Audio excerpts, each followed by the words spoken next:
Hmm.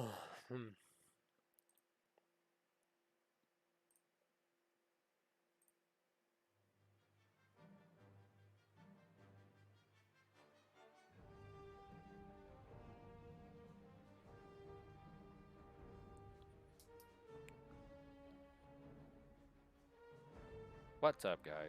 Wobbly Rick here, and I'm here to go ahead and say hello to, I don't know, whatever.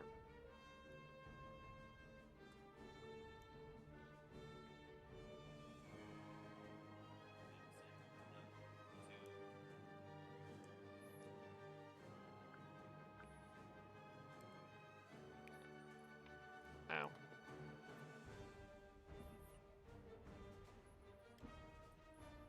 So it's time to join, and it's time to do whatever.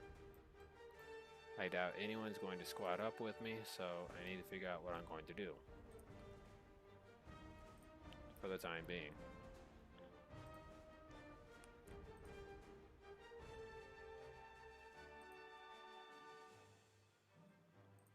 Because believe me, it would be nice to squat up. But at the same time, it also bumps up your BR just because you're on teams. Most of the times when you're on teams, the teamwork doesn't always work out. So when someone says teamwork makes the dream work, the answer is no. It's actually not true. Sometimes teamwork makes the dream work, but only in specific settings. If the settings are complete trash, you can forget about that.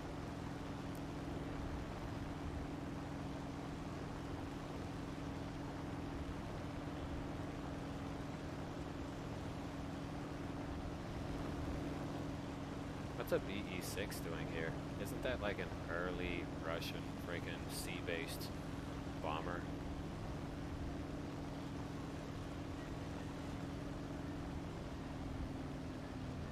Oh my god, it's the Messerschmitt 109. I ain't got no problem with the BF 109. The engineering behind that thing was a miracle marvel, and their idealistic knowledge behind it using a very complex engine, which in some cases was mostly BMW designed. From what I remember. It's mostly just BMW engines inside of that. The engines that were designed that made the Nagasaki's and the freaking A6M5s and stuff like that. Yeah, those were like basically Mitsubishi. Now, I could be like a certain character from a TV show from King of the Hill and say, Mitsubishi? The planes that bombed Pearl Harbor?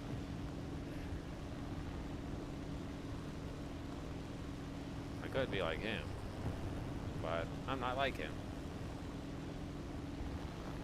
You know, in a sense, I kind of hope all the event aircraft have already been captured so that way I don't have to deal with the extra stuff.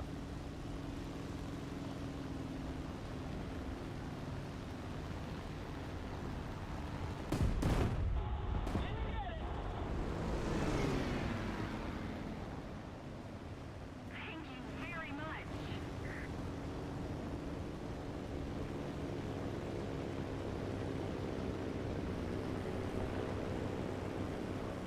Looks like I have PE-8 on the left side of me. That single base bombing actually just granted me the upgrade for the next detachment I needed. 20 seconds out, I got... Ah, shit. Mosquito FB. Somebody attack him. Did some critical damage, but that wasn't enough to really damage him.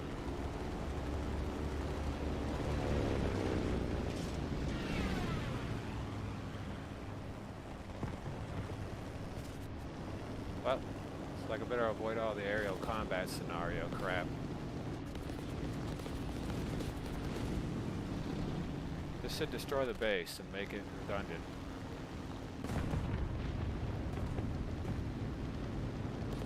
Somebody cover me. Well, looks like we're ready to make a hard landing.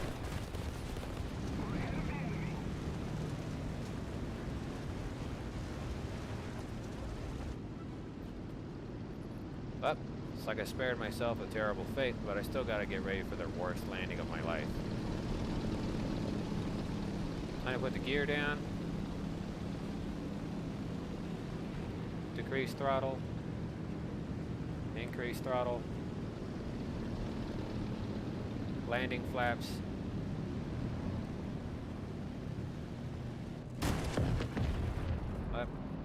Well, that didn't work out too well. I hit the ground going too hard. Yeah, I could tell that guy, you know, I hit the ground going too hard on your mom, which probably would piss him off. But, you know, that's kind of the one thing I do hate about games. Everyone sees the big and slow bomber. Oh God, I have to do it because I don't have a better life. And I can't hit the only other moving targets that are as fast as me. I'm gonna go with the no effort bomber.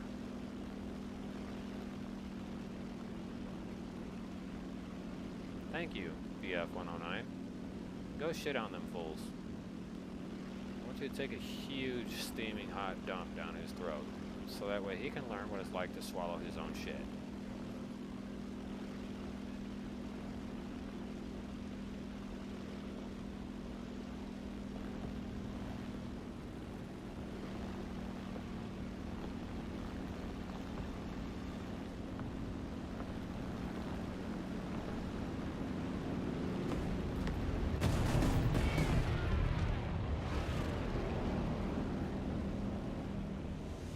Oh yeah, look at that, Victory Royale.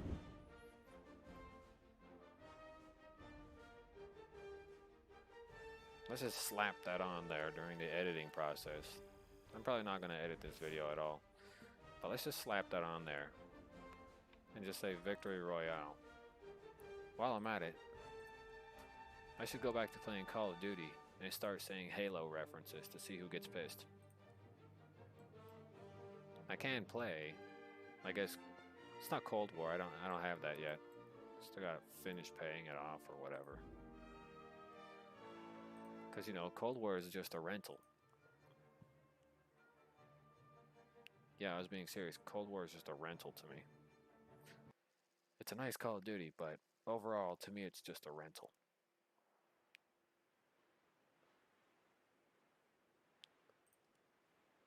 If you're still in school or whatever, if you have IBS, it's no laughing joke. If you start feeling like your stomach felt like Mike Tyson punched it a whole bunch of times after you eat lunch or something like that, you might want to run to the bathroom. You do not want what happens next. You should be satisfied you don't live in a craptastic city I did whenever I was a kid, because they didn't care or believe that I had IBS. A brown person with IBS. Oh, you're lying. Yeah. $1,200 in clothing destroyed. About $530 in shoes destroyed. When people have irritable bowel syndrome, if they literally take a dump on themselves while they have IBS going on, the bile that's inside of that ridiculous amount of matter, it doesn't matter if you wash the shoes or the clothes, they will stink like that forever. There is no cleaning that up. So if you're hoping that the smell would go away, here's a newsflash. It's not going to. But I want you to know that for those of you who might be suffering from IBS, that you're not alone out there. But you shouldn't let anyone tell you how you're going to handle your life. Oh, thanks, asshole. That's just what I wanted. A fucking bastard pig to steal my fucking ground targets from me. What, you can't attack the motherfucking planes that are around you? No, you have to go strictly after what I'm dropping a shit on.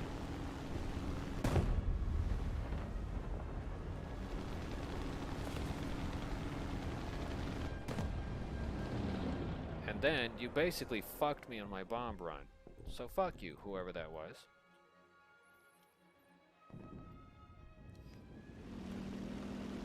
Seriously, fuck you. And if I find out who you are, I'm gonna bang your sister. If she's old enough. If she's not, screw her. I hope she has a terrible future.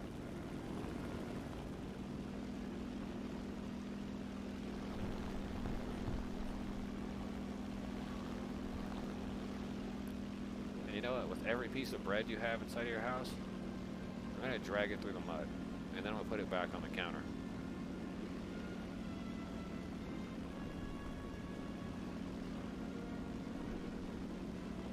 Oh no, the F2G1 is coming in hot.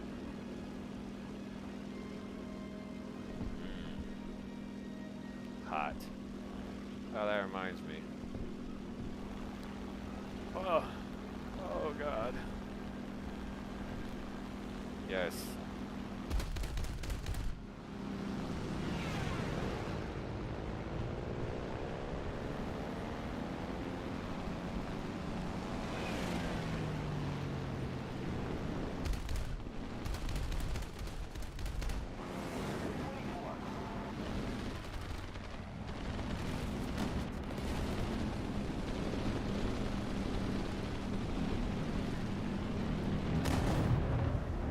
Thanks, guys.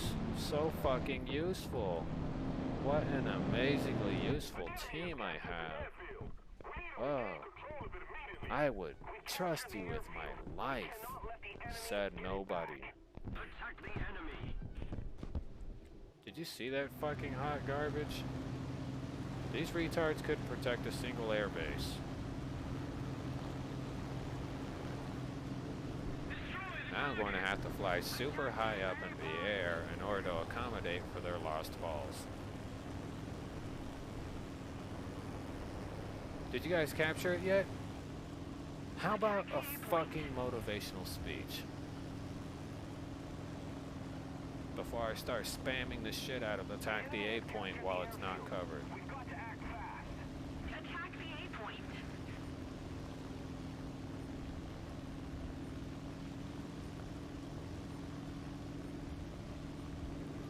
We captured the airfield. We must not let the enemy recapture it. Because, you know, when people don't do their part, we lose.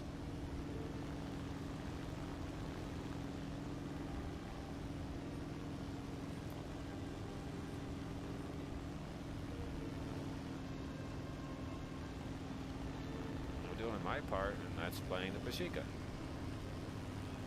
You unbelievable baddies. I swear to God.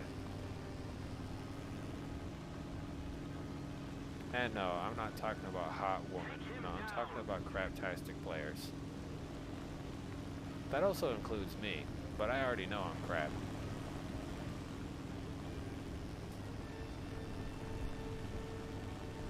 So I'm perfectly fine.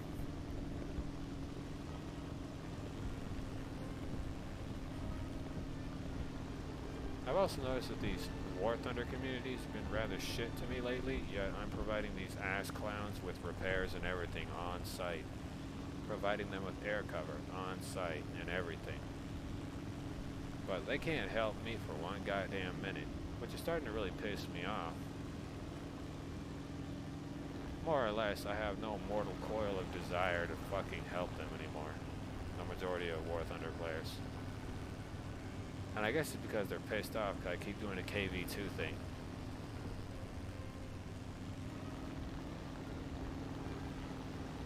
You know, as of recently, I've been doing the KV2 thing where I've been just straight up destroying the enemy with a KV2 at like 10.7 plus.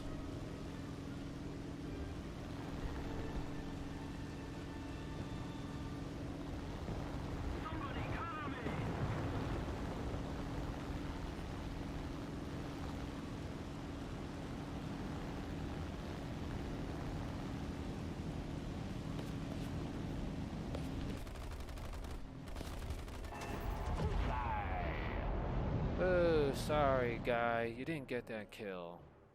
But maybe try next time to actually try harder. I know you didn't like the fact that I slammed into that, you know, battleship on purpose. But either way, you know, you'll learn something. That the silver lion not earned is better than a humiliation deserved.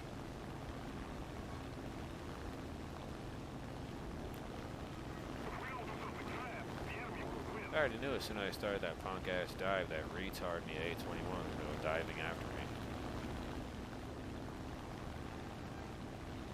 I'm not a fucking moron. I fucking know what I'm jumping into.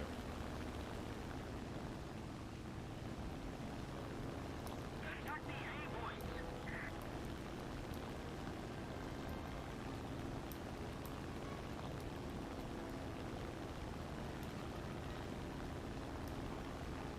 I tell them, good for you. This game sucks most of the time during events.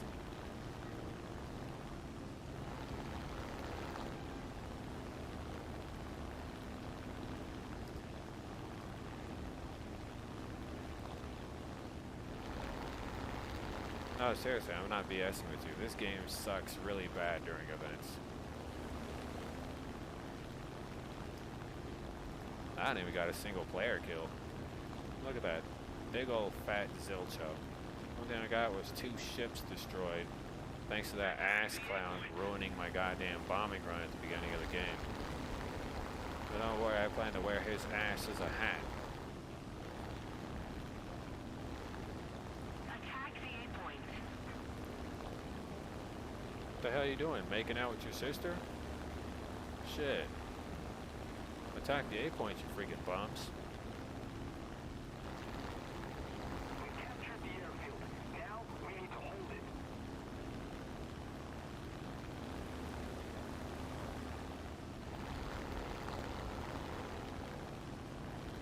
You know, for a dumbass second there, I thought I could actually try to sloop down and try to capture the enemy airbase, but I'm gonna be real honest with you.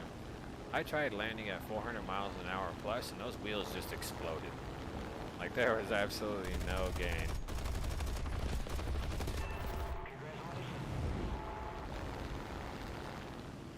Like, it was just awful. My wheels exploded and everything.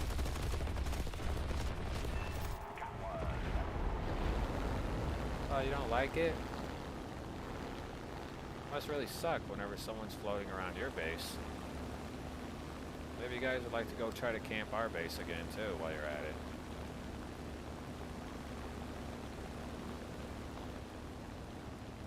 Maybe it'll benefit you guys. But since I'm not an ass clown, I'm not about to camp your base.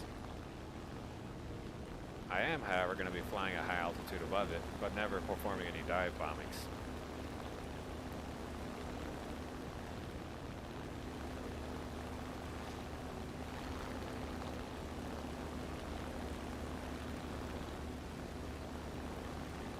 Because, you know, I'm not a complete ass clown. You know, I believe in equality in this game, but I also don't believe in just straight up raping people right out of spawn. Unless they really pissed me off, then of which I don't care. Because I had an issue with people just directly targeting me before inside of this game. I've also had an issue with people targeting me, and then certain people just straight up ramming me on my own team on purpose to break my plane. Because they were helping this one player supposedly enact revenge. Well, I went ahead and reported them for TKO, and they were banned for life. The most interesting thing in my life. Am I a toxic War Thunder player? Probably. Do I like doing teamwork-based operations with friends? I actually do, believe it or not. But I'm really skeptical on who I do those operations with nowadays. Because some of them have turned out really bad.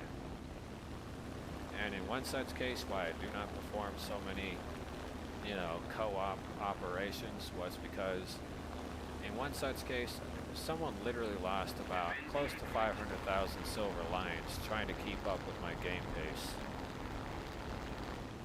Destroy the target. And they lost about 500 silver lions. 500,000 silver lions as a result. And I felt kind of shitty because they lost so much after they had gained it all.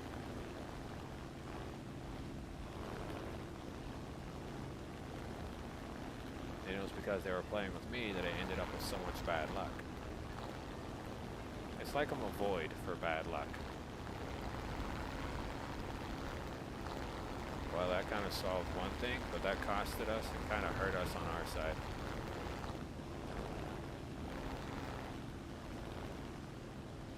The enemy has captured the airfield.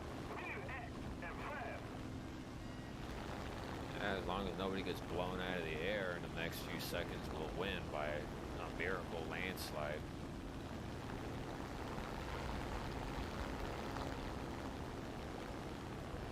I'm going to fly to high altitude because usually around the end is when all the humiliation gets ditched out.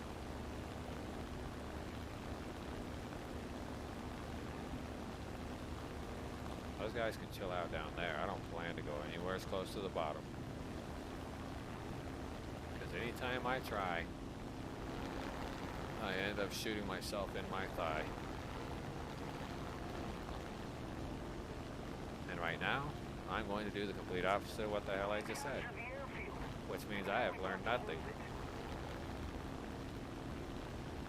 Good thing the gun's already reloaded.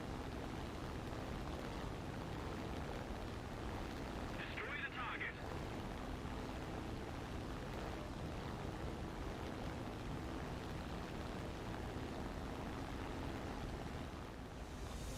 Looks like it's like he got lucky. And the ironic sense is I don't know why the plane didn't go faster than 500 miles an hour. That dive was perfect. It should have been suffice enough to keep the top speed I was traveling at.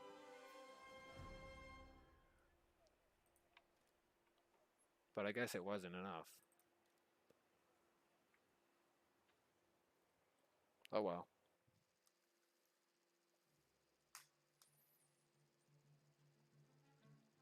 In some cases, I can't expect my yak to do the top speed thing, or my yak P.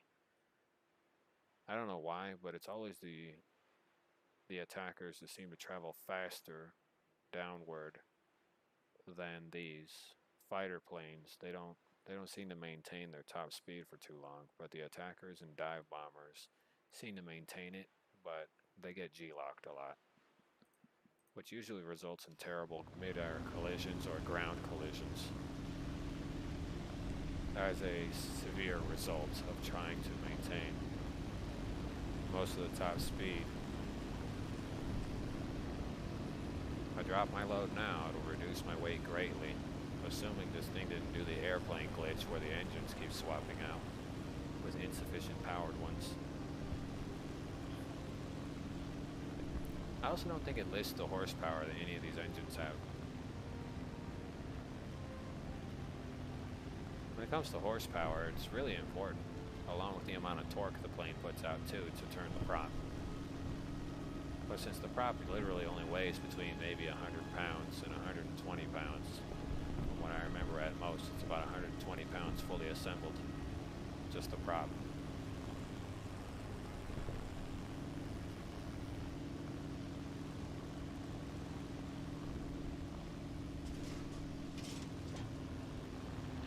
This also made me think of very stupid things just now. I wonder what it would be like if I added a prop and then a second engine to the back of my car and then a cage to put the prop in.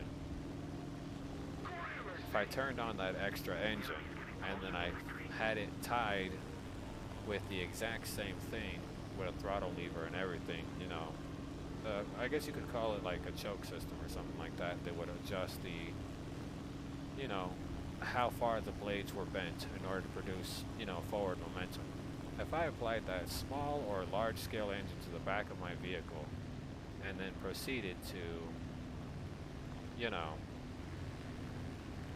step on the gas or whatever, what kind of side effects I'd get from it. Would it increase my miles per range or would it increase my takeoff speeds? I've often wondered that. If I would have to put an airplane engine on the back of my car, if I ever had one, I wanted to do something that stupid. Would I have to get a pilot's license to drive my own car?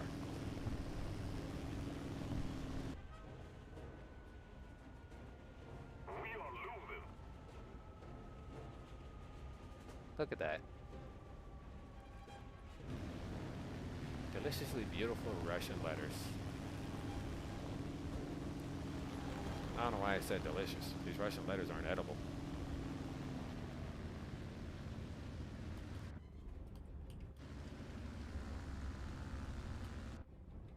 I got another plane coming in.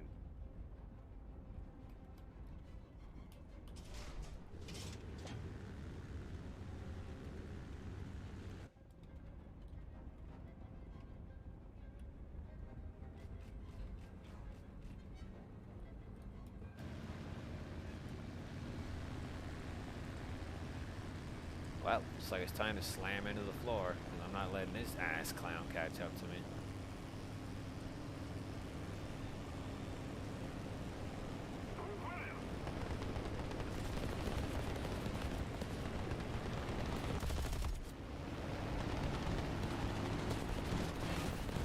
piece of shit. Ha ha ha ha.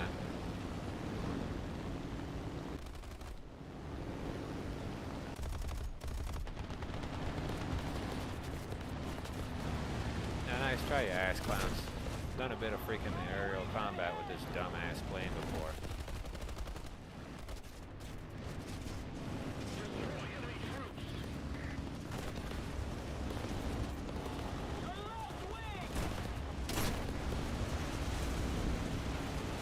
Ooh, someone's a hot little shiesty motherfucker who can't get their way. Either way, I fucking ruined that guy's life. There's no way he makes it back. Like, that much I do know. I knew I ruined that guy's life the minute he decided to turn tail and try to go for me.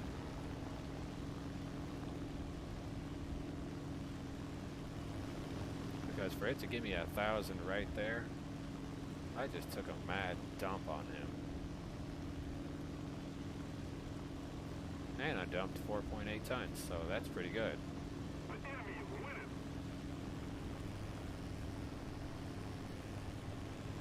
Need to drop those two, so I can continue with my upward climb. Come on, Peshika, you are designed for this. You have to make it. Because if you don't, it's back to the scrapyard for you. Or in this case, it's back to the gulag, comrade. Ooh, BV-238. So I'm gonna have to ruin someone's life.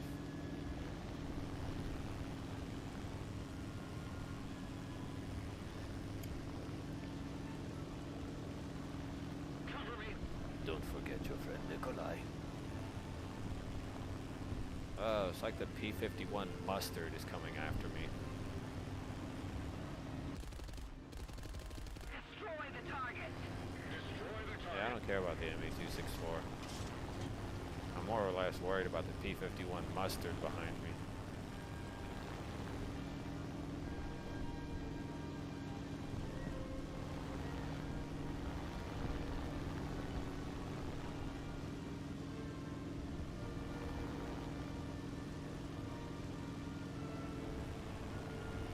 Looks like that Yakolev 3 is trying to go for me. Looks like it's a diving contest at this point. Who has the better dive?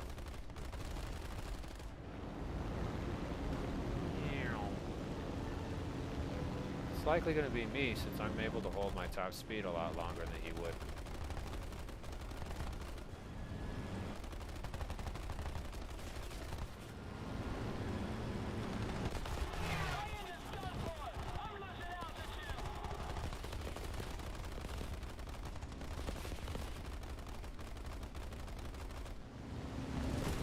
The enemy is winning. We must counterattack.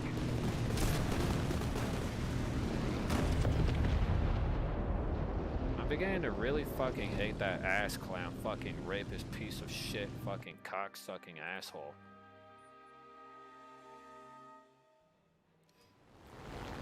No, dude, fuck you. I'm gonna fucking find out who you are and you're disappearing by the end of the night. Screw you. I'm gonna ruin your whole goddamn life. Have fun in the gulag.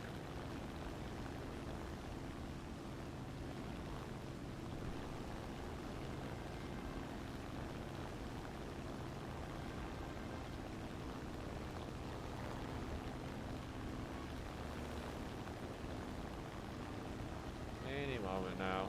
After this game, I probably won't see his ass ever again.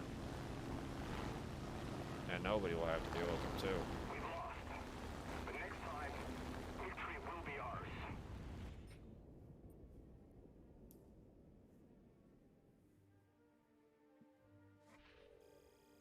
Fucking cock-sucking bitch.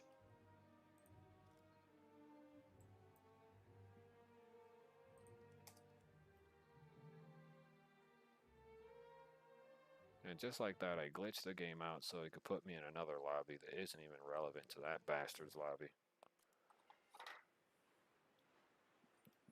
Because it doesn't lock you into a game. By doing that, it'll send you to whatever random game or whatever server you have the best ping on, instead of the fastest game that just recently opened. So in perspective, this actually works out in my favor. Why does that PE2 travel faster than me? In fact, why does any other player travel faster than me, period?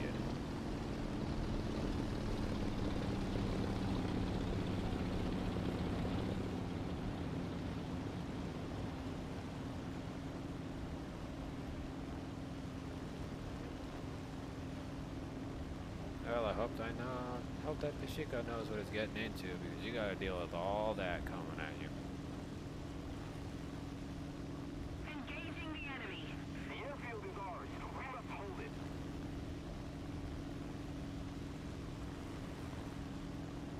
Take him down.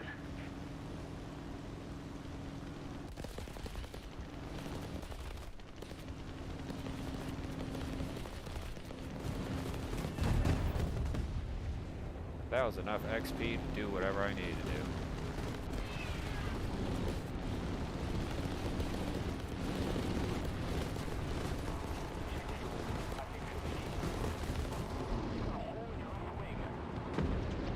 And enough to apparently make that ass clown crash. I hope you enjoy it, dick sucker. Thank you for flying air, asshole. I hope you enjoyed the pavement you just ate with all of your teeth.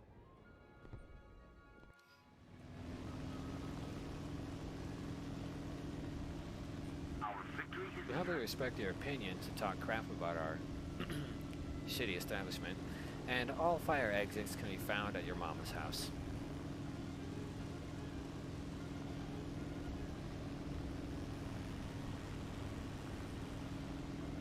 Somebody attack him.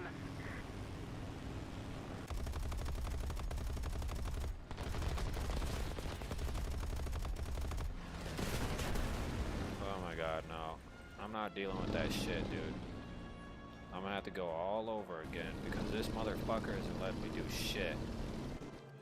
No. No. Pull out the fucking Yak 9P.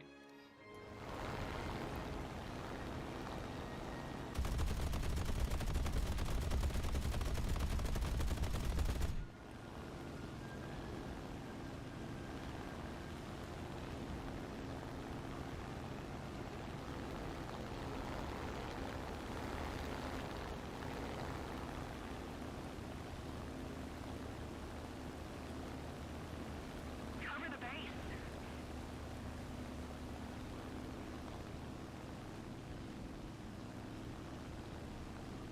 If this crap continues, no one's gonna be able to leave the fucking base.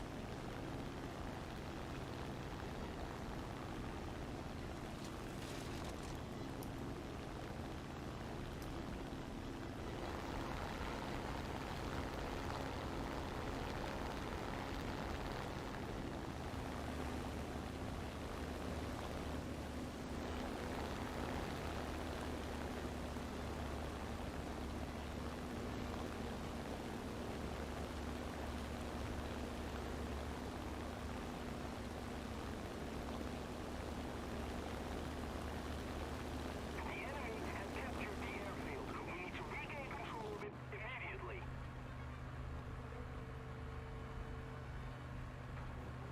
Currently at a 10-degree angle. I should keep it at a 11 or so.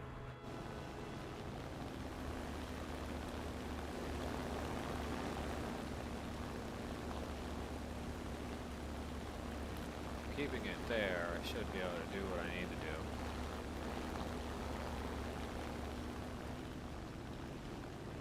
He's going to keep trying to increase his altitude in order to keep his superiority over me, but it's not going to work out too well.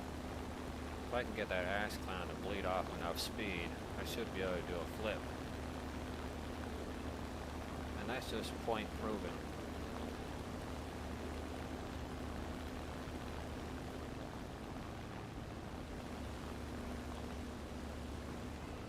If I could take what I learned from a past life, I'll always come out on top.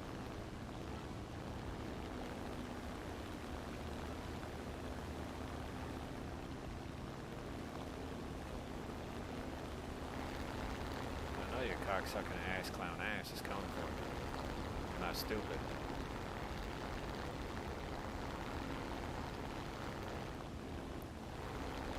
Here Here comes the chase.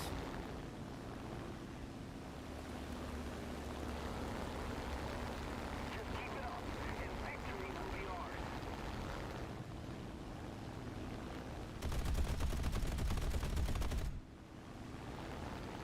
Send a few up. Level out.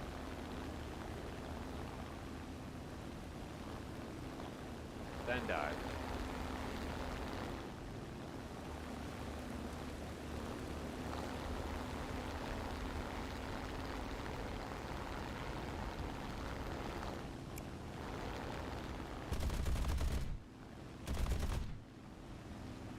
Now,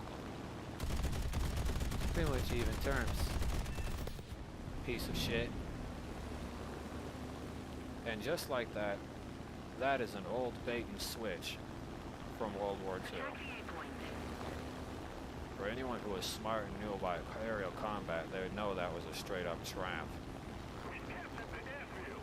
We must not let the enemy recapture it. It's a real maneuver that was exercised successfully very few times during World War II.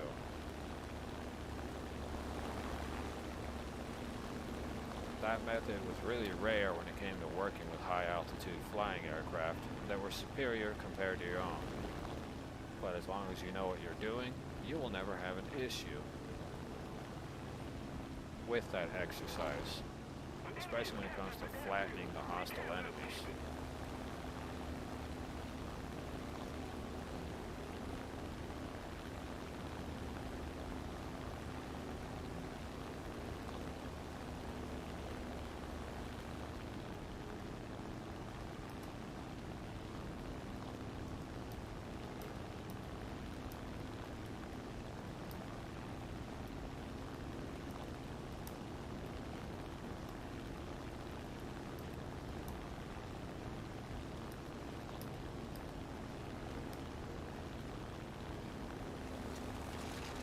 And now I'm going to tell them a very painfully obvious statement. If any of you had any bombers, you could have gotten rid of the rats on the floor.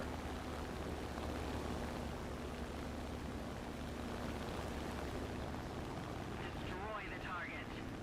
Like that.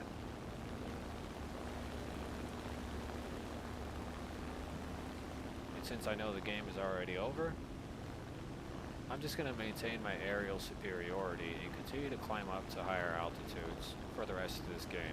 Because the game is over, I took a shit on a VF-109 because that's kind of what they get. And that's about it. I'm just going to keep climbing. Because the sky is the limit, and only you can fly higher. We are losing. In a way, this is probably the only way to find yourself in a happier place. Oh, looks like he's back in the air again. He didn't want to give me the revenge kill for it. No, I'm not going after that ass clown again. He's going to be searching for me way the hell over there, while I'm over here deep in his mom's chest. So either way, he ain't getting Jack Diddley from me.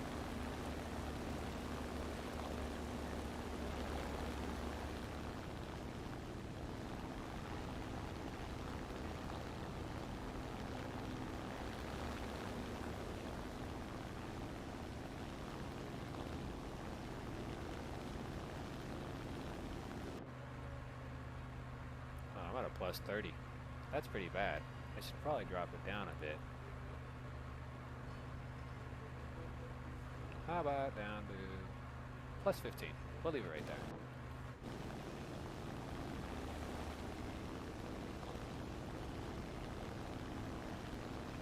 I don't need to be up there with everyone else. Let's get a nice picture of the moon.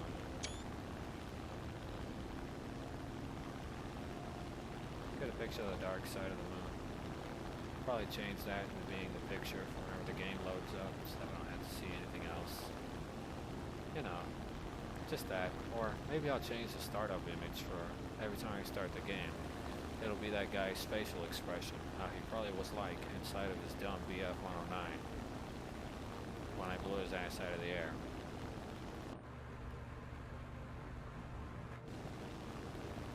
So I'll probably look at this replay, take a screenshot of when he died, and just go from there.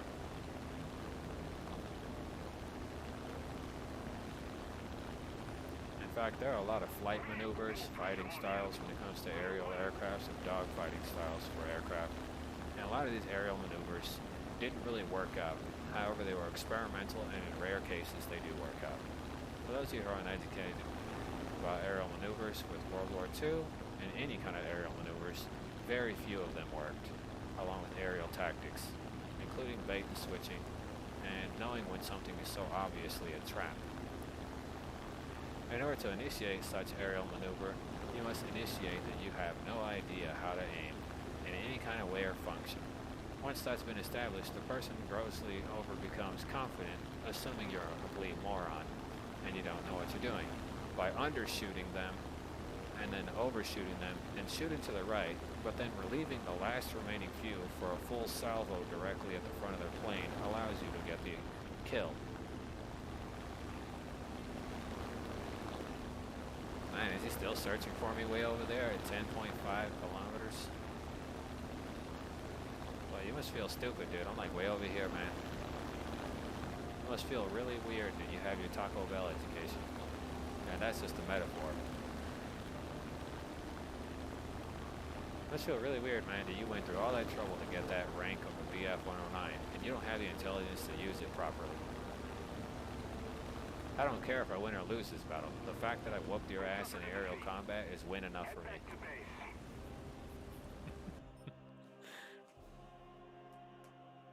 Man, I could have left a nice big smoke trail for him. And he probably still wouldn't have known. Oh, man. Old school aerial tactics, including the ones that were just drawn on paper but never meant to work out because they were experimental. I love it when something comes to working out in the end.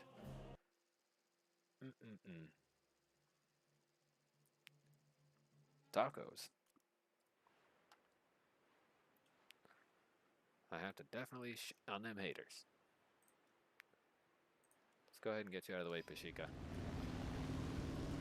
You don't turn too great, and ever since they yanked off the 20mm guns you had on you and replaced you with a shitty 7.62 and a very crappy 12.7, you haven't been really a decent fighter, plane.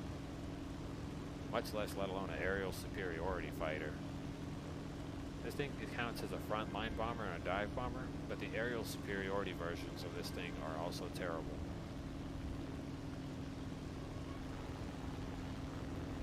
Like if you see that, that's a lot of sway and wobble when you're going past 200 miles an hour.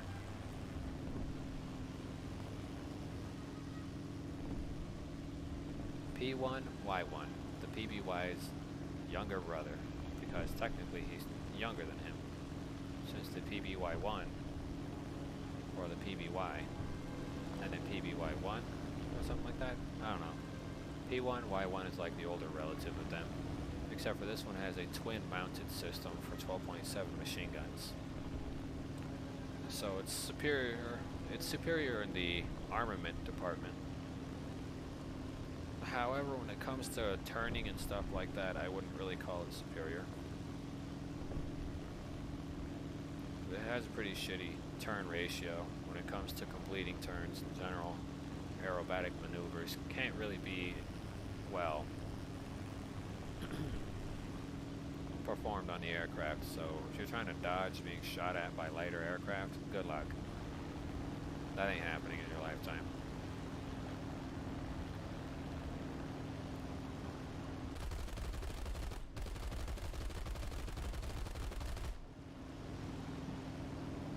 I will tell you that now with complete confidence from flying that aircraft and being chased by smaller ones.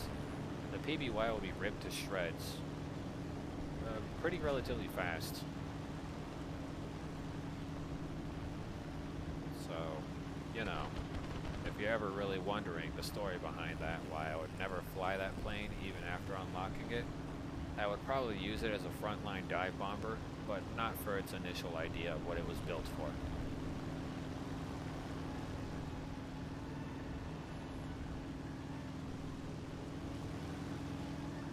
I guarantee you I learned something from flying certain aircraft in this game, or getting lucky enough to land a rental of the aircrafts in this game. I learned that there's a reason why they're at a lower BR, and I learned that there's a reason why they're structurally limited and not so sound.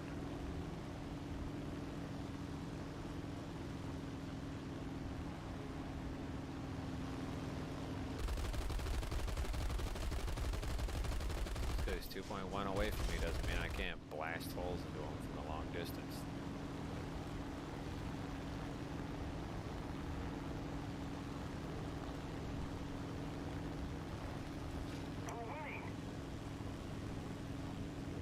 I made it far enough in the A6M6, which is the Zero's bigger brother, or younger brother, since the Zero would technically be the bigger brother, because he's older.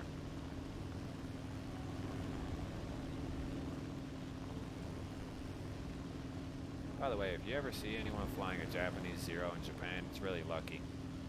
But I do believe Japan's going to become like Germany, trying to hide their past. Oh, we were all having a tea party during World War II. Yeah, a tea party. And was this tea party concluded with the bombing of Pearl Harbor? Oh, it was. Oh, I see. I see. Yeah, we're going to go ahead and sweep that under the rug and pretend like it never happened. Is everyone okay with history being removed from the history books? Oh, we got more objections than yes? Okay, the motion passes. We're removing Pearl Harbor from the history books. Yeah, because if you go to Germany and you say the word Hitler, you're going to prison. If you name your son Hitler, you're going to prison. Or the German government will get pissed off at you and then forcibly change your son's name, even though your son or your daughter is named Hitler. You can't get mad because people want to keep the history of your nation alive. The only thing you can do is get mad because you didn't think of it first. Oh man. Oh, and believe me, I've actually met a kid who was named Hitler. Weird child. Didn't judge him for anything. He was only 7. His mom called him Hitler Jr. No idea why though. He looked like him though. But I didn't judge him. Because he's just a kid.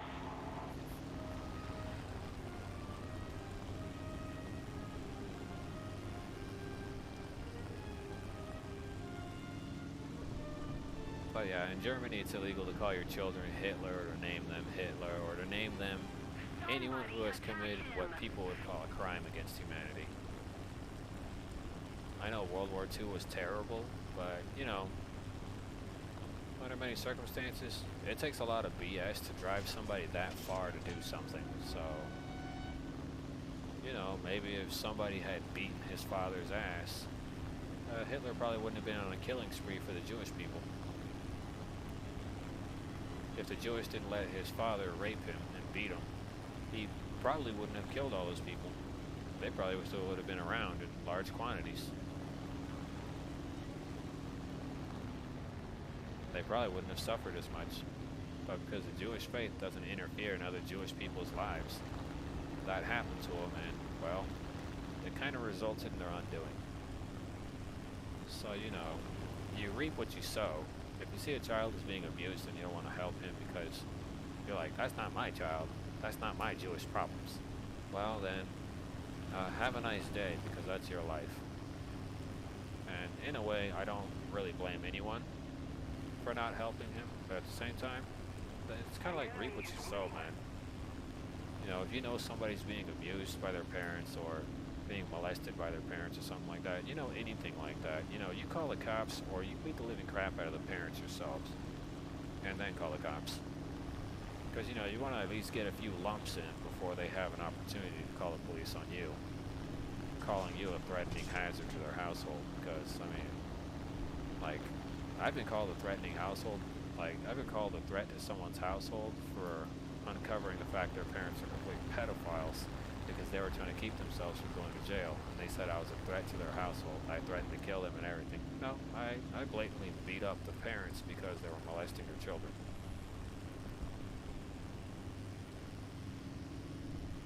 And The yeah, enemy is winning. I've done a lot of good things as I grew up throughout my life. I've protected children, I've kept them out of trouble, and I tried to give them good and helpful advice when I was growing up.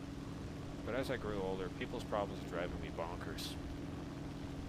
And even today, I don't know why kids come up to me asking me for advice, but it really just generally disturbs me. I know when I was younger, I stood up for a lot of people in life. I cared. I loved certain people. I loved them enough to where I would never want to hurt them. But if I ever had to break their heart or completely destroy their trust, I would want them to know it was because it was for their own safety.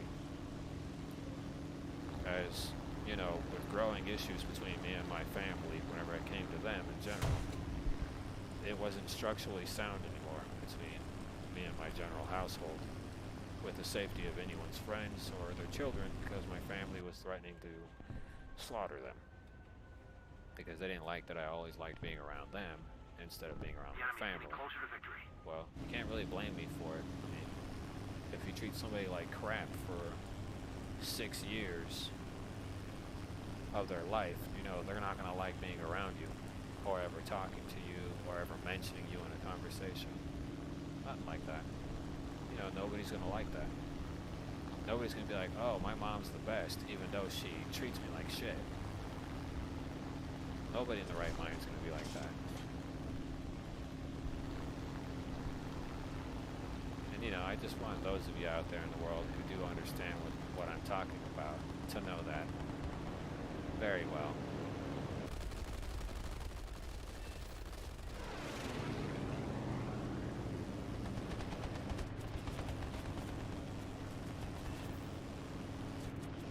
Nah, you ain't getting Jack Diddley, son. But you're gonna burn Somebody down. cover me.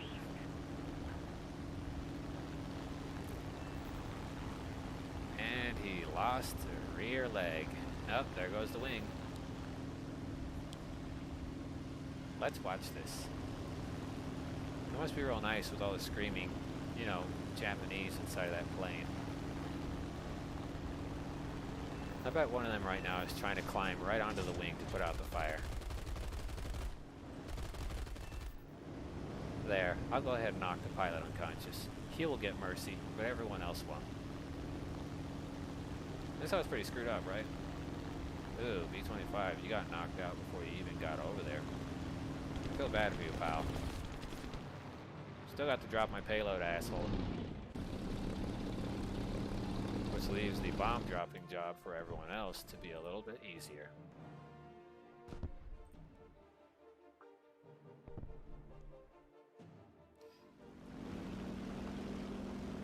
Whoops, I guess I can't switch to the bomb view, but I did get the base destruction.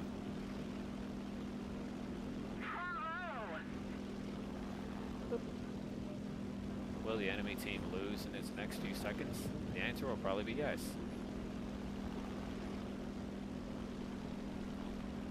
Nope, looks like they won, right at last minute. But I took a huge crap on them and annihilated most of their lead in a short amount of time.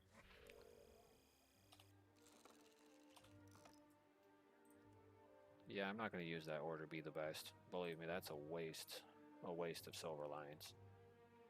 Getting the award be the best is harder than, well, it's actually very hard, period.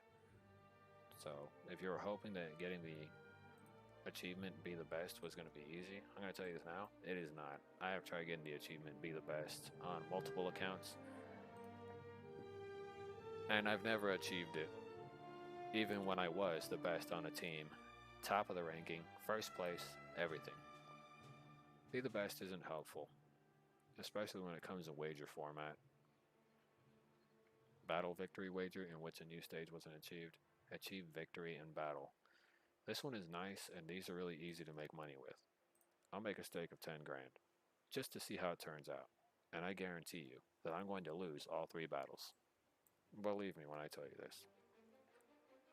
I'm going to lose all 3 battles, and I'm not going to win nothing, other than a refund. Because battle wagers are still pretty shitty in today's society. I swear to God, if this is a capture the points, this is going to be a living nightmare. But if I destroy a majority of the ground targets, I could definitely get a lot of the crap out of the way too. So it's time to take my Euro 2 ACH-30B and the P-Shika 2 110 model.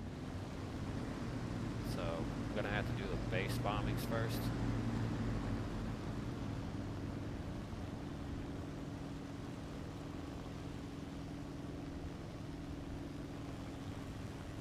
Well, since I'm not near a base, I should probably drop these so I can increase my speed. When the bombs reload back into the freaking aerial canopy and back on the undercarriage, I'll slow down again, but this will definitely help me get some miles in.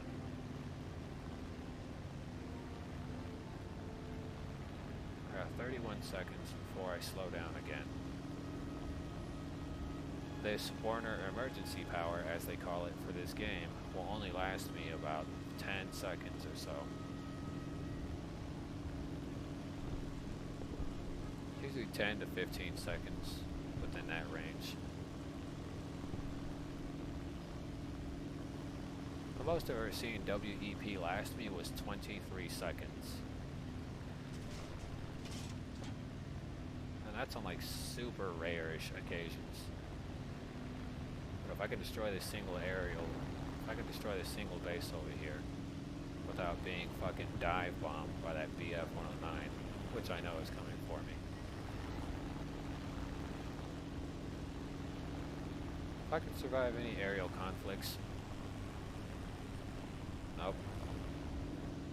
Attack the enemy! I better pull up.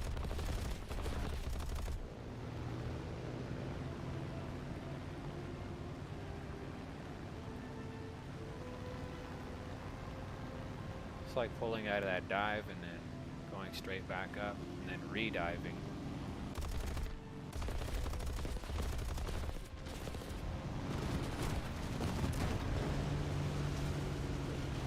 Hope my payload still does the damage.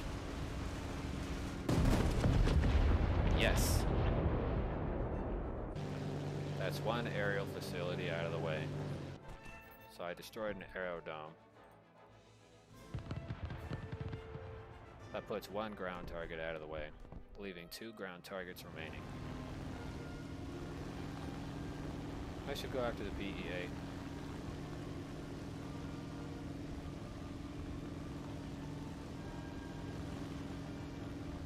Destroy the target! Before it has an opportunity to annihilate. I know this PE-8 has just dropped a 5,000 kilogram bomb. You're about to likely see that entire base right there pop out of existence. Oh look, he actually took a smaller payload.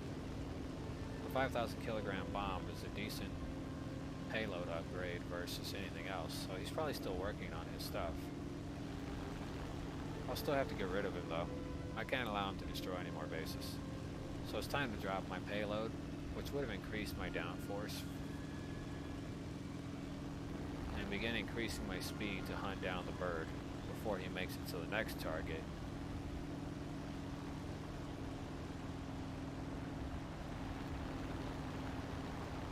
Let's keep the pressure on. Victory is close.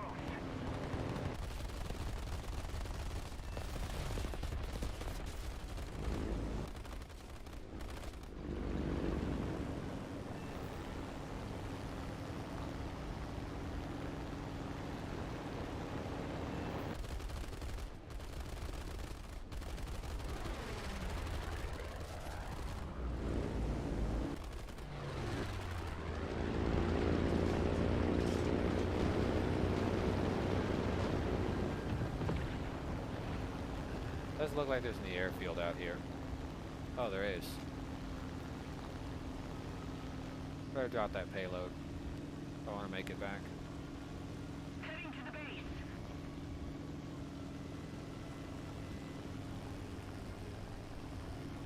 Thank you.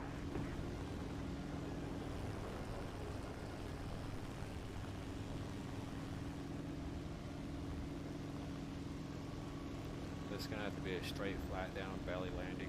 There's no other way around it. Somebody attack him. I should really really get rid of the B-17G before he performs a carpet bombing on top of the airfield. There's one aerial target. There's one aerial target at high altitude, and then there's one more ground target.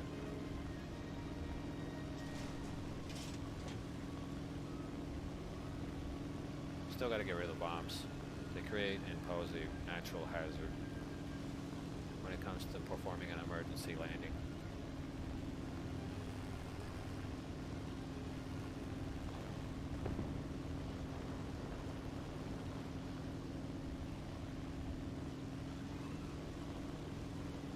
Looks like he likely dropped his payload on where the Spitfire was at. There's no way he didn't drop it on that base.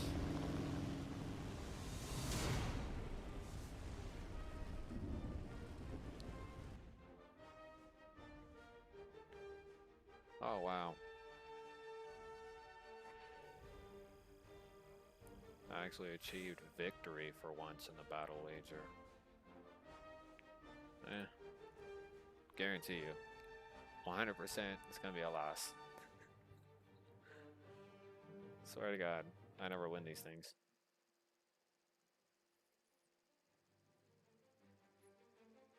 Oh yeah, this one's gonna definitely be a loss if the bases aren't destroyed within a certain amount of time. And since it's mostly an aerial cap at the center, it's gonna be super, super dicey when it comes to destroying anything else.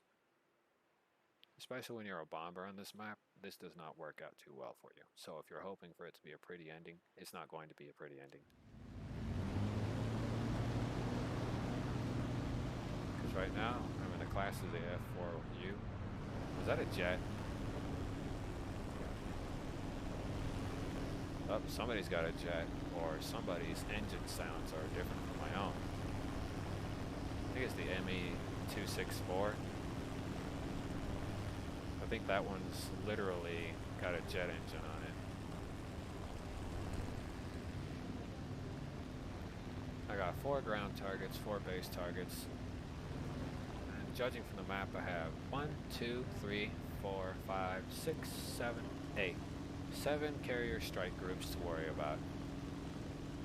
Most of them being patrol boats and torpedo stuff attached to them, like attached equipment. But other than that, these carrier strike groups are going to have to be dealt with immediately.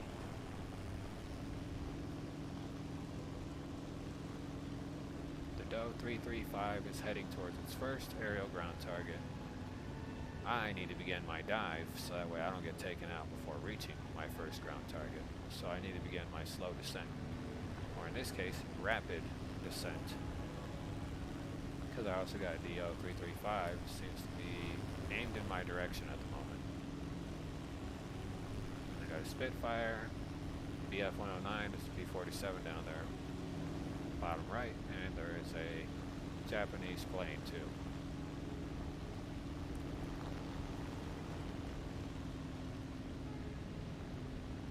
Okay, 3, 2, 1. Pull out hard.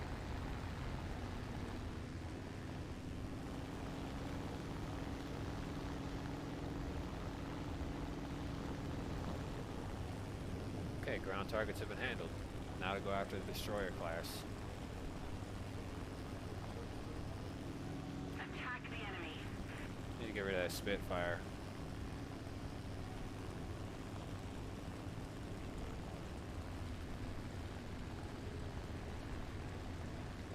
The Seafire is actually a little better than a Spitfire.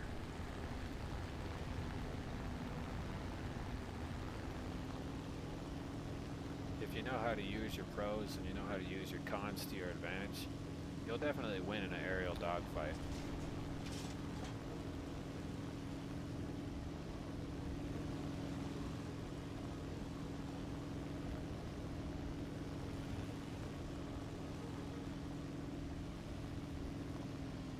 Now to get rid of that destroyer.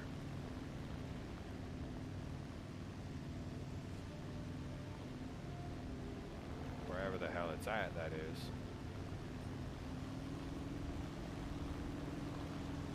The enemy's getting closer to victory. Yeah, I don't care. I already done took a massive dunk on that guy. Your left wing. worry too much about the lower ground crew either. They're already doing their part. And I'm gonna get credit for the Spitfire kill. So either way, this works out. Alright, next thing I gotta do is clean up the Pashika.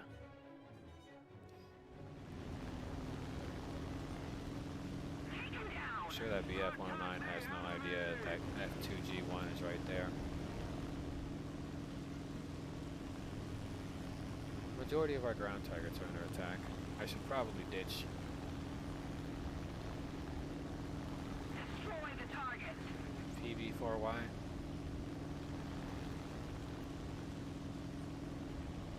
And T-18B. Move your asses because our ground targets matter in this particular fucking category. If we lose all our bases, we will have nothing.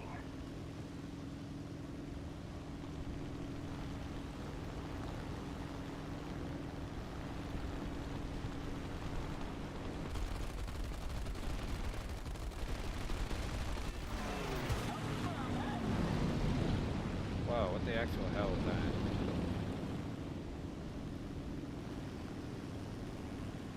Are you kidding me? These MA-264s still haven't destroyed anything over there? Come on, dude. You guys have a bigger payload than me. You guys should have no problem dunking on the enemy.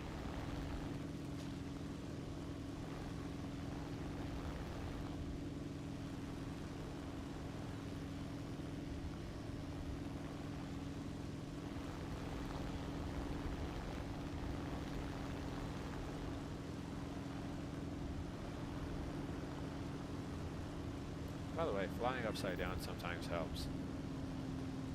I guess they were waiting for someone to destroy the ground bases so that they can frontal assault the airfield. Bravo! Looks like we won. And I got third place. That's spicy.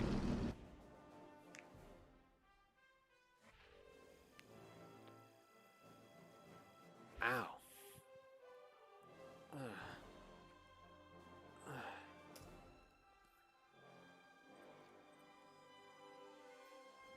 12.7 millimeter for the machine gun turrets.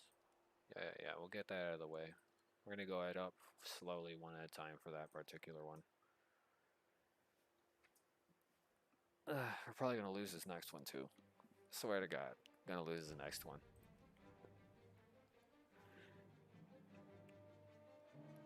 I guess I can't even read your name, dude.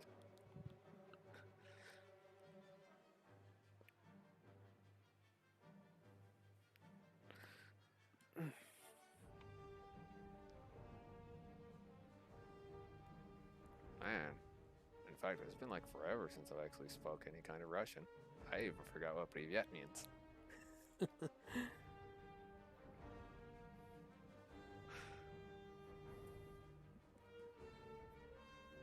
Oh man.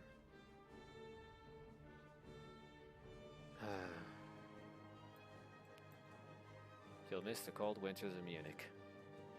That's something.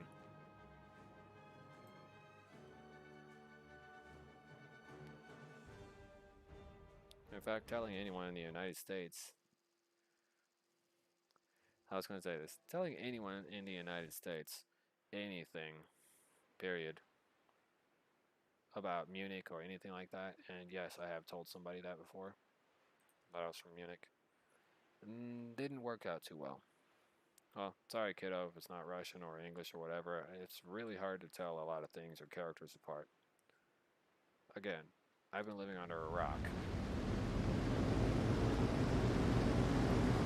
So, if you're wondering about vocabulary, I get a lot of them mixed up. Just like Spanish, I barely understand what I'm looking at half the time.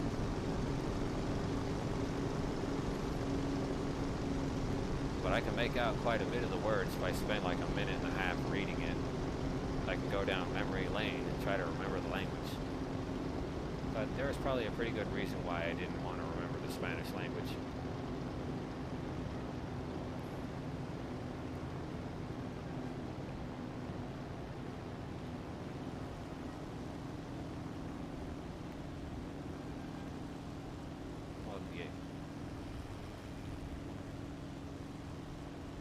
Swear to God, if that's a bug on my hair, I'm going to fucking yell.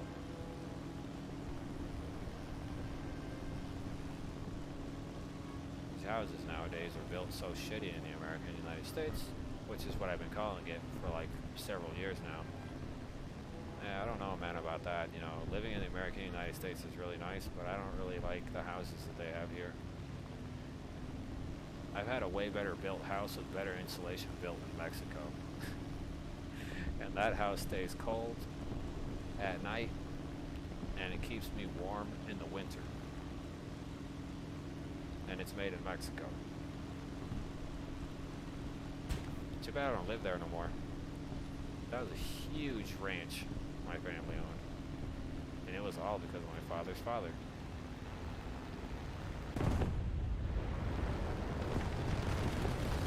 Oh, sorry, big boy.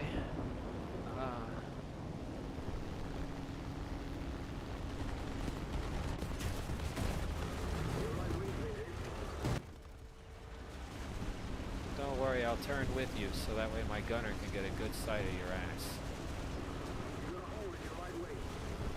Yeah, obviously, you can clearly see it doesn't exist. Repeating that there's a hole in the right wing doesn't really help the situation. Victory is near. That's like saying, there's a hole in the right wing when it's not there. Believe me.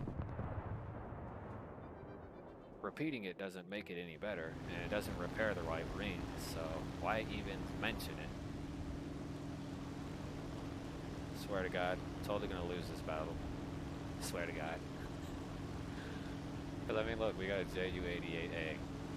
I ain't about to rag on that aerial aircraft because it is pretty good. I also think it's the only aerial aircraft at low BR that actually gets an aerial radar.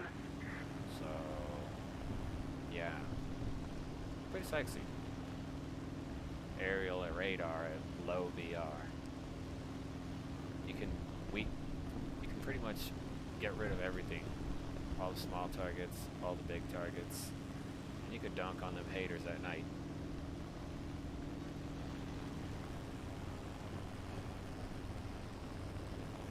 Oh wow, the P-61 went straight after there.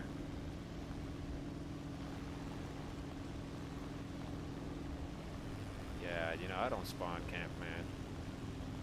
You know, I don't need to D-ride too hard to get my kills. Oh, so I got a Horny 219A.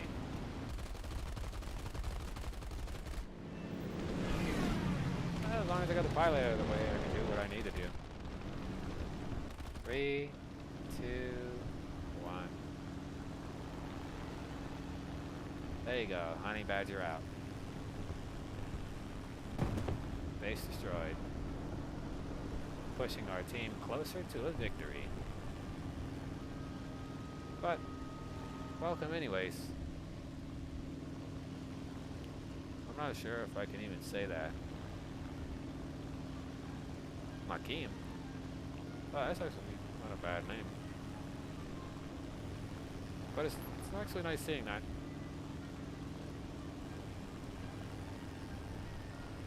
By the way, I find my life to be very out of the ordinary. For years I was treated like a terrorist. And more specifically, I was treated like I was from India, or I was from what they call a terrorist-associated country known as Afghanistan and Iraq, because I was brown. Didn't really like it too much being called that my whole life. In America, Americans crap on you. Do they? Well, sort of. Not all the time. There are some good, but not all of them are good, but there are some good people. I have met quite a few of those good people.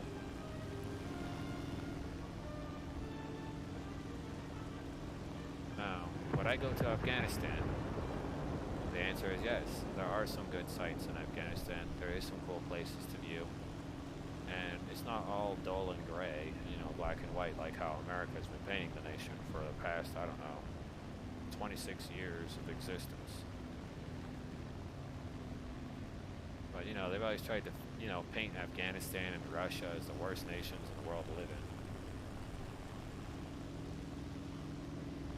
And here's a little piece of history. I remember as a child, they were showing us video footage of the Afghanistan war, and they asked us if we choose the freedom fighters or the good old USA.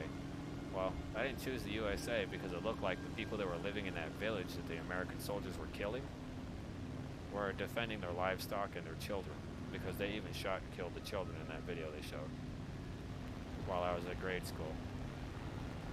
First grade, and the school's teaching you about how America is the greatest nation in the world. Abbreviation on greatest. As of recent, our world leaders have been rather questionable. Yeah, I know, man. We got a serious problem here. My team is missing, and nobody's ass is around. They're supposed to be.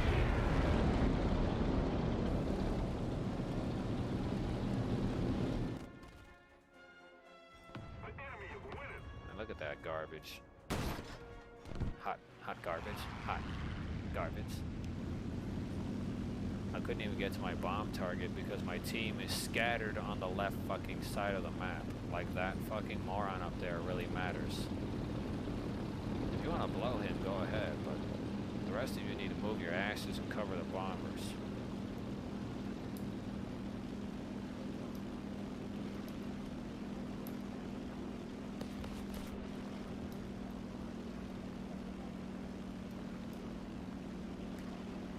And I'm putting that in fat letters so that they can read that for the rest of their life.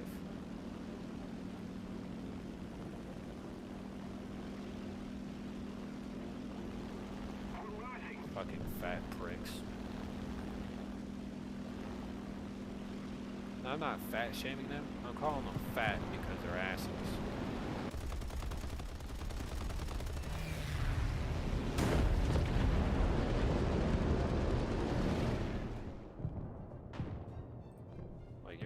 My team, dog, but you ain't finna, you know, throw $10 towards the gas tank to freaking help me reach my goal. Oh man, that is so funny. You ain't finna throw $10 towards the gas tank to help me reach my goal. That is really funny.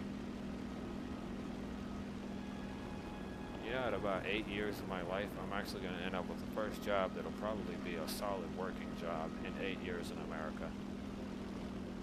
I'm not even a foreigner in this country. I'm a U.S. naturalized citizen, meaning I was born here. But my Native American heritage, people treat me like shit for having some of that. I'm also a bit of Japanese over here as well. Mix of some kind of Spaniard, so I just call it the Blob, because you know there's like too much to read out. So whenever people ask me what race I am, I just say Blob. They said Blob isn't a race, well I'll be like, oh well, there's so many mixes in my household that it's really hard to tell what exactly we are. So I just say Blob, because it's the blob of DNA at this point. It's just a massive blob of DNA. But if you look at me, if I put on the right clothing, straighten my hair out and everything, I look like a Native American who's half Japanese. And in some contexts, people have treated me like crap for being some form of Native American, because they said my people were fat and lazy. And they know nothing of Native American heritage. Hey, what's up, Terry? Were you still pissed off that I dunked on your ass with that freaking jet?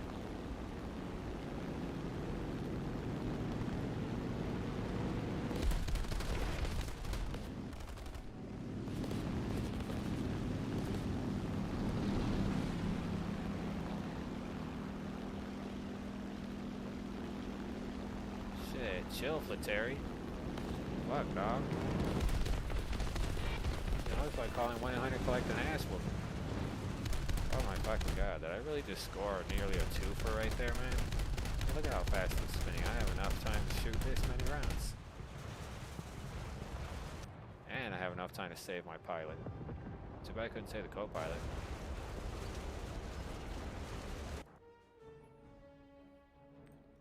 Look at that, man. My team's getting dunked on. It's just getting dunked on, dude. It's like serious tea baggage.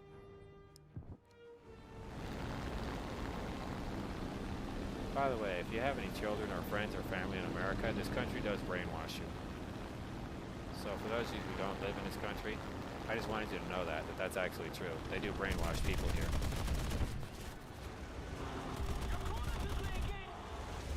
Nah, duh, but it doesn't mean my plane's been completely destroyed, you fucking ass clown.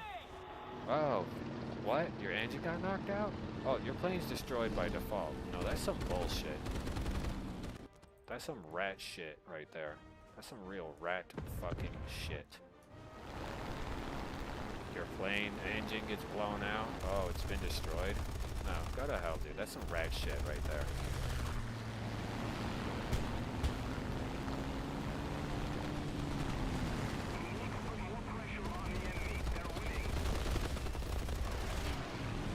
Fucking cocksucker. Take your G55 rental plane somewhere else. Nobody needs you.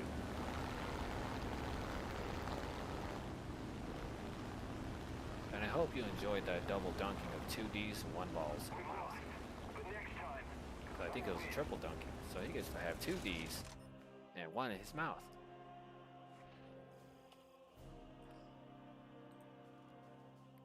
Must be amazing, that guy got a mouthful. It's probably a dream come true for him. Metaphorically speaking. It's probably too much for him to handle. It's probably why he immediately bailed out of his aircraft and then immediately jumped into the next one so he could respawn back in. Yeah, some last laugh, pal. Some last laugh. Ho, ho, ho, ho, ho, ho, ho, ho, ho. Said nobody. Alright, it's time to go on the big old Bertha. Come on, Big Bertha. You can make it. I'm sure anyone knows who this guy is. It's a nice limited print sticker. I also believe Delirious also had his own item in the game, which I think it's just a teddy bear. I think it's called Teddy Larius or something like that. I don't really know the story behind his decal or his function with War Thunder, but the affiliation with Dicey Denogla with War Thunder is really nice. I watch him on the part-time, but I do not watch any of his live streams, as they're usually on petty games that I don't really like. When I say petty, I actually mean petty. Like, to me, Pokemon's kind of a petty game because I've already beaten most of the old ones. Well, pretty much all the Pokemon games up till now. And after a while, I began to think about my life and what I was doing with it. And I was like, okay, well, I no longer want to play fucking Pokemon because, well, Pokemon's outdated. Somebody attack him!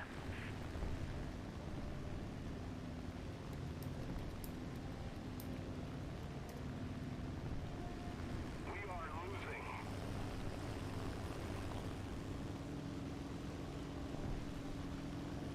Well, that'll get rid of him real quick.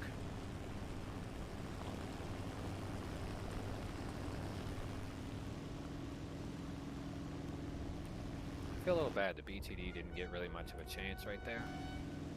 So, I'm going to go ahead and help him out. Just going to draw a few little trees here and there.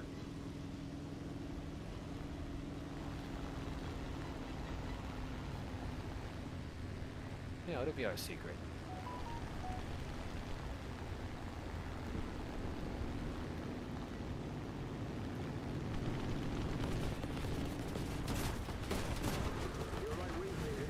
Oh, does that make you feel like a big boy? I'm sailing out. Yeah, I'm gonna save my fucking crew instead of throwing away their life like you threw your crew's life away. That make you feel like a big boy, huh, big boy? Oh, I bet it does. And then it makes you hot and sweaty under the hood.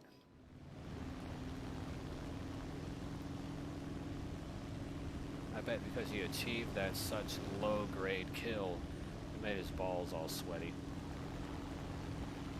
It's probably his dream, to have sweaty balls every game.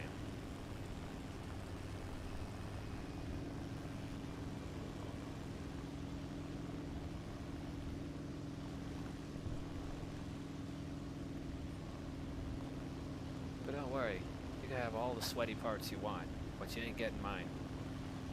You ain't getting mine. They ain't for sale. They're not for rent. They're only for one lady. And that one lady doesn't even live with me. because she's the only lady I trust with anything to do with the lower half of my body. Under many circumstances, I'd say it would probably be a privilege to actually know certain things like that, but, you know, if at any point in your life you believe only one girl is one girl for you, good for you, because that means you're not like other people in the universe. You have your own unique way with dealing with parameters in life, and you have your own unique way with having your own special relationships built out around you. I just hope people aren't like my parents, or in this case, like my brothers, hopping from girl to girl like they're a used condom or something like that.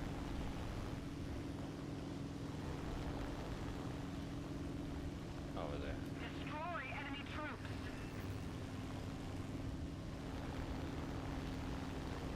If you don't annihilate from your unitary ground force space, it's going to be a troublesome day for me.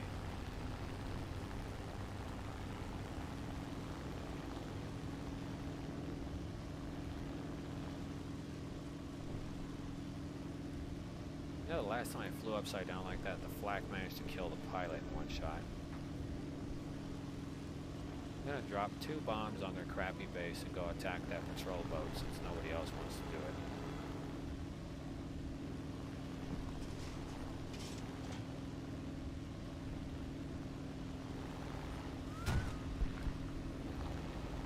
Okay. It's time to bail out from their enemy base frontal assault. Destroy 2 targets.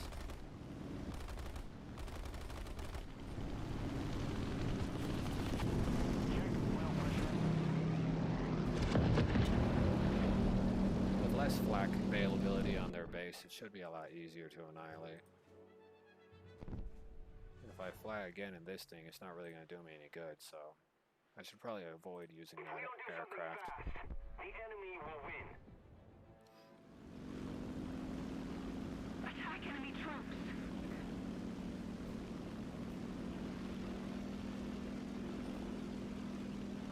Man, if you don't get rid of the goddamn fucking enemy aircraft or anything like that, we're gonna be losing every game.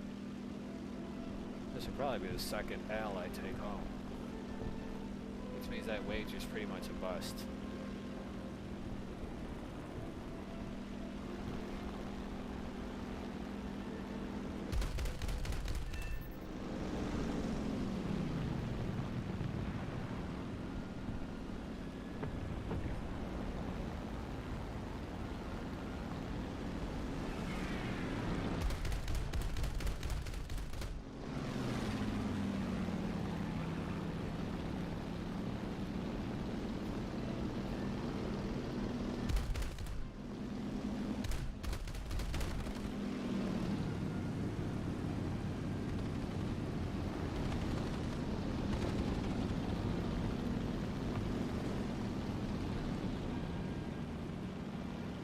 Somebody attack him.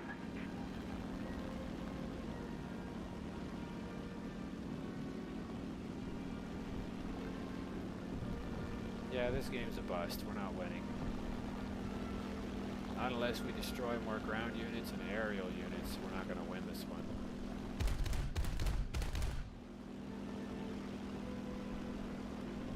If I get super lucky and kill this one.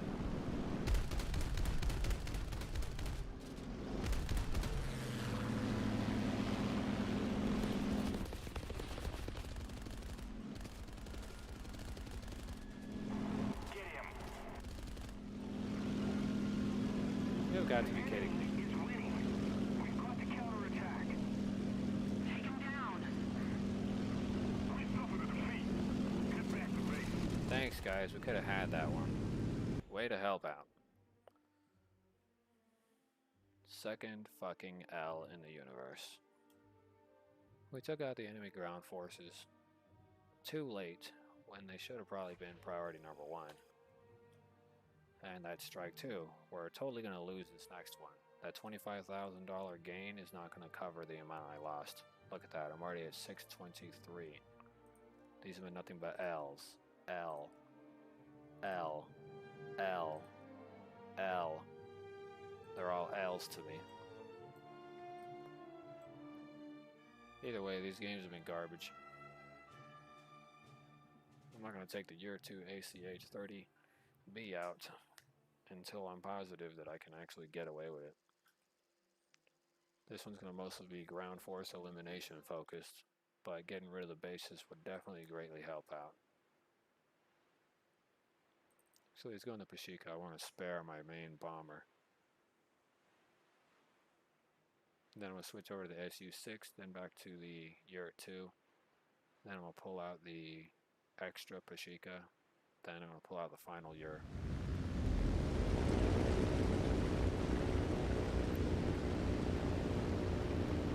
Attack hostile base!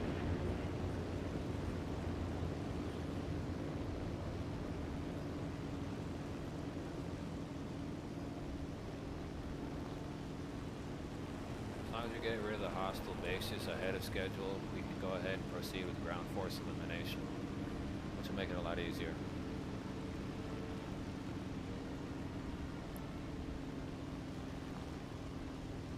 This also makes me wonder what Hermes is doing. I haven't seen him in years. Nobody will probably know who I'm talking about, but he's my African brother.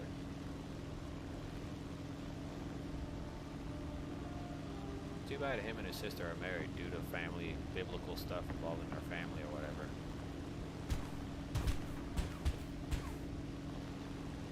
Some kind of village stuff.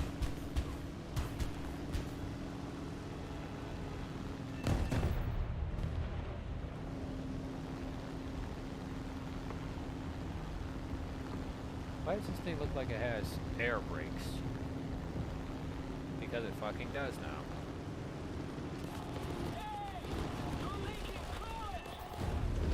As long as I got one more target out of the way, I'm good. Alright, we're gonna switch over to this guy. Bring out two 250 pounders, the Fab 250 kilograms, since I want to make sure that I can get what I need done. Sure, it's going to slow me down pretty bad, but once I drop them, I'll gain a little bit of my momentum back until they reload like 5 minutes later. But other than that, they'll help me take out some ground targets, and then I can proceed to dogfighting, even though I'll have a reduced mile per hour speed.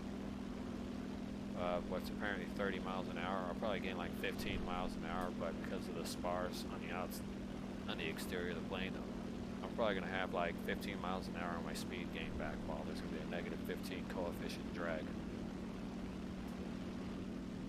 But as long as the bombs are attached, it's a negative 30 coefficient drag to speed, the parasite drag. But once I get rid of the bombs, it'll probably be a negative 15. Attack the enemy!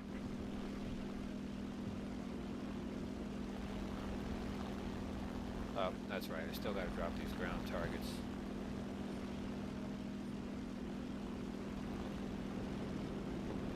Three, two, one. Bloop. That's one. 3, 2, 1. Boop. That's 2.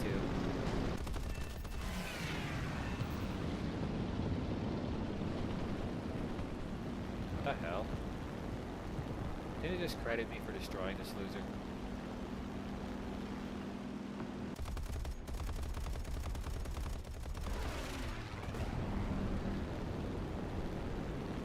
I don't know what the NB5 stands for, but if that's the airplane you want to fly, go ahead. I won't judge you. Alright. Goodbye.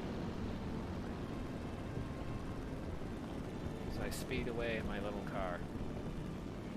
The enemy is getting closer to victory. I need to find my aerial targets. No, that's JU-288C. Alright. I gotta go aerial elimination. Before I do any of that, I need to get rid of him.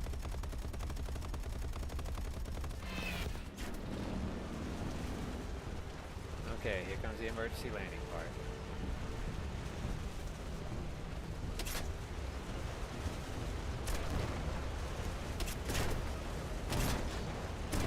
Look at that, dude. I crashed on a farm.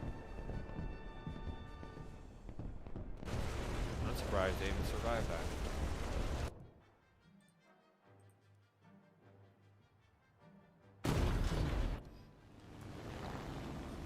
We are losing. Take him down! they really need to take down those IL-10s.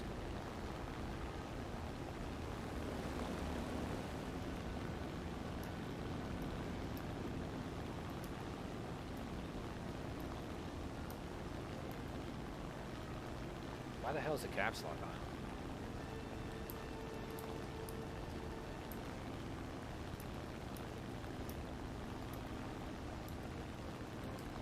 Take out the IL-10s to make up last round.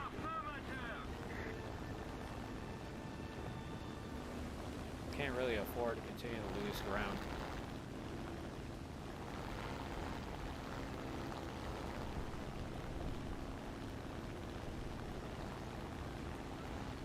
Need to catch up to this straggler. The speed I'm traveling, I'll get there in like 10 seconds or less.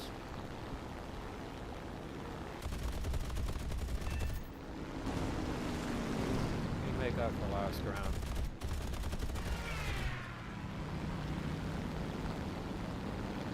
I don't know how that didn't clip you, but okay.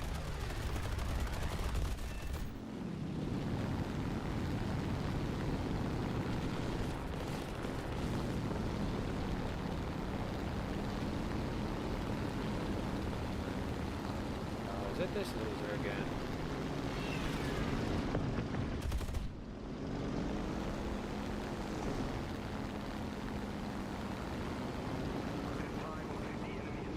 Oh, look at that, dude. They fucked it all up. Right at the end. Yeah, fuck you. I don't give a shit. You put me right back where I was at, you fucking sack of shit. So that wager was a loss of money. Time to go blow away the last one. I guarantee you it's going to be a straight flush lost. And I guarantee that 100%. No wins. Because the more you win on these punk ass wagers, the more it just gradually puts you in shittier situations in the game. Like, this game is literally engineered so that when you blow a wager to try to make extra coin, that it screws you over. Like, imagine being at 6.0 and it throws you into an 8.0 jet match and all you got is 6.0 below. That's what activating wagers does.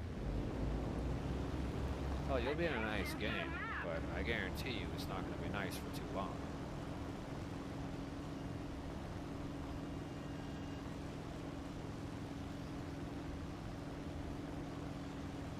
I gotta work on ground target destruction. I intend to keep this stream going as long as I can. And I think I started around like 3:30 or 4 o'clock in the morning. Not entirely sure. I could always run a check. Yeah, I've been going for like an hour and 30 minutes, so yeah, it was definitely around 3:30 then. 3:30 a.m. is when I started running this. So definitely been an hour. I definitely do have a headache though. But that's probably because I'm still not able to completely stomach eating food yet.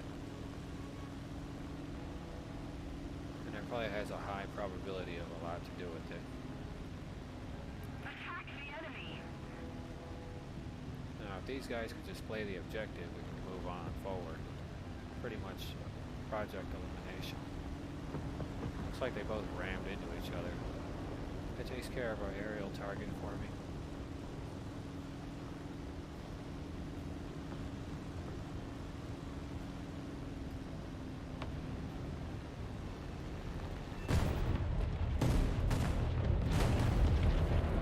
You've got to be kidding me. I'm over there pulling up and it does the freaking right turn instead. Well, that's a waste of a bomber.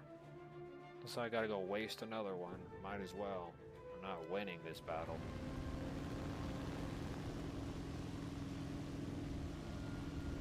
Swear to God, if another chunk on our side falls off, that's it.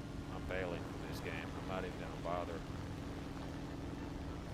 At this given point, it's been nothing but fat L's. I might as well help the enemy team win by bombing our own bases too. How the fuck are you gonna lose against that crap? Destroy the target. You're in a BF 109.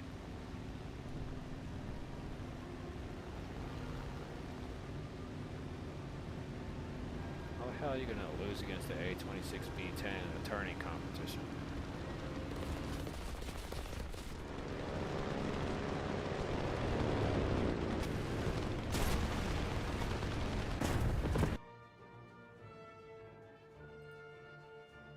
Fucking amateurs. At this fucking point, I really am just gonna leave. We just lost another fat fucking chunk.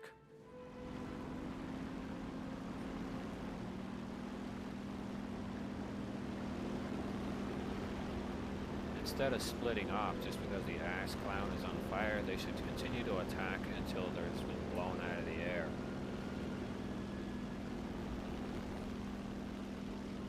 Attack the enemy. Donier 217 needs to get destroyed. The enemy is winning. Yeah, obviously. My team is right now uncoordinated like flies.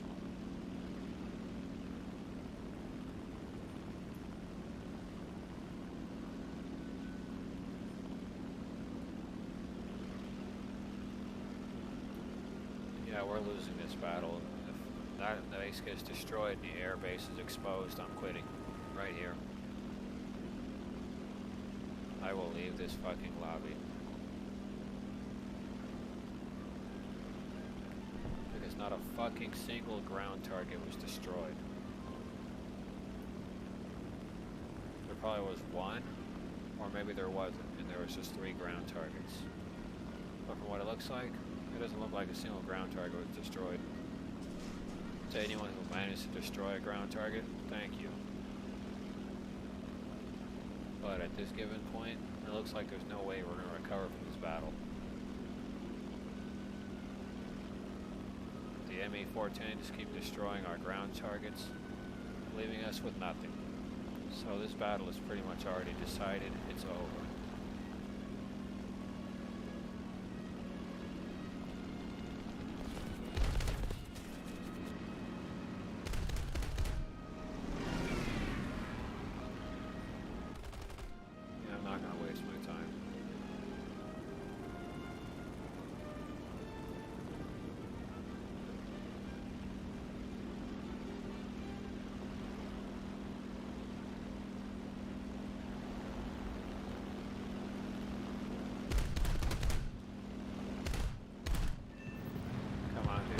Tell me that don't work here.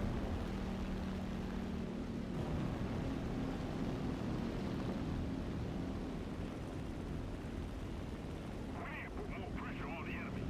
Yeah, you keep telling me that, dog, but I don't see your radio having ass fucking backing me up with ground targets. So unless you have something positive to say, shut up.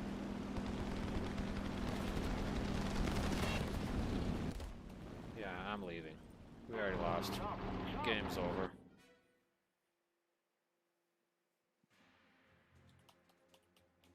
I ain't joining another rape lobby. You can go to fucking hell, War Thunder. You can go fucking suck some massive balls. Oh, just gonna have to leave the lobby, go find a random battle, and just go from there. And see if the team I'm on isn't complete trash.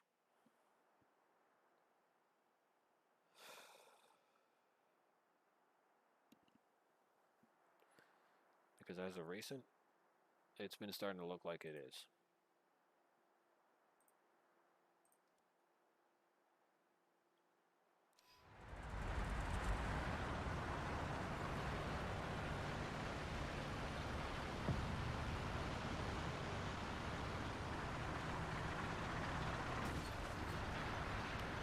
Oh, you got the T10M, not the T10A, which is annoying. You're going to be at this rank in BR, and you're going to be a pile of crap on the A model. The M model was way more expensive, but at least it paid out.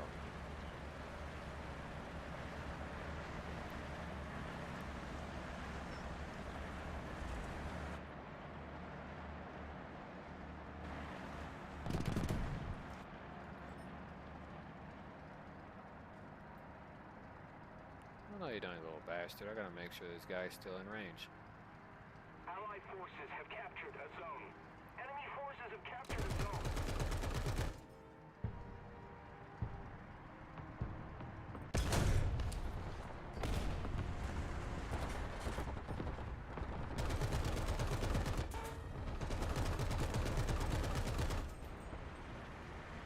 goes a striker with his lame ass ATGMs.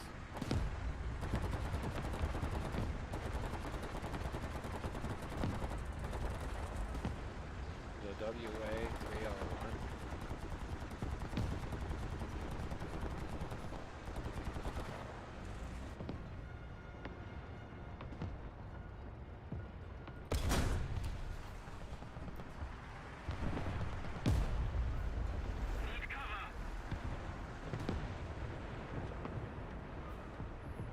That reminds me of that group that used to be called Triggers with Attitude. Triggers, as in gun triggers. I'm not going to say what it really meant because I know what it really meant, the NWA. And believe me, in today's society, saying that word will just get you banned. And then YouTube will demand you give an apology to the black community. Even though you're talking about rap music.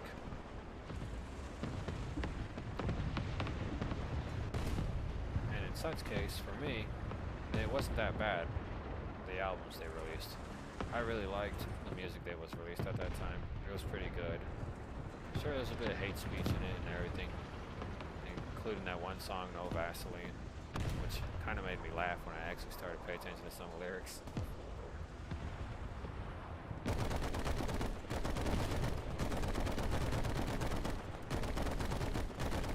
Did I learn something? Yeah, I did. You know, people were stealing each other's music back in that day. That's what I learned.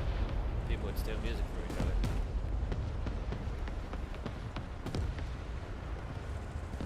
There was an interview where Snoop Dogg said some guy was letting them go.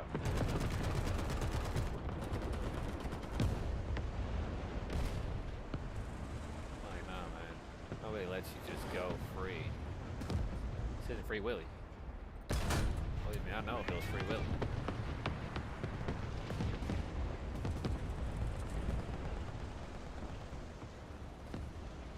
By the way, Free Willy is not a movie about a whale who was trapped at a freaking SeaWorld place. No, it wasn't about a whale. The story of Free Willy was actually about a black guy. It is definitely not about a stupid SeaWorld whale. So, yeah.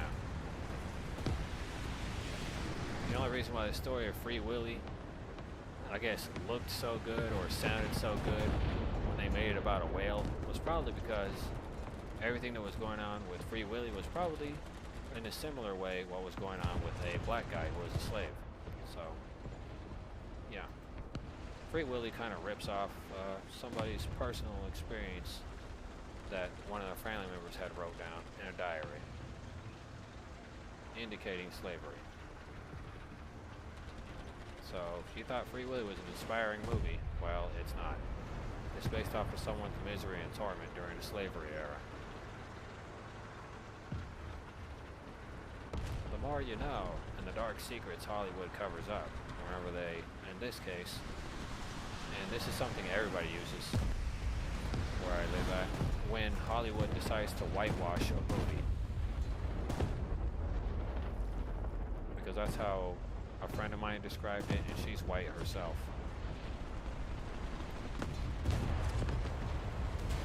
I was kind of shocked that she would use the word whitewash, but, you know, expect the unexpected, especially if your friends are spontaneous.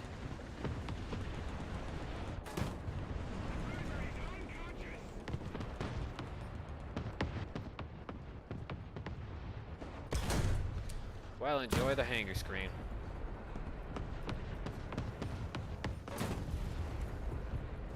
You gonna help me, or do I have to call the Jewish police? Because, you know, I have an option in life.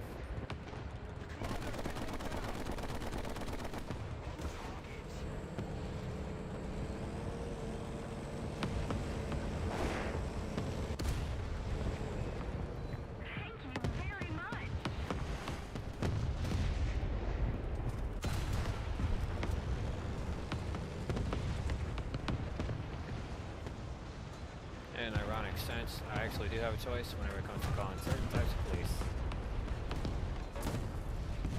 Wow, this motherfucker just keeps fucking try hard.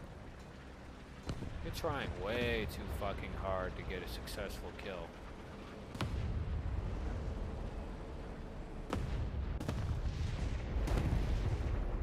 Like out of everybody, you're trying the hardest to get a kill.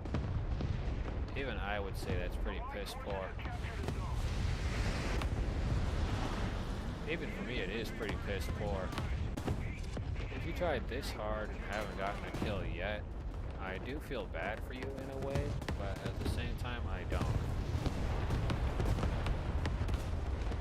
Because in a really sad sort of way, it does show what kind of player you are.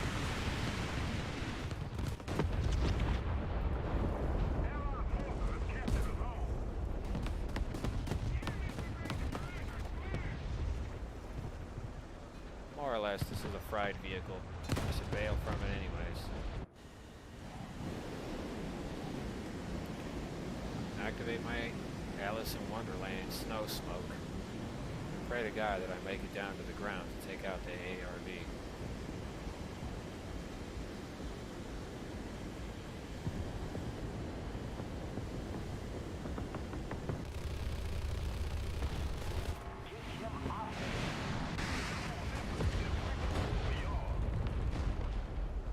Sorry, Hans, but I can't let you go anywhere as close to me.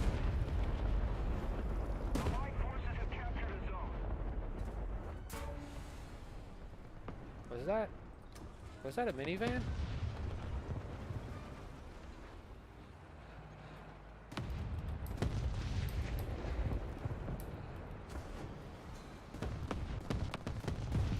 Was that a minivan?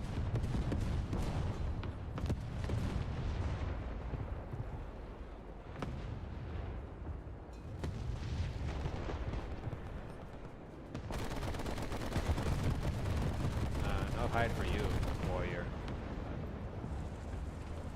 Oh, you're no angel, Mr. Mayor. Who do you think kept you unopposed all those years? That's right. Yeah, I would, you know, if you've ever seen this video, it's called The McFuneral. And if you know what that is, then you'd know that it's made by College Humor. And yes, I do like the references and dark theme that was used in the McFuneral video from College Humor. I actually thought it was funny.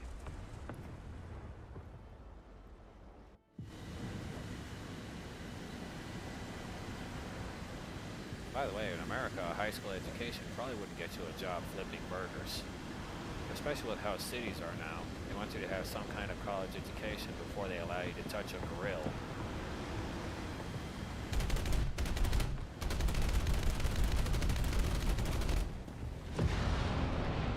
Yeah, let's hold you in place for a minute. I don't want you to go nowheres, man. I don't want you to get lost. You know, it'll be a good thing. You know, team bonding exercise. You don't get lost, everybody's happy. Just a little more effort, and victory will surely be ours. Yes, I hit. Wow, did that literally just go through the chassis of that stupid tank? There should have been at least a hull break. Because it just impacted it, didn't even deflect, just went straight through. It was like a hot knife through butter. Another Soviet-era plane. Clap, clap, clap. Let's see what she can do. Go, Whipping Bell! Yes. By the way, if any of you are looking to have real Pokemon made in the real world, I might be able to help you with that. However, this may forever change the geometric genomes and the gene strands involving the very things you call animals around you. And believe me, there have been a lot of failures, so for those of you who are wondering if it's possible to make Pokemon in real life, I'm going to tell you this now. It is not impossible, but it is possible. So if you want Pokemon in real life, you gotta do a lot of genome research. And a lot of the world is gonna say you committed a crime against nature, so I'm gonna tell you that now. It's not a good picture. If you want to make, I forgot what the name of that horse Pokemon was, the one that was on fire all the damn time. But I'm sure when that animal was born, the first time it was born on fire, it most likely was not very happy.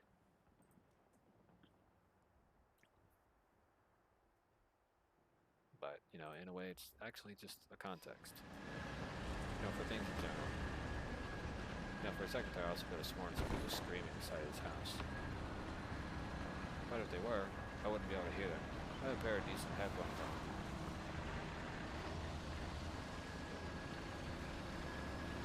Excuse me.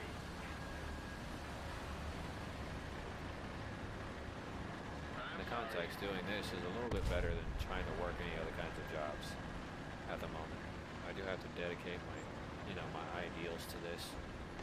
And sure, I could pour my life into a construction job, but you know, it would just be pouring into a stereotype.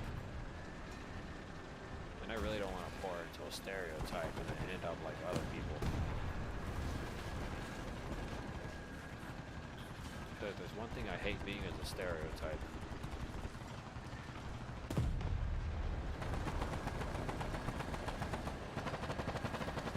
So for anyone who wanted to know, yeah, if you're living the life of a stereotype, then I'm going to tell you straight up, you know, the respect you were expecting down the road, it's all gone.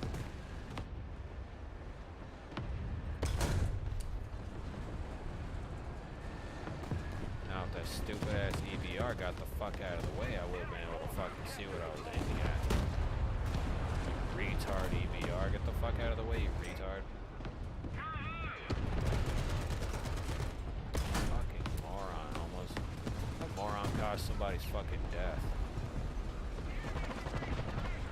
Thanks, EBR, you're so intelligent. Why don't you wheel your ass on over again, so that way more people can die? Dude, I swear to God, if you run into my ass again, I want to fucking punch you in the real world.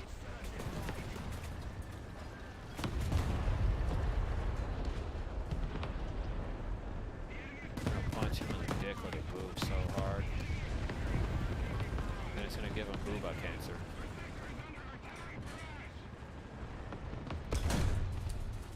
Yeah, fuck you, Centauro, you little shit.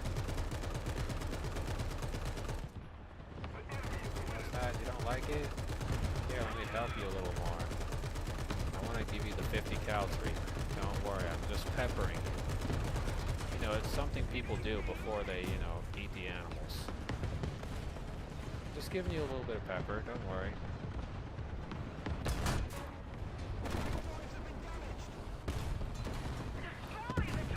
Fucking shoot the Centauro instead of waiting for him to blow you, dude. For fuck's sake.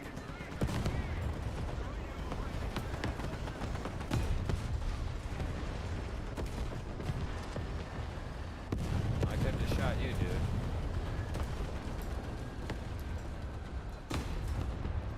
That was artillery. I don't know why that guy turned to me like if I had shot him. That was seriously artillery.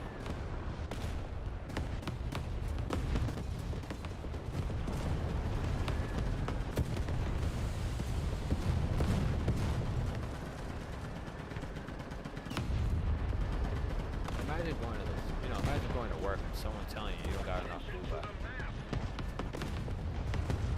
Not boba, booba, meaning boob, to work there. And you know, like, what was it, 3 years ago, they told this girl I was friends with that she didn't have enough boobs to work at the Hooters that she wanted to work at. And it was kind of fucked up, but they never let her go out and serve the customers. They were always having her washing the dishes because she didn't have enough cleavage. The owner of that particular Hooters kind of pissed me off.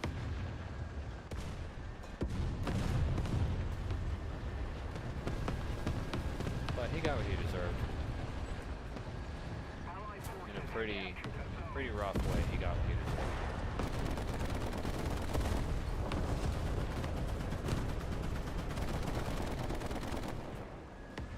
That much I will tell you, in a really rough and nasty way, that owner of Hooters got what he deserved. The young lady ended up suing him, and then the court couldn't seize any assets from the man who personally owned that Hooters. And instead, they gave the young lady the restaurant.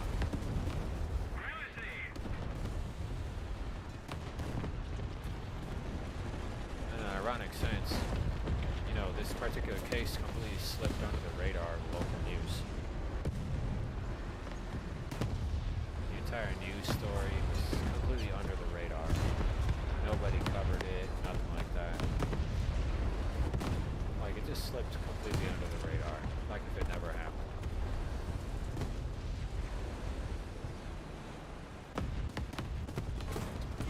Goodbye, warrior. You can return back to the hangar screen. Oh, I see one. Booba.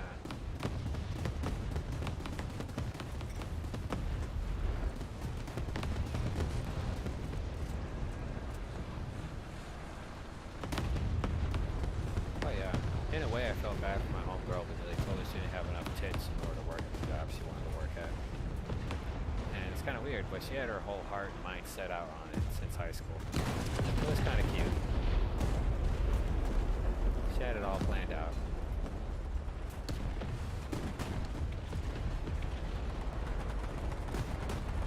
It was cool. She had a very big heart. Did I go out with her? She wanted to, but I told her it wasn't going to work out. You know, it cost me too many victory points. And she asked me what victory points were, and I said straight up, it would cost me too much general morale to try to maintain a relationship with a girl.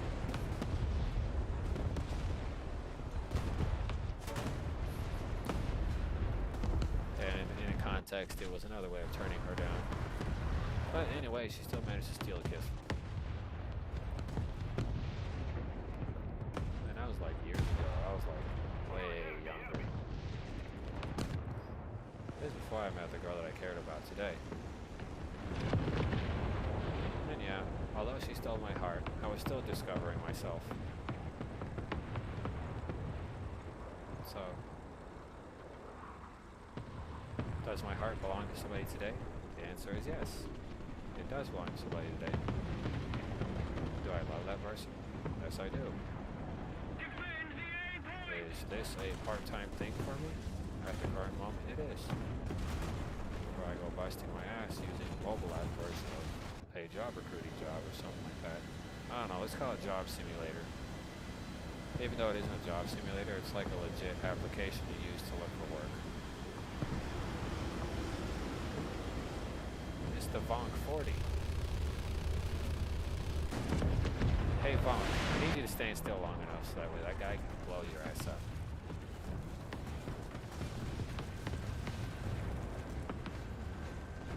Hey, we're already destroying them. I should just roll forward and use my minigun powers to go save the day.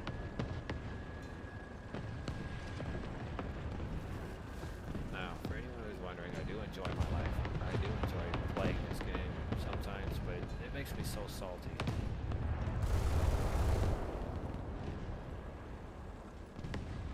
So yeah, as of recent, it has made me very salty.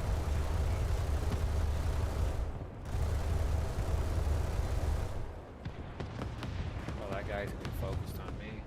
Gives you some time to get out of the way while they go ahead and take pot shots out of us.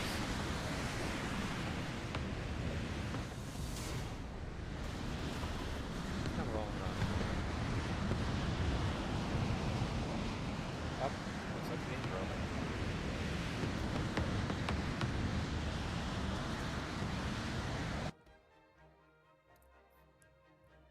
Yeah, from time to time that does happen. No matter how many updates go by, the game does break from time to time. So if you're wondering if the game is stable, let's put a pin on that, on the word stable. Because I'm going to be real honest with you, the game isn't too stable. I could play some Battlefield 2042 beta, but yeah, I'd get sued by, I think it's EA and whatever else is associated with DICE. I'd probably get sued by them, so yeah, I'm not going to do any 2042 open beta live footage kind of stuff.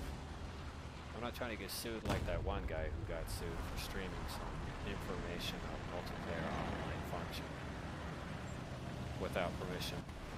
Not trying to get sued. This person wasn't even able to take it to social media either. Complete media blackout for their account and everything. They're getting sued currently for $500,000 for damage to image.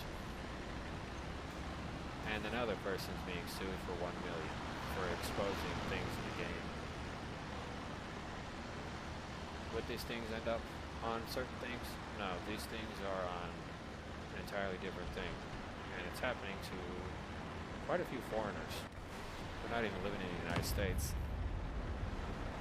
This one kid who was exposing 2042 gameplay of the new Battlefield or something like that, just trying to expose more content with the game, he got in trouble and had his account completely suspended and deleted.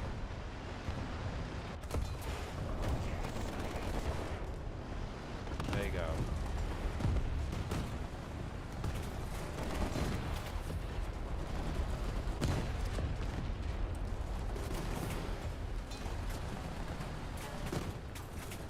I'm trying to watch you get destroyed right there, dude.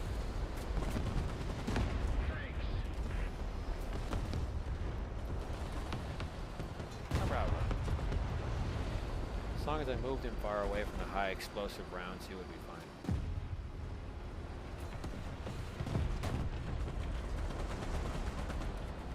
Yeah, that does remind me. The name Sasha is actually unisex.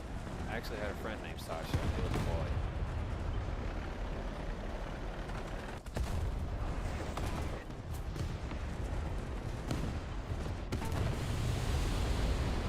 Didn't have anything reloaded, so I wasn't really expecting to live right there.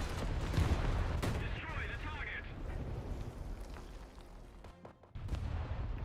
Time to pull out the M42 Dusty. And let's go park my little tank somewhere nice. Maybe in a spot where nobody can see him. Completely ignored from society. Enemy forces have captured a zone. Hey little guy, you can hang out here. Nobody's gonna ever give a shite about what you're doing in the corner.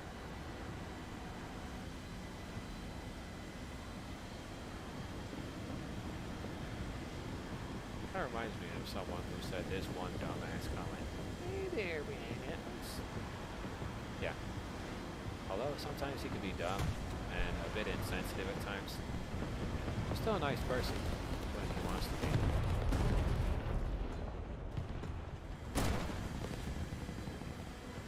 Oh, you think that justifies what you did? You think that justifies your hate crime, son? I'm putting on the takeoff flaps. I'm going as high as I can. You can't end my dream.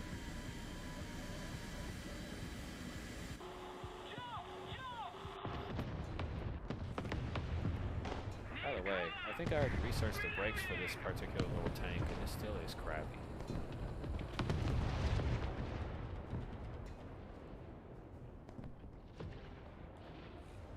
Let's see where this guy spawns in. Come on, little booba. Ah, there you go.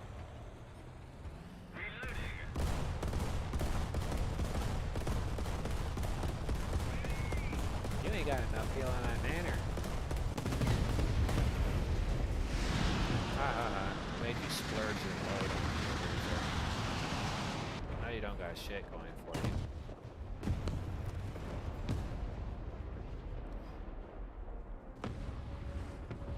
Allied forces have captured a zone. Remember, distracting the enemy is your best option in most cases.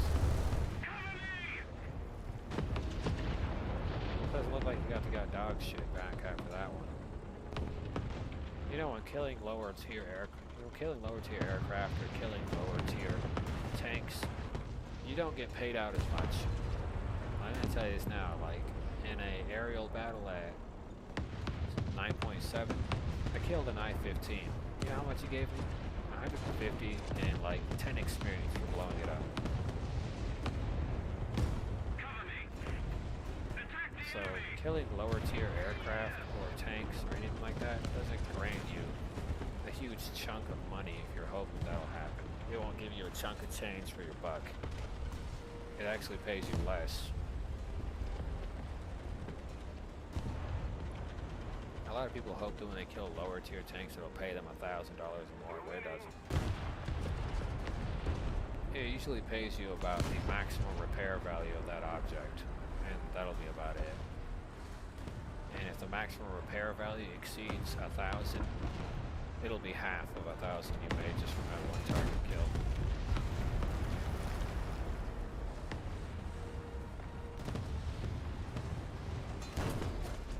Oh wow, dude, you're in that vehicle and you lost.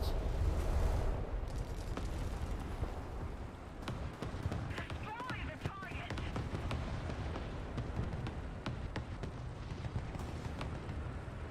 That guy in that tank back there didn't have enough booba. And how the hell is somebody right there, right in between that line, and you can't even get that fool? No, I'm good, dog. You can cover yourself in hell. How about that? We'll cover you some jelly, a little bit of buttercream, just wrap you all up and spank you.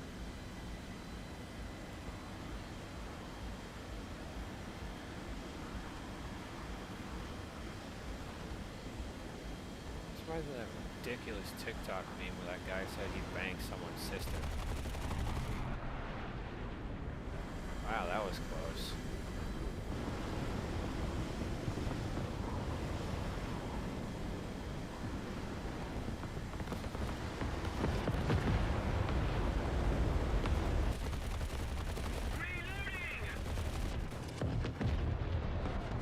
Oh look, someone in their cudgel blitz. Oh god. Cudgel blitz.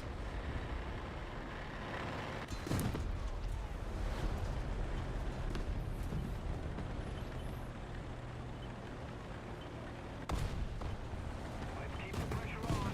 What's the sitch, little man? What's the big kahuna?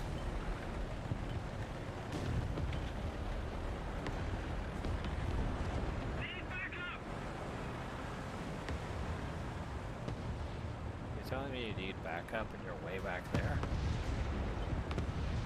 What do you need backup for? Literally all the light vehicles with a ridiculous amount of firepower and ammunition are rolling up. Like the Marauder A1's doing his part by being ridiculous as possible.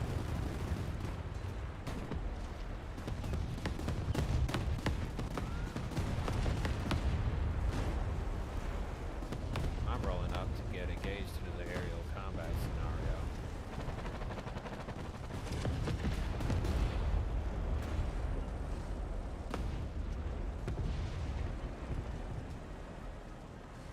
Yeah, Yu-Gi-Oh! 5Ds is revving up your way. Yeah, that makes it definitely sound a lot better. That's like terrible advertising for a TV show. In the context, I will tell you that now. That was like awful advertisement to try to get you to want to watch the next episode. I remember watching Yu-Gi-Oh! 5Ds, but I kind of stopped watching it because that constant slogan they kept throwing out there. It's revving up your way. That little slogan they kept throwing out there was pretty much pushing me away. We'll call it that, but it was legit pushing me away. Like, I didn't want to watch it because, you know, I didn't want to hear that slogan anymore. That's just on the real. I didn't want to hear it no more, so I kind of just, like, walked away from Yu-Gi-Oh! 5Ds.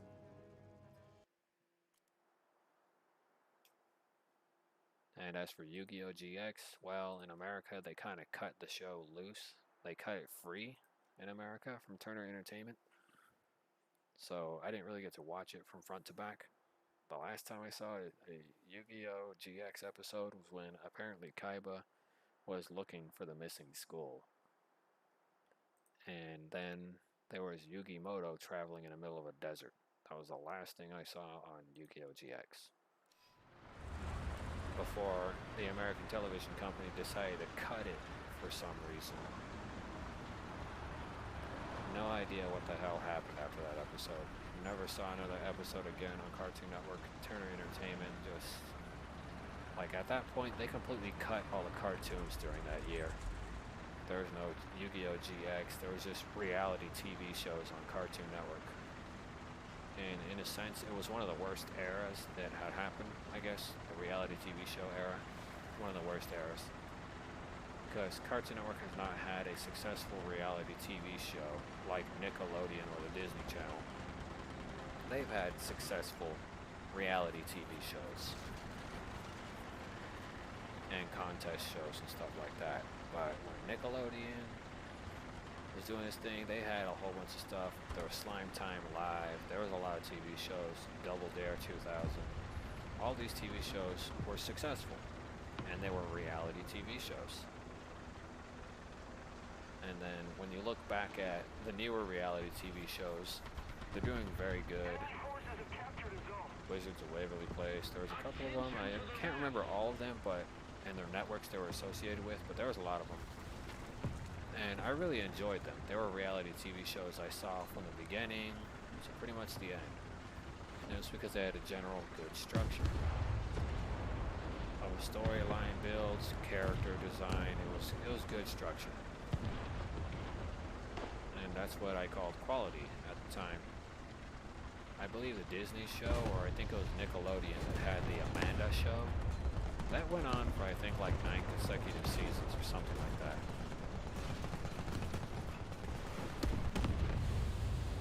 It wasn't bad. It was a pretty decent show.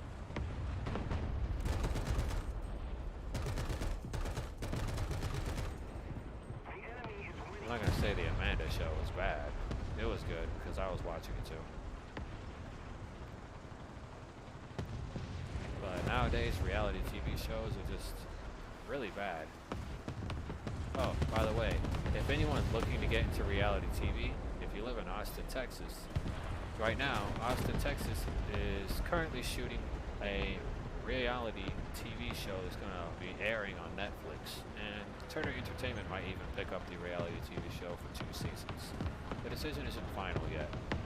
However, it's still in the works. Paperwork is still being drawn out for a contract. So this Netflix series is going to be running it. Turner Entertainment may pick it up.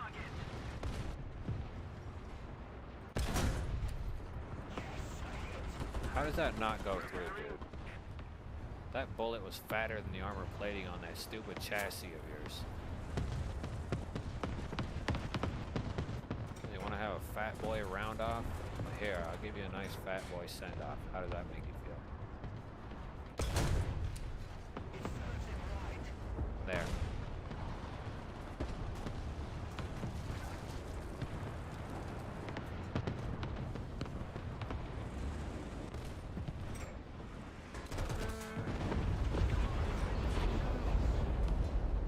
What do you mean the commander's been knocked out? I still have a machine gunner, you fucking asshole. The machine gunner is literally located on the freaking left-hand side of the goddamn tank. He is not located anywhere else. He's not on the abdomen of the vehicle. The freaking machine gunner is right there. The machine gunner is definitely not the freaking, I'm not gonna say it's flat out. The machine gunner on this vehicle is 100% not the tank commander.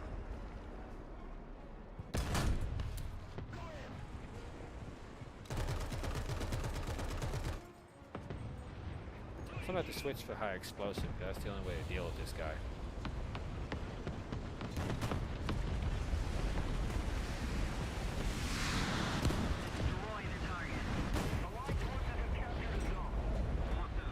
I'm gonna tell you that now, that really is the only way to deal with the STRV series. With the wedge tank. This guy literally has a better zero drag coefficient than other vehicles in the game. So if you're wondering if the wedge tank is a nice vehicle to use, yeah it is, but only when you're on fucking hills. Otherwise, if you're not on a goddamn hill, it is not your best friend, it is your worst enemy. Because that tank will never be able to shrug off a round at point blank. I'm just gonna let you know that now. It has not shrugged off any bullets I fired at it at point blank.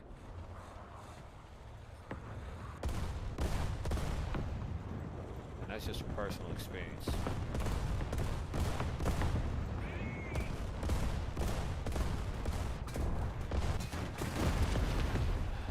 I'm quitting. I'm gonna leave this. I'm gonna leave it right there where it's at. I'm not gonna even worry about it. After that fucking shit, I'm good. That game could stay right there in the shithole where it's at. And since all those bastards have lost the damn game anyways, I don't give a shit. The fuck you talking about moment of death saved? You ain't saving that moment. Go right into my motherfucking gallery and trash that shit. Well, you're gonna open that file location for me because you keep saving fucking images and that shit's causing my fucking hard drive fucking problems. I got a lot of unnecessary data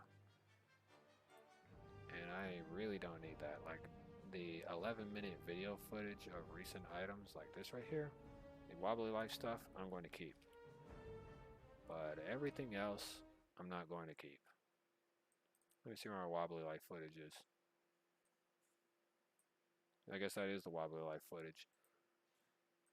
Restore that. I still gotta upload that wobbly life footage. It's not 11 minutes long, it's what was it? Yeah, I'll record it.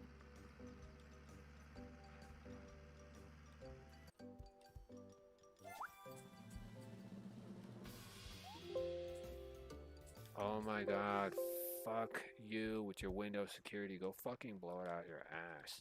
You fucking ass clown. I did not set up no pin for this crap. Like, what kind of BS is that? Windows security isn't even supposed to appear out of the blue. Why that's even recorded, I don't know why, but I think that was a glitch in the game itself. Let's see, desktop recordings, blah blah. Oh, I had Dying Light on here too. Don't own the game anymore because that game pisses me off so much. I decided to give it back to the company that sold it to me, Steam.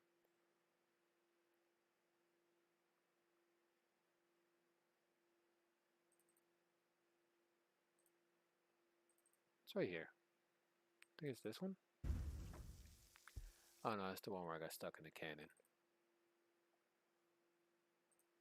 Yeah, I'll leave it right there.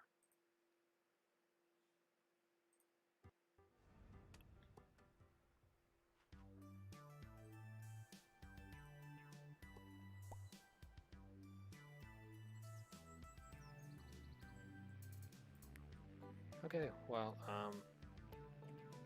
I'll be right back because I have to take a huge whiz. Why this is in full screen actually concerns me. And no, I'm not launching another game, I'm just leaving you with menu music in the meantime. But I'm not going to put the be right back thing.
Alright, I'm officially back, so I'm just gonna go ahead and pause this. And yeah, I do like Wobbly Life, and I do plan to dress up as a large, massive Wobbly. Probably by next year's Halloween. If not by Christmas, I plan to have designed a massive Wobbly costume.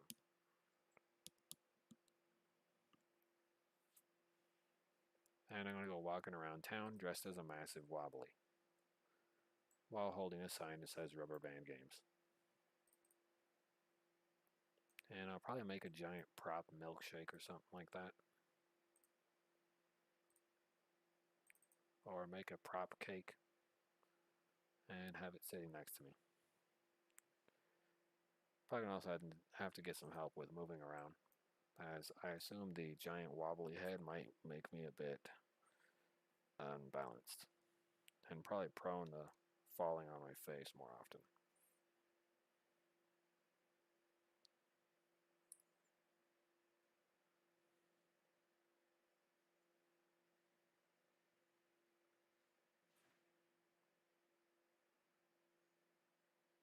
Looks like Dithy Denogla is streaming again. Oh, he's streaming again. But with that weak ass Pokemon game. No offense, but I'm not going to play Pokemon Feather Friends Pals Forever combo DLC expansion hamburger pack mode. Oh, you have got to be kidding me. The stupid audio in this game is fucking with me again. Fucking pile of trash. My gaming headset is right here. I do not have to apply my gaming headset every fucking time, do I?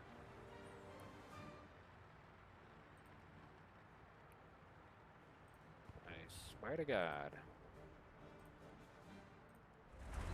This trash game does it a lot too often.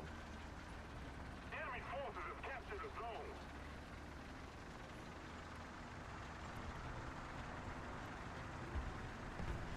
I'm pretty much done with this tank. Once I'm done with all of its research and workings, like inner workings, I'm going to trash this tank as it's already spaded. For anyone who is a 100% completionist, I'm going to tell you this now. I do not play the game to 100% completionist with all the skins, you know, with all the skins, color, camo. I don't do that. Maybe with like 3 or 4 tanks I wanted to get camos for because I really like them. But with the rest of them, I don't care about camouflages. If you're really that dedicated to get camouflages, good for you. If not, that means you're pretty much a regular War Thunder player. And to get camouflages is like trying to get prestige levels in Call of Duty. It isn't worth it in the end. Because I remember people used to brag about it. Oh, I'm 10th prestige. I said, you know, I could just hack 11th prestige and just be like that. Like, I've literally been a shit player my whole life.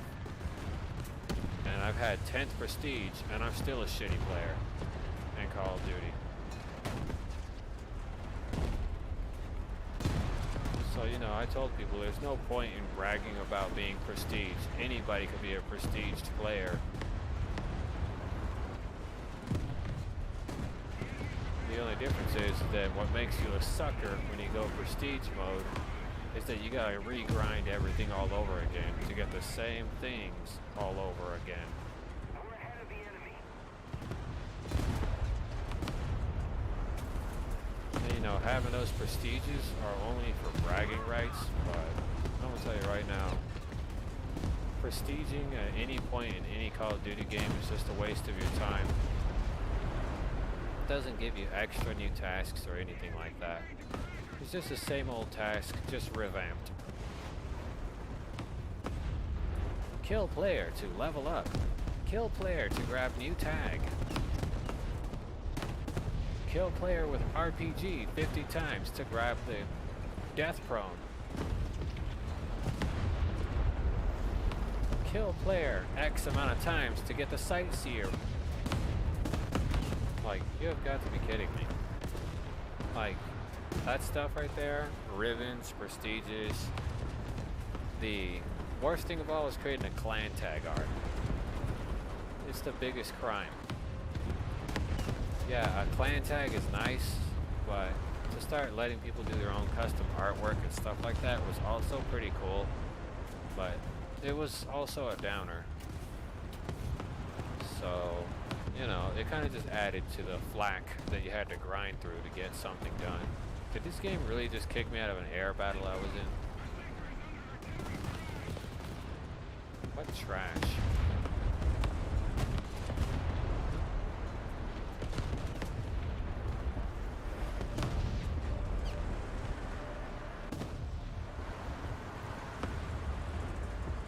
Really, dude? You're scared of the BMP-3. The BMP-3. Attention to the designated grid zone!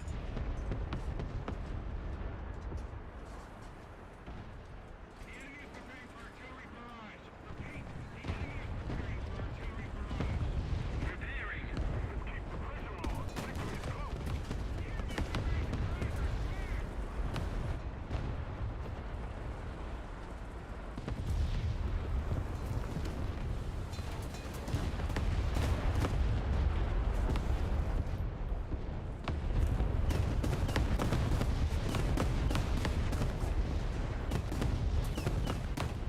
I don't know how I'm traveling 8 miles an hour in reverse with this destroyed freaking transmission, but I am. Repairing! Repairing!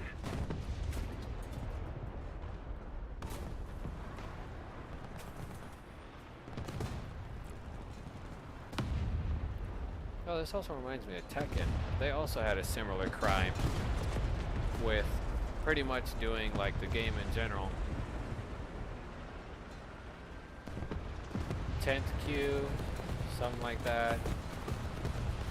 It was a pretty similar crime.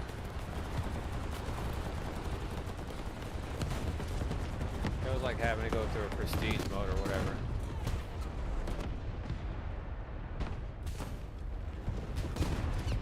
Bruh, I don't know what you're trying to gain. You're a ZSU-57. You just got annihilated. This house needs more marble columns.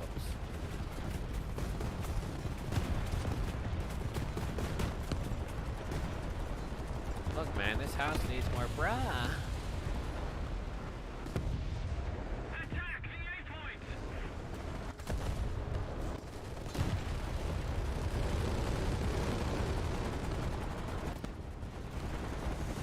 Look at that. I didn't even get to do Jack Diddley and I somehow won.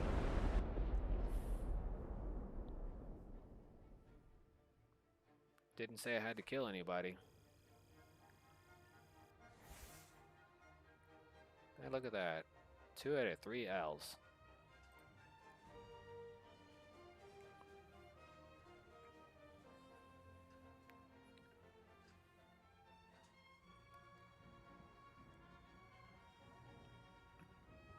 But yeah, look, I'm gonna be straight up with you guys. It's like straight up L mode. Like I'm on straight up L mode. Pretty much 24/7, 365. For anyone who thinks that I win all the time, just like T-Pain's song, all I do is win, win, win. Got money on my mind, I never give it up. Well, it ain't like that. It's more like this setting right here whenever it comes to rain, and then like a lightning bolt hits you every 45 minutes or so. And then after your first strike, the lightning bolt hits you again another 30 seconds later. And it's not I always win, it's I always lose. In fact, this one time I actually won the lottery and won like $5,000. Well, my win was short-lived because I had to split my prize between 9 other people. I didn't leave with too much money.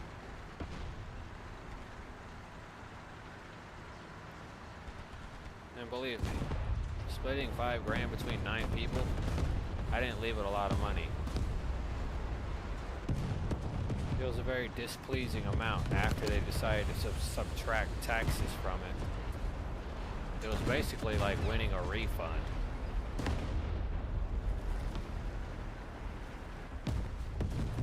You could win $5,000. Congratulations, you won $5,000. But you and 9 others have also won $5,000. Congratulations. Your $5,000 prize has been reduced. Somebody attack him! Look at that, I freaking aerial detonated that motherfucker.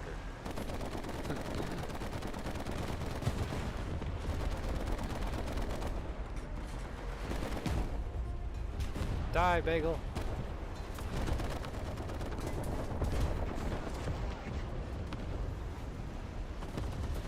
Die, we'll take die. Die, pig, die.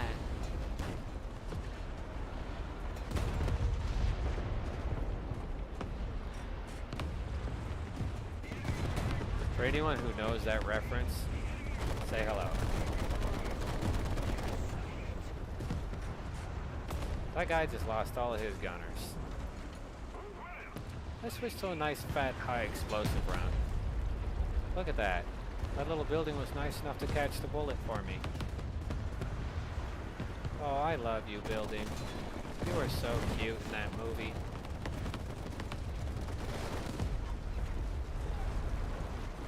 Looks like he only had one crew member left. It must really suck to be you.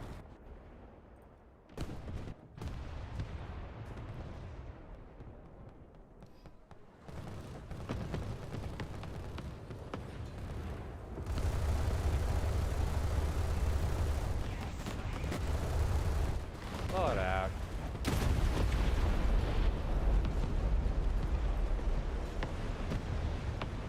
Let me holler back at you, B-Rye. B-Rye stands for Brian. Does anyone know who Brian is? Well, if you do, then you know exactly what kind of a person he is.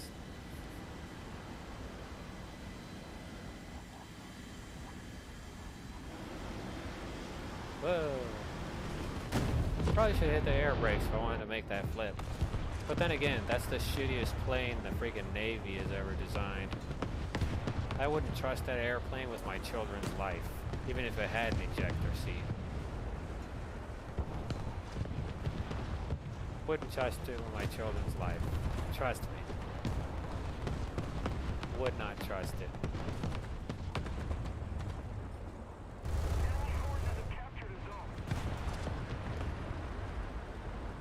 You know, I'm surprised the cognitive thinking patterns of my team is actually pretty piss poor at the moment.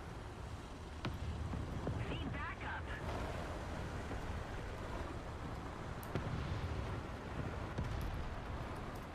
Regroup front line.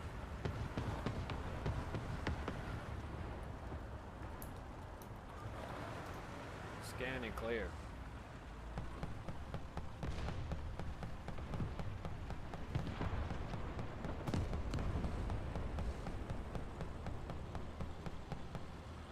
By the way, for anyone who doesn't know this, for those of you who are watching in incognito mode, I hope you know I can still see you. Thanks to a special software, it makes it very easy to identify who's watching in incognito so that they can get stream sniping moving on. This isn't like that movie where you got a guy playing Oscar the Clownfish or whatever his fucking name was, and him screaming, "Car wash!" Yeah, this isn't like that fucking movie.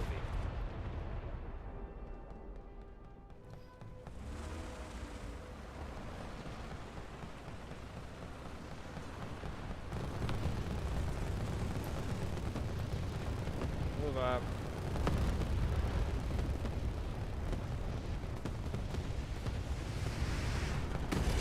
Wow, dude, you literally fired all that firepower and not a single kill. Well, I give you a clap for trying.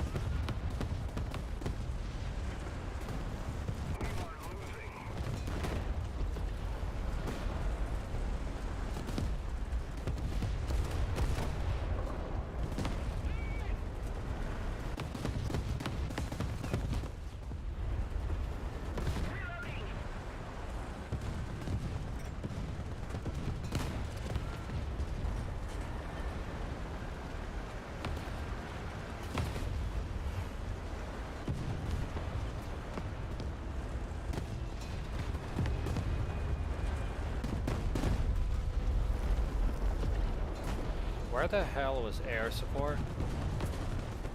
Where the fuck were you, you fucking pile of garbage? Take him down.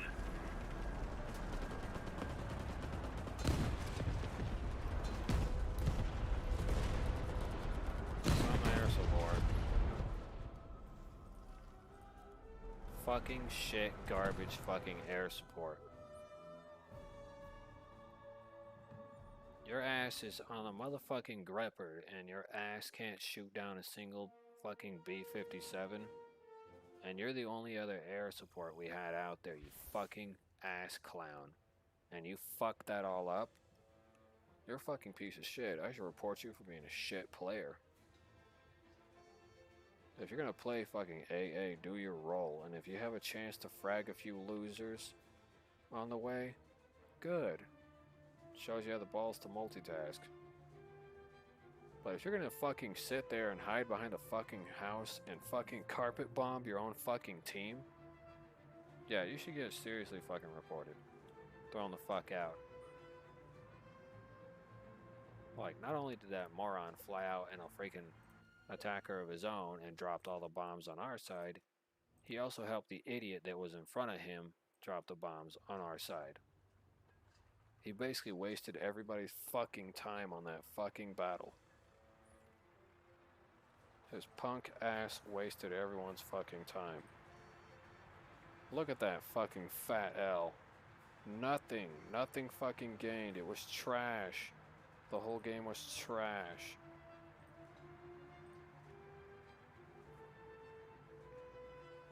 And look at this shit tank. It's still using the same Rena-Tank chassis. Nothing improved. Look at that. 9 miles an hour. Only 1 mile per hour faster. Look at that. 994. Do you know how much this fucking tank weighs? This is a fucking 54-ton war vehicle. And this fucking pile of garbage is gonna go fucking 9 miles an hour and have a fucking 994 horsepower engine. You have got to be kidding me. That is the worst power to weight ratio I have ever seen in history. Well, I could think of like 6 other examples when it comes to tank power to weight ratio, but I'm not going to give those examples. I don't feel like remembering all them names. It's a pretty small list. But there are 6 other tanks in the world that are worse than this one, and their power to weight ratio isn't that bad. The transmission was crap, but the horsepower that the engine put out was sufficient. Look at this engine. It just says engine. Power, 994 horsepower. Why does it just say engine? What, you couldn't get the engine name? Is it still classified? Are people still using the T-32E1? I didn't realize this tank was still being used in the Afghanistan war. Or in the Yom Kippur War. I didn't realize this tank was in use still. Who the hell is still driving a T-32E1?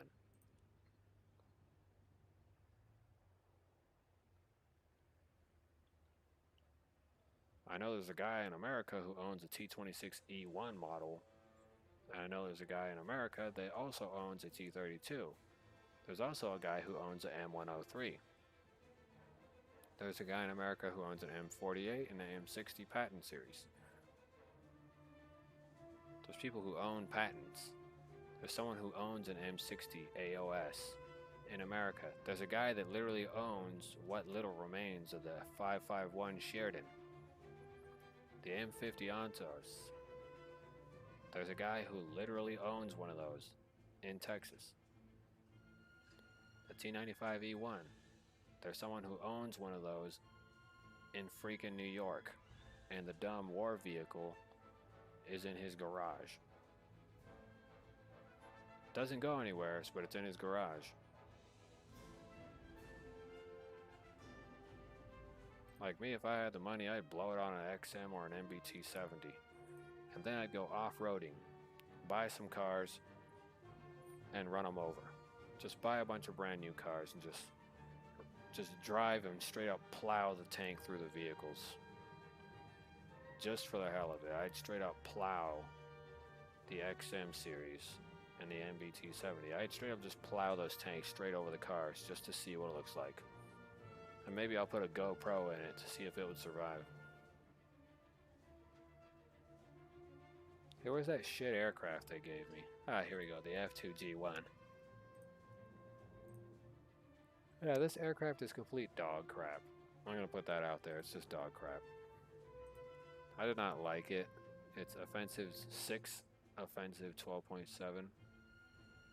Didn't really like too much about it. Was I satisfied? The answer is no. I'm gonna tell you, anyone who plays this game, I am not satisfied with the F-2G1. In fact, every time there is a Battle Pass item, which I'm going to tell you this now, Battle Pass screams Fortnite all over. This right here, I wouldn't waste my time with that thing. Wouldn't waste it. This right here, the USS Detroit, that's a nice 5.0. I might actually would like that. This right here, the A6M6C, this is probably a decent aircraft. Probably. And it's free, but I don't want an aircraft. Give me a goddamn ground vehicle. I don't give two flying fucking figs about the goddamn fucking BS shit you want to hand to other people. But I want a fucking free tank. I don't want no goddamn fucking aerial vehicle that isn't even in a fucking class of tree that I'm researching. I have no use. And the EBR 1963. This one looks pretty nice for a 1963. It looks like it has what it has slat armor on it. But that's not even slat, that's just a luggage carrier. Or in this case, it's a raincoat cover, since this vehicle was prone to rusting in real life. This little thing you see right here, these are metal wheels. They're not rubber wheels. When this thing would travel on the ground in cities and in towns that have paved roads, they were required to lift these wheels right here. These extra wheels for the traction, they were required to lift them. Because if they didn't, these extra little metal wheels you see right here that have absolutely no, and I'm going to tell you this, they have absolutely no rubber on them. They would tear up the street. So if this tank was ever on the road, you'd see these wheels lifted, and they'd take about a minute or two to lift these wheels since they're not exactly hydraulically controlled. That's what these things are for. Just twist, twist, twist. And then a crank here and a crank there in the interior, and then the wheels come up. Boop. Just pop right up. And that's literally just on a paved road.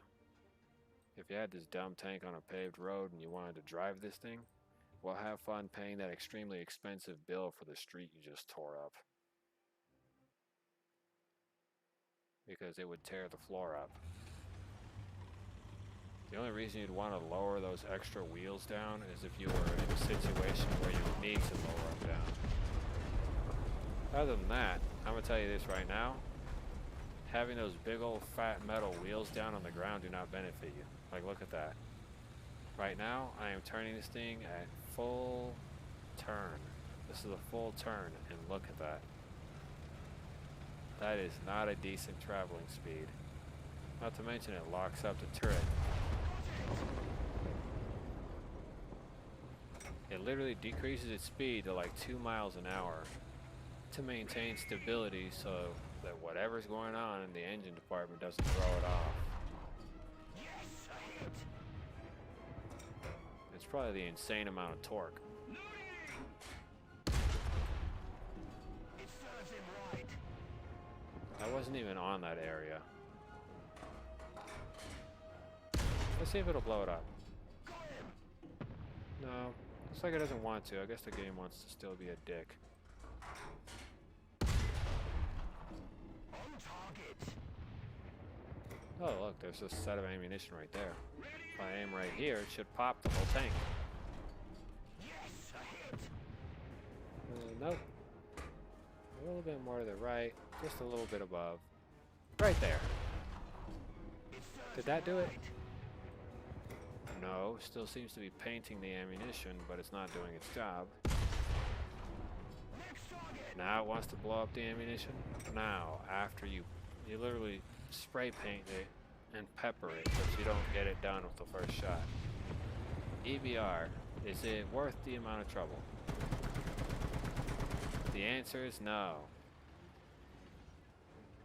Look at this ridiculous spotlight. Imagine being the guy who has to aim the machine gun wherever, and then you have to adjust it because the person ran. Or they threw a rock at the spotlight and it knocked it to the right.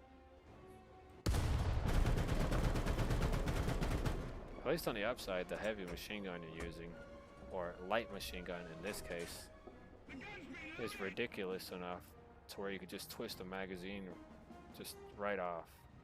And I bet there's another one of the same type inside. Yeah, there is. Is that the freaking radiator? Because if that is a terrible radiator. Don't get me wrong, it's kind of smart, but it's kind of terrible for probably how cramped and hot this vehicle was. Let's go ahead and return to the hangar. I want to see what kind of freaking caliber those are. Are they 7.62s or are they 5.5s? Let's see, it's a 7.5. And the top one's a 7.5, and it's a Mac 31. Is that really what the Mac turned into? No, the Mac 10 looked well. The Mac 11s came out alright.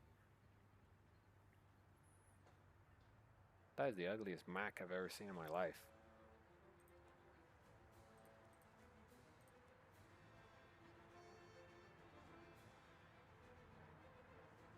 The Mat 49. Comes with a little grip, but it comes with a straight line magazine only. It looks like the militarized educational version of the Mac 10 with an extended barrel and then a freaking iron sight applied to the front. Not to mention a much more affiliated grip, and then it came with a freaking machine pistol grip, probably screwed into the very main gun chassis itself, and had the inner spring workings changed out and then replaced with a rear cap casing so that you can adjust on the go. But this seriously looks like a Mac 10, and they call it the Mat 49. But it looks like a Mac 10 with a straight line mag, not a double stack. It's a nice army helmet. Question is, did it really absorb any bullets, or was it just made out of plastic and was just made to look good? And were you better off wearing a frying pan made out of iron to bounce bullets off? You're probably better off with a frying pan. I'm just gonna lay that out. If you were out there in the war zone or something like that, and probably in World War II, you were better off walking around with a huge frying pan that was a cast iron skillet or something like that.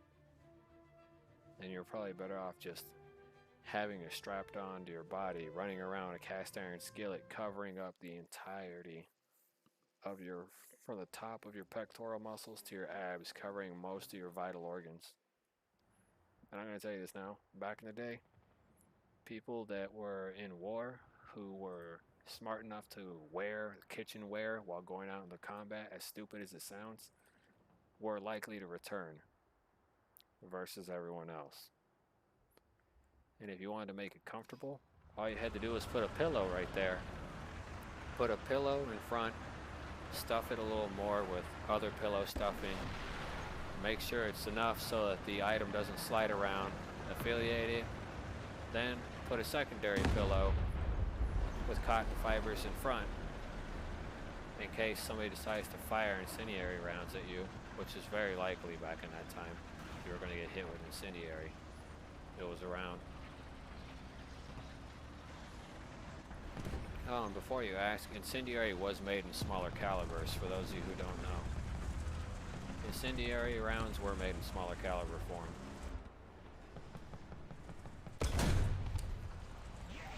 And there goes his gun and breech. Look at that. Beautiful. That was just beautiful. Just gun and breech right there. It must have been an incredible shock whenever it just straight out smashed into his face.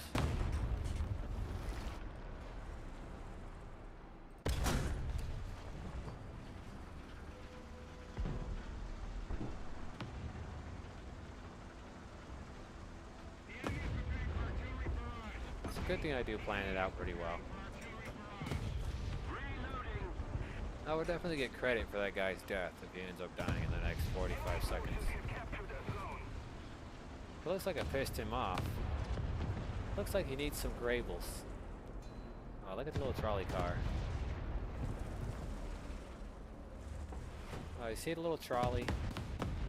Still has the little details of the tram controls inside.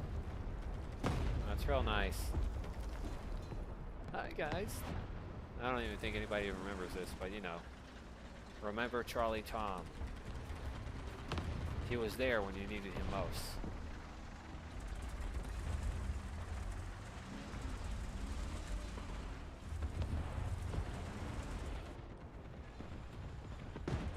The enemy is controlling most of the zones. Reloading. The radio operator gunner is unconscious. The enemy is getting closer to victory. Reloading. Most of the zones are under enemy's control.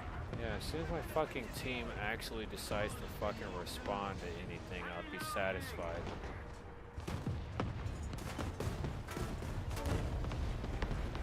Yeah, I don't think my team's gonna respond to anything at this fucking point. It doesn't look like they want to, so...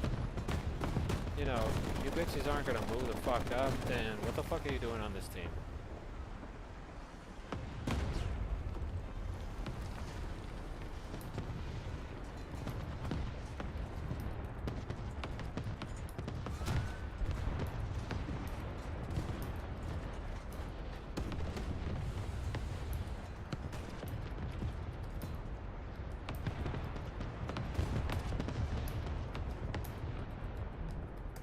Reloading.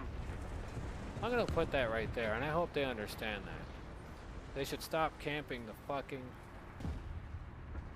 Yeah, they should really stop camping the motherfucking left flank because the right is closing on them.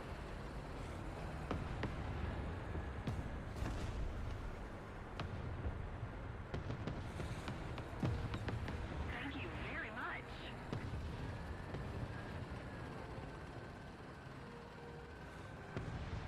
That's the one thing I don't understand. They should stop camping that left flank, though. That shit's gonna close on them, and it's gonna be fucking gonzo for everybody.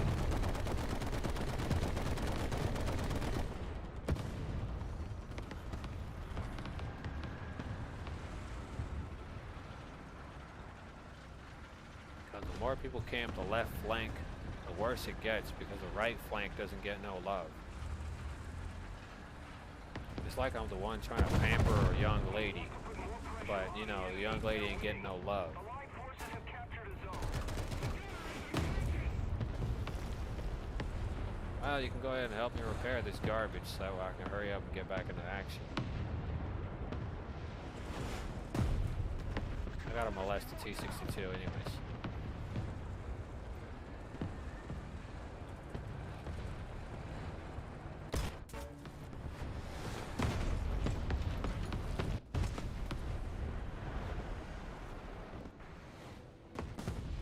Yeah, my team is a goner. They're not gonna make it. They all have gonorrhea. Get it? Oh, excellent. Yeah, I bet you guys feel super smart. As I say that with lots of emphasis.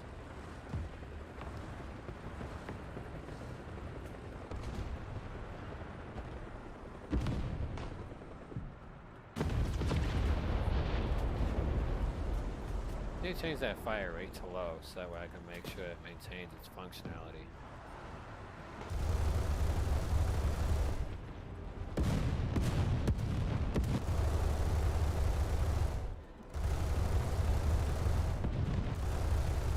No longer have the advantage.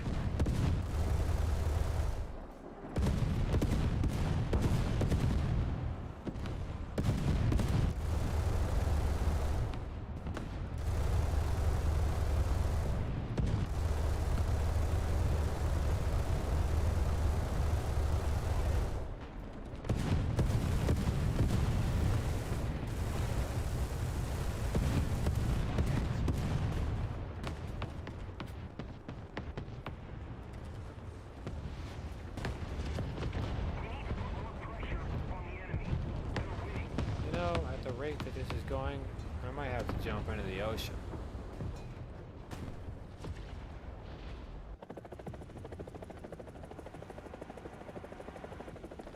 Destroy the target!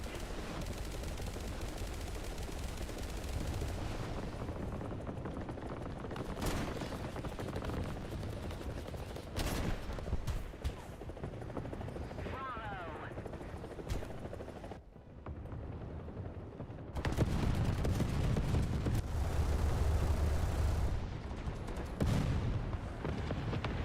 Yeah, I'm gonna have to jump into this fucking riverbank.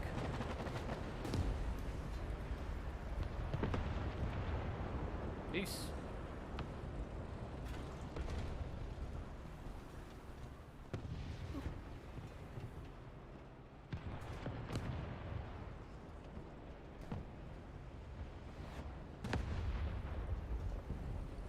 Believe me, I knew what was waiting. Grid zone!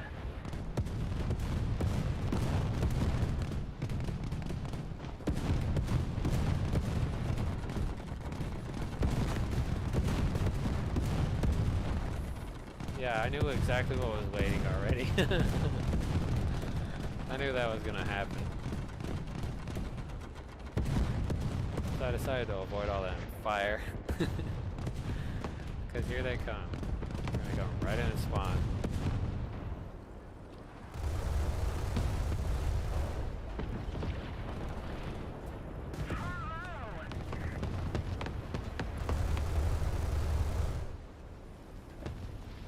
Yeah, the game's over.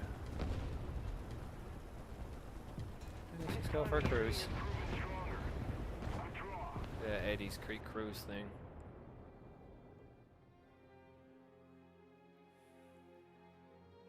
Yeah, I'm surprised the tank actually floats because it didn't float that one time I used it.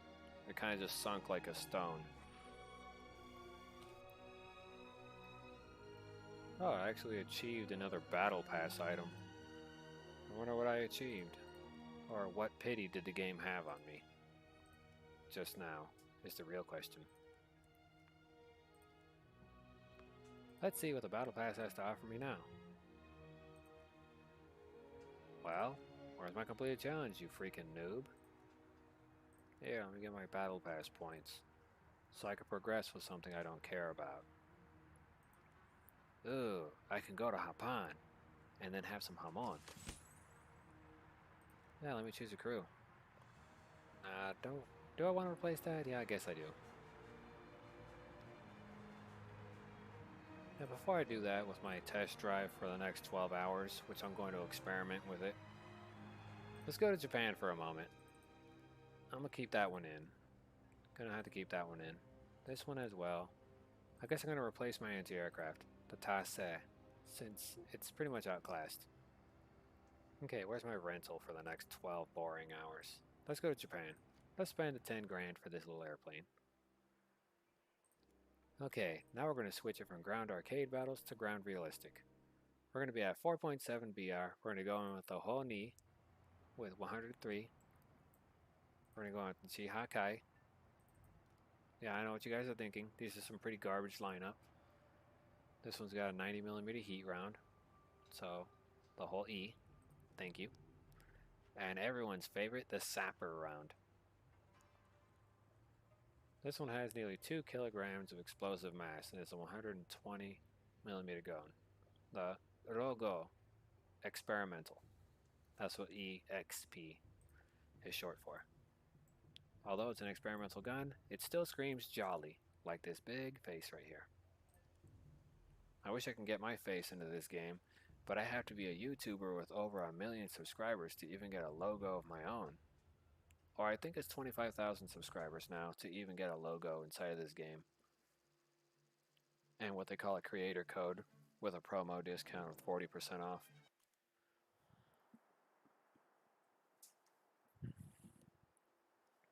Attack the B point!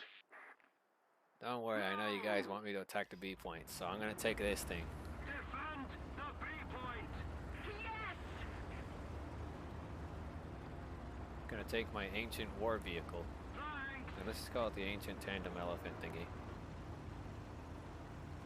The ancient tandem war elephant, there you go. Yeah, if you don't know what I'm doing, it's probably because I'm that. Defend the A point. Never. I don't know what you mean by I'm very high in the game. To be honest with you, I'm pretty sure this is just mediocre for right now. However, this semi-armor piercing round for this 120mm gun actually belongs on a ship.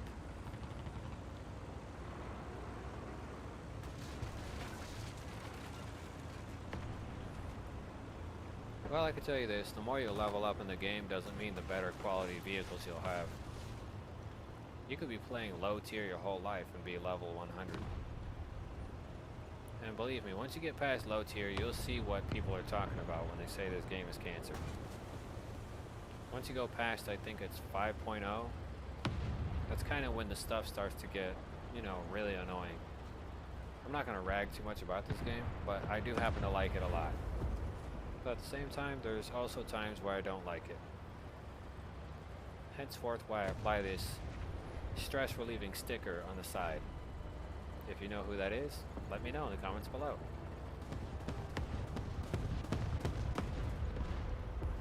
And if you're level 20, good for you, because my brother is like pretty close to level 20. He's still not past 1.0, which I'm beginning to wonder how he's still at pretty much entry level tanks and he's pretty close to level 20.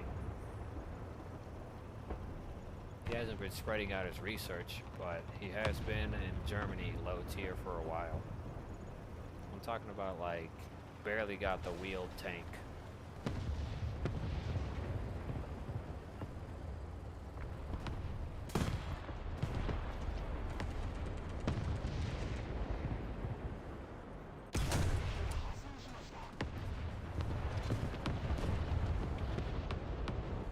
Attention to the designated grid Sí, command. señor. Our victory is near.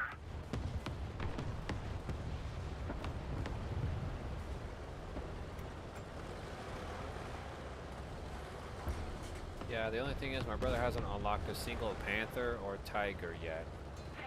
He's barely on the Skid tank, SKDF. I think it's a 75mm gun or something like that. He's still on that vehicle. So I'm gonna let you know that one now. He's like pretty close to like level 23 or something like that. Either pretty close to level 23 or pretty close to level 20, I can't remember. Unless he's still level 3, but he plays the game almost as much as I do sometimes whenever he gets really bored. But in an out of the ordinary kind of context kind of way, I'm still wondering how he still hasn't unlocked anything good. Yeah, the Puma. He has that little 8-wheeled or 6-wheeled tank. I don't know how many wheels are on that thing. I haven't seen it in a minute. But he has that little wheeled tank. And he runs around with it. From time to time, I take him to top tier BR, sometimes 10.0, 10.7. And I got a friend who is usually on around this time, but he's not on today because he's working. Me, I'm at BR 6.0 in Germany. No major or massive or huge improvements, so you know, I'll let you know that one now. No massive improvements for Germany right now. You know, me and Germany, we're not sitting on the same boat.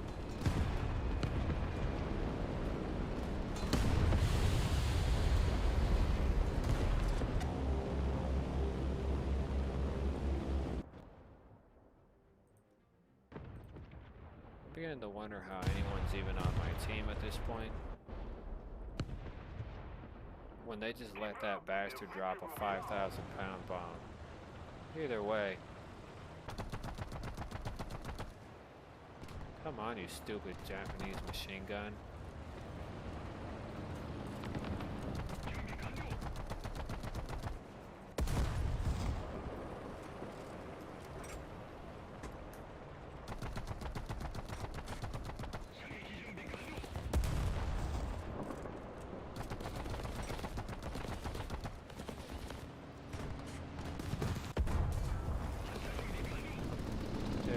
What caliber is that freaking gun on that vehicle? And you couldn't even get through this Japanese tank with its paper armor? Bruh, not even talk to me. When you can afford a better aiming vehicle, let me know. Look at that. Look at that save.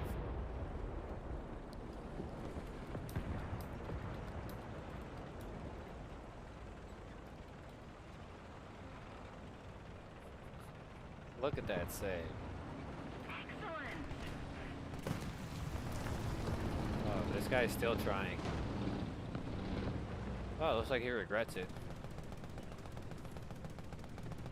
Attention to the designated grid square. Yeah.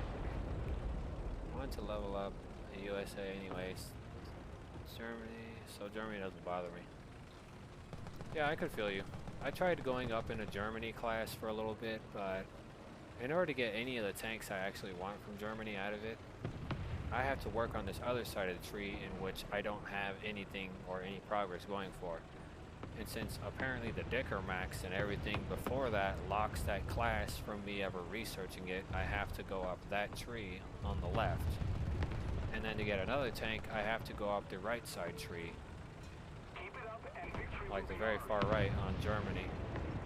With the United States, I have to buy tanks I don't want to buy or research because they're going to cost me a fortune in repair costs. So, you know, I don't really want to use those tanks because in a short amount of time they can cost you 200,000 silver lions for like maybe 10, not even 10 games. It'll cost you like maybe 200,000 silver lions in repairs in like 40 games. Because in most vehicles in the United States, once you get like around 7.0, they don't last too long because they're not structurally sound. Even if you do know how to angle your armor, they're not very structurally sound once you get pretty close to pretty much 7.0. At 7.7 it gets a little better with the T-32 E1 series. However, its armor penetration values are still pretty poor.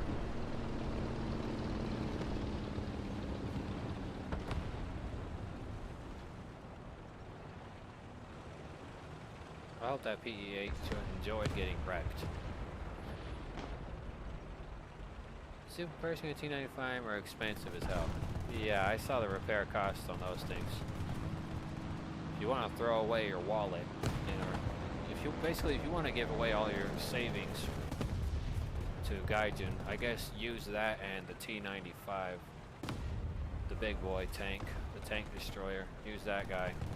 You want to throw away your wallet and your life savings to Gaijin. And be like, here, write down on this blank check whatever you want to charge.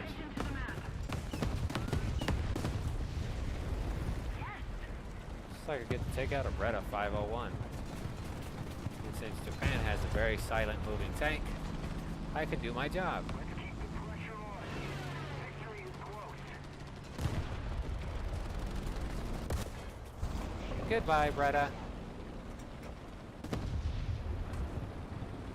Attention to the designated grid zone. Well, way to go, guys. You didn't really back me up. And you're over there shooting at him, but you let him know I'm right fucking there? What garbage is this? What the hell is this? Well, that's a sad missile. Why would I ever use that?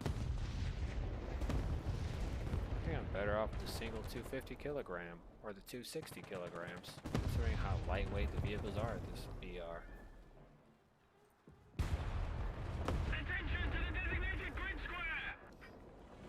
The Super Pershings are, yeah, well, I'm gonna tell you that now, that the T-26 E1 is extraordinarily expensive.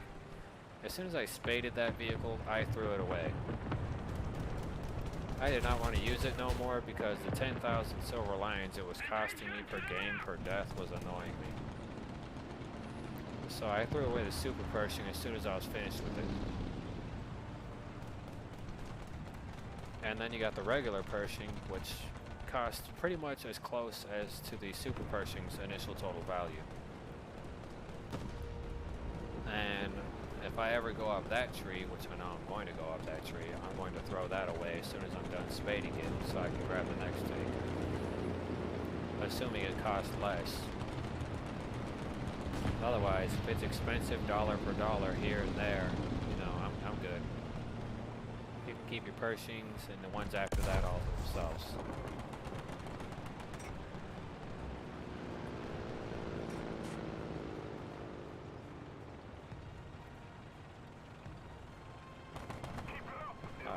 T95 is 20,000. Yeah, that's like a wallet breaker right there. You know, the only reason you should buy that tank is just to buy it, but never put it in a slot, never try to spade it. I would never spade that vehicle unless I had 10 million silver lions on standby. I would never bother spading it unless I had 10 million silver lions on standby.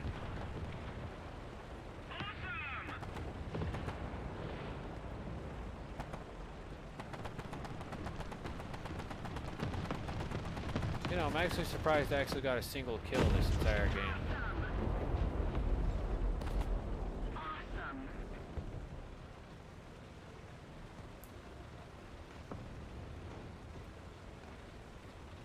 But I'm definitely going to be playing this game for probably Attention to the map. till like 12 in the afternoon. Allied forces have captured a zone.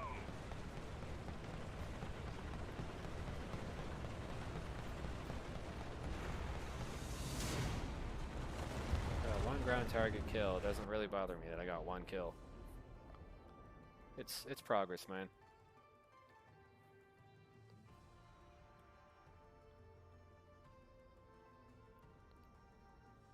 Let's go ahead and see how much the T95 costs now since they put out another update.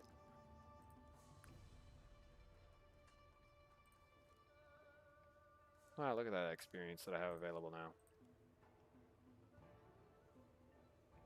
Could get a smoke shell to cover my tracks, but I don't really need that. Need to get a faster engine. So that way I can match up with the top speed of my enemies. This is currently on a 12-hour rental. There's some kind of challenge you could do with this vehicle during its 12-hour rental period. Let's see. The T95 asshat. It's currently going for a current discounted price of 270 silver lions. They got discounted in a recent update by 270 silver lions. Its current going price is 19,730. Let's go ahead and take a look at its modifications. 256, 177, 256. These don't count, but these do. 512, 349, 177. Oh, let's see how much this one is. This one doesn't charge you crew replenishment. Nope, it does. 500 for each one used. 512, 197, 611. See how much the engine upgrade cost. 848, 966. Okay, so your total losses with your T95 series is about 25,000. Alright, let's return back to Japan. Man, look at that. It's like 6:52 in the morning right now. I think it's GMT. 6:52 a.m. So I'm gonna be going to like 12 p.m.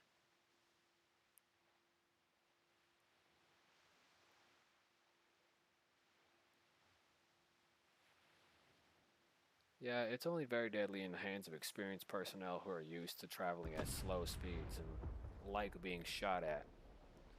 In most cases, I didn't really have to spend my time shooting at a T95 since I know how to get past the armor and hit the ammo. And even if there isn't ammo there, if you shoot it enough times, the spread of the ammunition shrapnel will be enough to blow up anyone.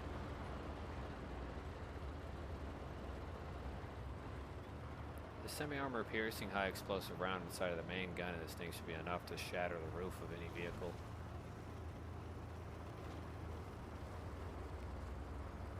Again, I'm not going to buy that tank unless I'm planning to go up on the Striker, the M1128 Striker unit. And don't get me wrong, the Mexus armor is nice, but it's not going to save your life in real life. If it wasn't for the slat armor, you'd be seeing large holes in the side of that Striker unit in real life. And believe me, that Striker does not take physical blows with real ammunition too well. Allied forces have captured a zone. There's even a test where they decided to test the Striker against an M1 Abrams heat round, Enemy forces have and then captured another the one zone. where they shot it with an armor-piercing fin-stabilized discarding Sabo. And the armor-piercing fin-stabilized discarding Sabo went straight through, but on the interior, everything was torn apart. And the rear doors were blown off. Striker has a rear door entrance as well. They were completely knocked off. because of the impact of the armor-piercing round and the amount of pressure it brought with it We no longer from have just sheer kinetic force.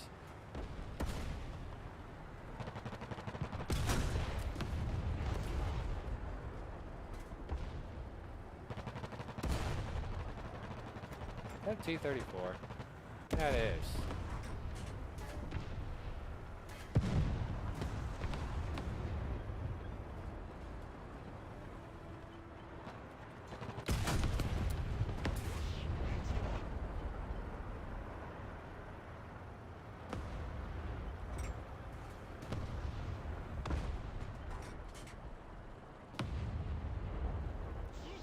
Well, it's fine if you don't want to use that tank. Believe me, I can understand your point of view.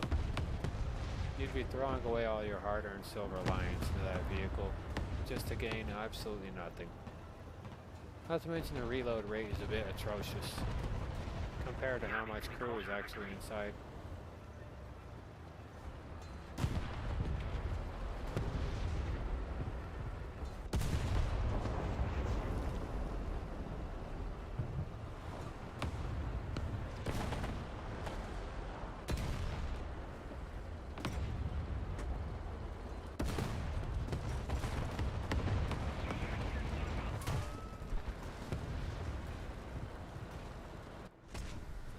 Thanks, team. You really were useful. Well, did I make enough to grab one of these? Yeah, I did. What's the point of 2.5 kilograms of explosive mass? Like, what is the gain there? So just take this. Assault fuse? Nah. We'll take a 1 second fuse. Well, actually, I'm gonna need, how many seconds? Let's go 2.0. And let's take the airplane out for a spin. Don't get me wrong, I do not believe this thing is going to survive anything that I do with it, because I'm really bad at calculating airdrop speed when it comes to these aircraft. So I expect the wings to fall off really soon. This probably costed me all my spawn points. Yeah, it did. Oh, come on, why is he faster? Lucky. Oh, no wonder. This thing tops out at 337 miles an hour, and it's at 4.7. You are not a 4.0 aircraft if you top out at 337.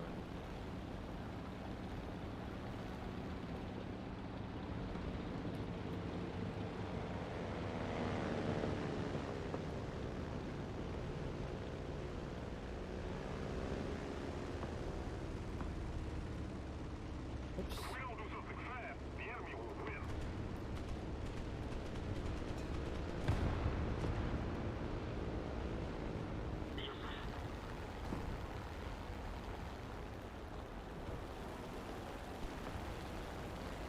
Yeah, believe me, I should not.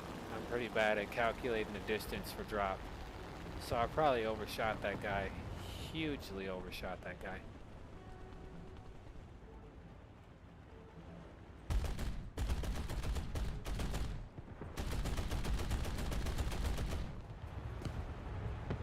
Attack the sea point. So yeah, I'm not gonna lie, I likely hugely overshot that guy's general location by a massive margin. Let's see if there's an airbase nearby. I don't even think I took too much fuel. No, I took just under half an hour. You know, when it comes to realistic battles, I don't ever really, you know, get to use the airplanes. So this is actually the first time I've actually used an airplane without getting completely annihilated.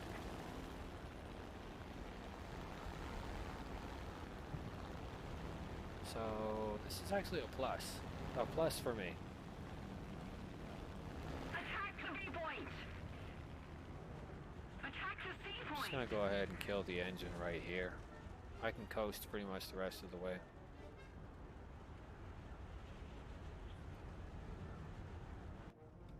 Let's look at the inside of this Mitsubishi. Looks nice. Kinda. Looks a bit cramped. And it feels like I'm inside of a high school airplane. Like this airplane went to high school, came out with a GED, and then graduated college. Hopefully this isn't going too fast for this plane to land, because with Japanese planes, their wheels and flaps seem to be kind of finicky. Especially with the American aircraft, the freaking flaps and wheels can be extraordinarily finicky as well.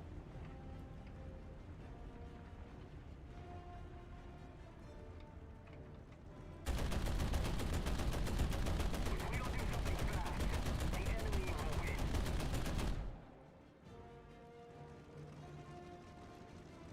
So I got a PBY, so this might be a complete L before I return back to the base. Well, not to the base. Repairing. Before I return back to the battlefield, it's going to be an L, so I'll probably be able to take off into the air, and that'll be about it.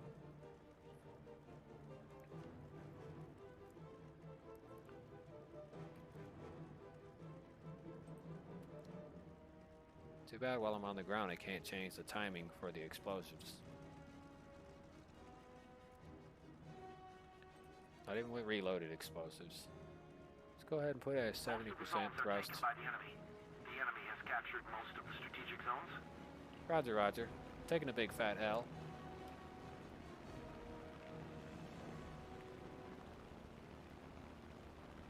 I used to play only RB, but I started playing arcade battles because it was less costly and less silver line removing. Do I play RB from time to time, realistic? Yeah, I do. It's a timeless classic for me, realistic battles.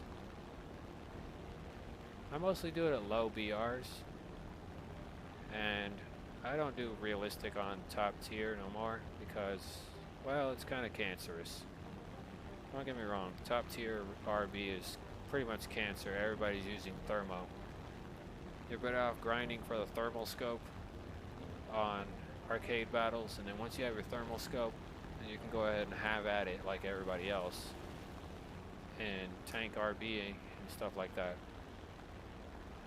Now, if you're going to do helicopters, don't waste your time with the helicopters. You're going to be throwing away your silver lines to never use something. I'm just going to let you know that now. Do not waste your time with no helicopter battles. You are throwing away your silver lines on something you're not going to enjoy. When the first few helicopters came out, yeah, it was enjoyable, but it ain't enjoyable now. Next time, victory will be ours. So don't throw away any of your hard-earned silver lines into buying a helicopter once you can afford it, because you're never going to be able to get the real chance to use it in realistic battles. And if you ever do, it's going to be short-lived. Because I've tried using it in realistic battles, and believe me, it was unsatisfactory at every corner. I did not enjoy it. And the time that I did get to spawn in America using the AH-1G model, nice helicopter, great offense, especially with the grenade launcher system attached to it. It was amazing. I got no objections to it. But the issue with it that I did have was the fact that it was just way too easy to blow up. It was way too easy to blow up. You had a massive heat signature, and most players already had pulled out the missile truck. The German portable missile truck that gives you 10 kilometers of missile fire range. So even if you wanted to engage in close quarters combat, you were never going to be able to get close enough to the battlefield. Unless you were on a suicide run. Then of course, I guess go ahead. But I guarantee you, you were not going to be making it pretty far with any helicopter. So top tier realistic battles, you will not make it too far with the helicopters. Unless it's late in the game or sometime in the middle of the game when everybody's at the halfway point. The bad part about helicopters is when someone decides to pull out a World War II airplane and decides to shoot you down because they're moving slow enough to be at your pace to hit you. And even if you're in a helicopter going 200 miles an hour, you're the sitting duck because you can't do a backflip to attack the enemy like the enemy fighter plane can. They can perform a backflip and blow you up.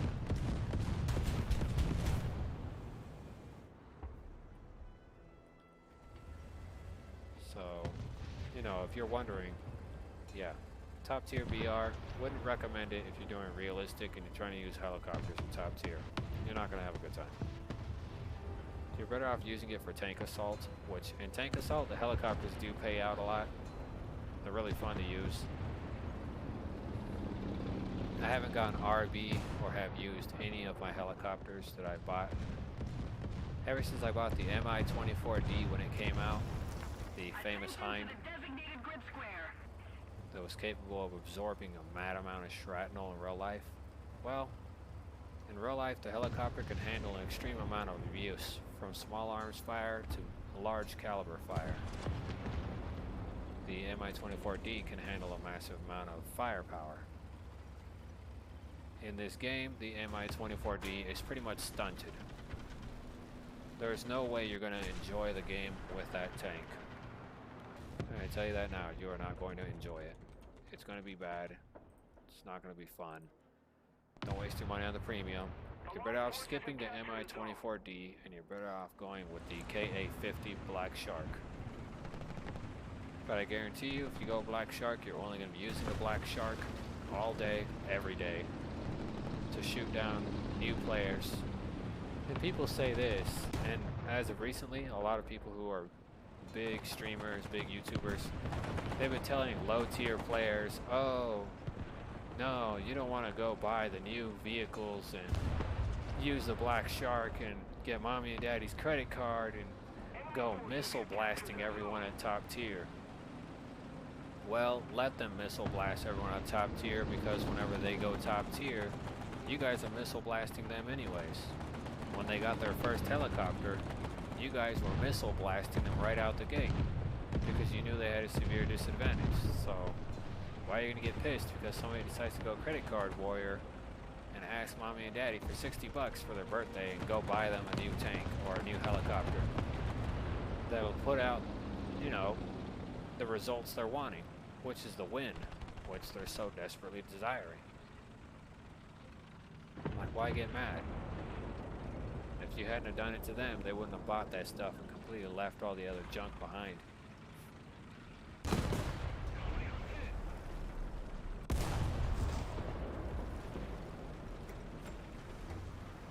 Man, look at that, dude. My Japanese tank swallowed that. The enemy controls most of the strategic zones.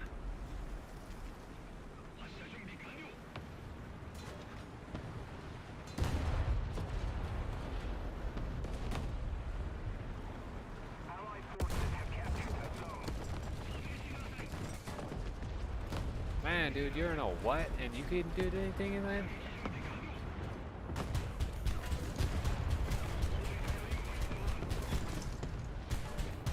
Long live Japan. That reminds me, the Japanese are extraordinarily prideful whenever it comes to their military. Making fun of them and hurting their pride will make them shun you for months, maybe even years. So if you're friends with a Japanese person, they might just downright never talk to you again. But sometimes, a Japanese person might not just leave you hanging there like that either. So not all Japanese are bad.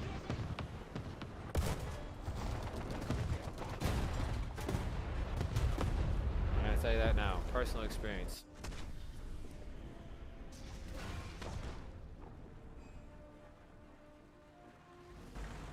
Oh, you mean that? Well, yeah, that was of course an obvious thing in life what that came with this game.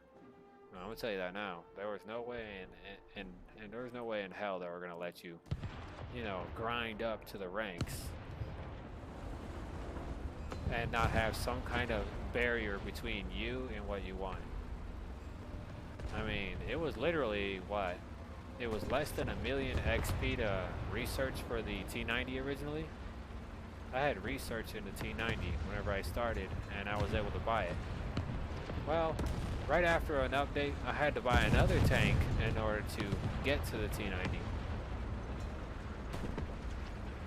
And they kind of screwed me over on there. And then what's worse is that in the following update, they decided to eradicate all my research in the T90. As for the whole, if you have even one research point into the mouse, Well, I'm gonna tell you this: when they had that event where you could research the mouse again, if you have even one research point into the mouse, they would still let you continue to research it even after the event was over. Fat load of crap. They took that shit away from you. So they can kind of go blow it out of their ass. They even reset my Germany progress by one entire rank.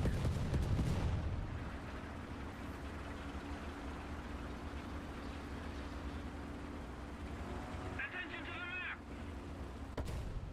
We're losing. I don't know who's paying attention to the map too often. You know, just because you say that doesn't mean I'm gonna turn that way.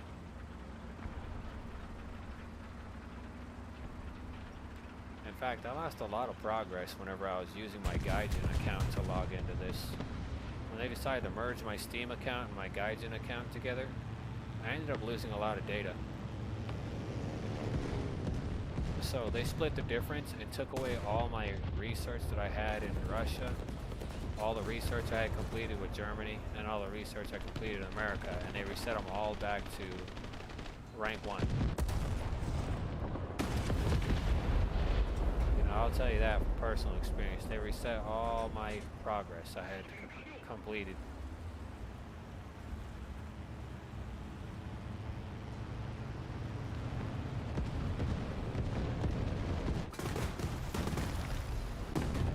Oh, real nice. Oh, real nice. Yeah, I don't give a crap.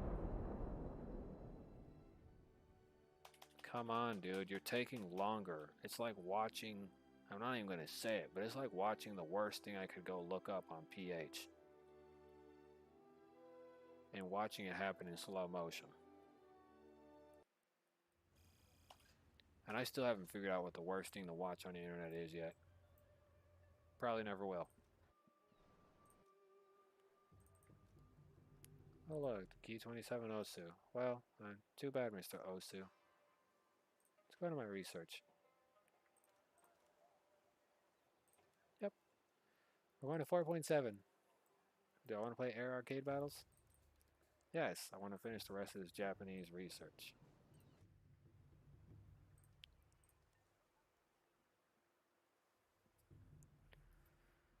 Let's go ahead.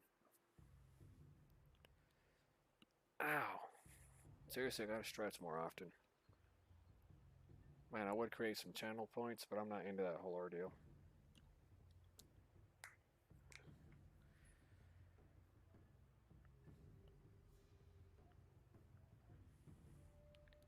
Oh look, my battery percentage on my other phone is at 69.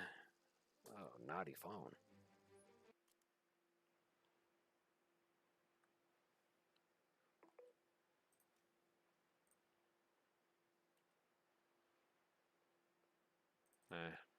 I'll keep it at that. Let's go H6K4. I know you weren't meant for whatever it is I'm about to do with you, regrettably, but it's time to go.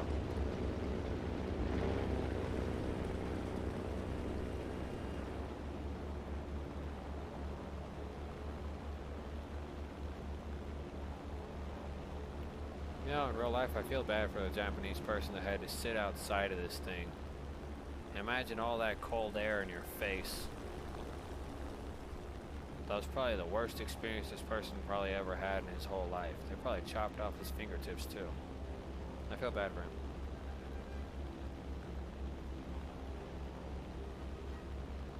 Imagine flying in this area. It's probably like freaking -4 degrees Celsius. Capture the airfield.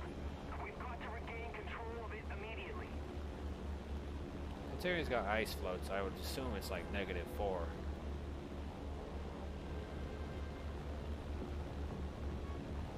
This guy was probably like literally freezing his nubs off.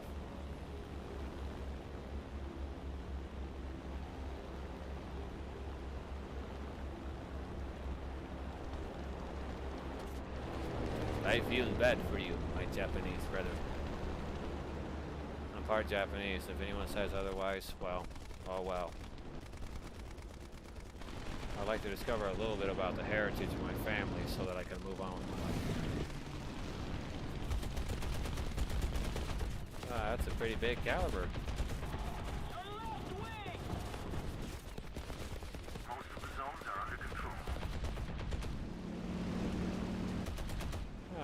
ahead and tell them something sarcastically while I'm at it too.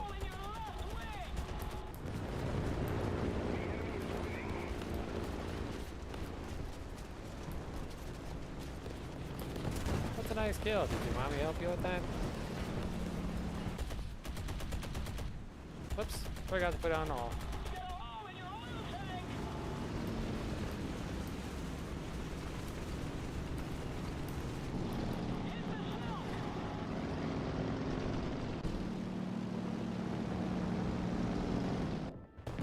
Oh well. Let's go ahead and get my key 10. You know, most people usually only play or jump in on my stream because they want to stream snipe me.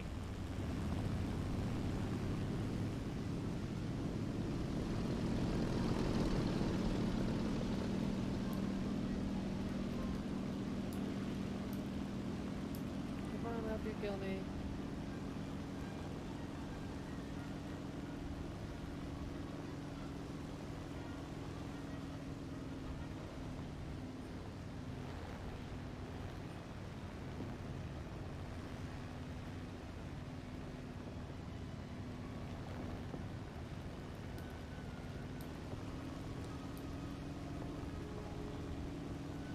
Oh, here, big boy.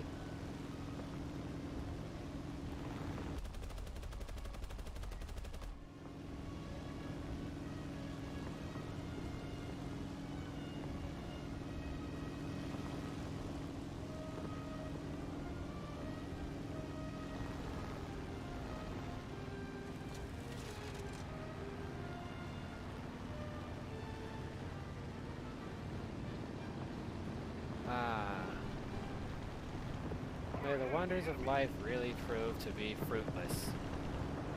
Seriously, the wonders of life did prove to be fruitless, so for anybody who objects to that, I'm going to tell you this now. We captured most of the strategic The zone. 10 wonders of the world were kind of fruitless.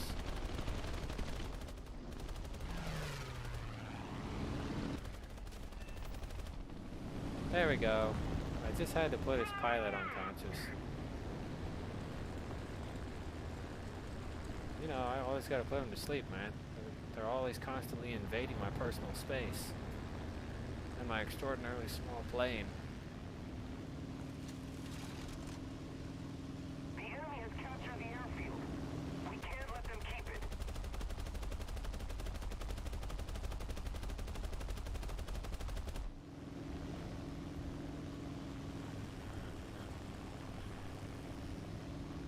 Take him down! Yeah, I'm after him. You said D3, right?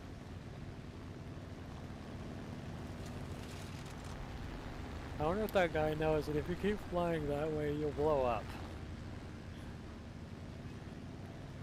I know you don't get reset and sent back into battle. You literally get blown up. It'll go straight to your thighs.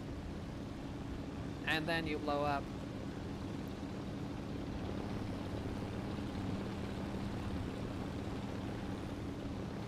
Oh, no, you don't.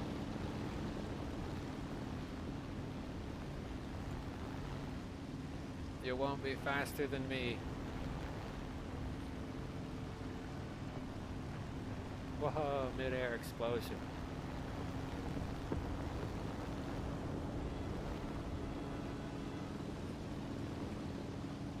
Well, it's time to do my part and take out some anti-aircraft. Let's keep the pressure on. Victory is close.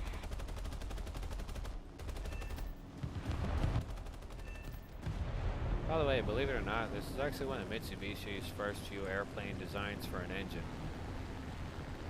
So, for those of you who are wondering, this was a successful passenger plane that was sold. It was used for aerobatic stunts during the flight era.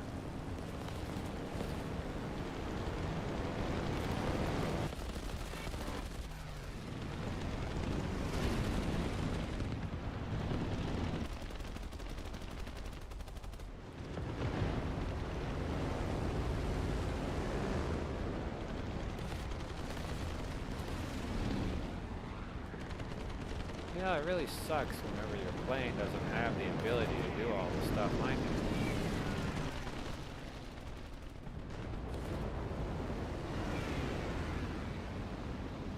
The enemy is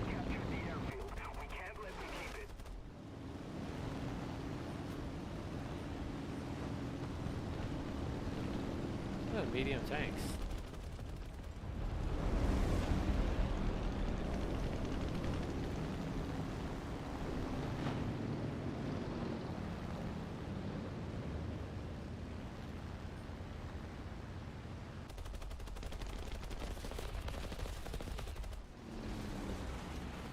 Up, out of gas.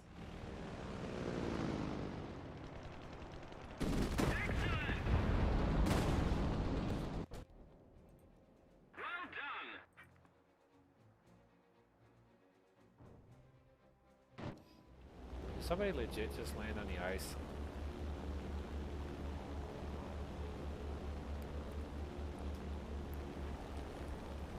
By the way, some of you may not know this, but some islands that American citizens and outsiders are not allowed to go onto actually contain Japanese history. And it's not Japanese ancient history. No, this contains World War II history consisting of old aerial vehicles, tanks, sea-based vehicles, and water-based vehicles. They even have a few of the battleships, the copies or clones stocked there. So if you're wondering why they won't allow you on a certain island or you need special permission, it's because there's still information and data that lies on that island that has not been recovered completely by the Japanese army. In today's society, if they allow you to enter said area, it's probably because they believe all the information's been picked up. But I know actually of something that has not been picked up, that I've been keeping an eye on. And it's a piece of Japanese history. And it's actually the very keys to a specific design of a special something.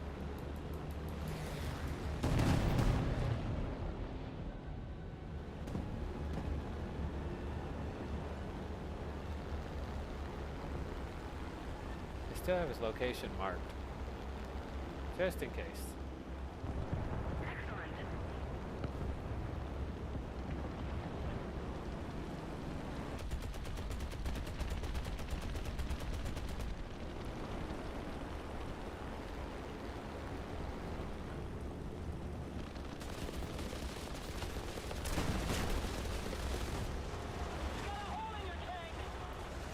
Way to go, retards. You guys didn't handle the fucking moron. Oh, you fucking costed me a plane right at the end. Oh, he's already on fire. Let's bail. Just because a fucking vehicle goes black doesn't mean that the fucking person is dead. Jesus fucking Christ. That's how people fucking die in this world. Man, I feel like I got testicular cancer from that.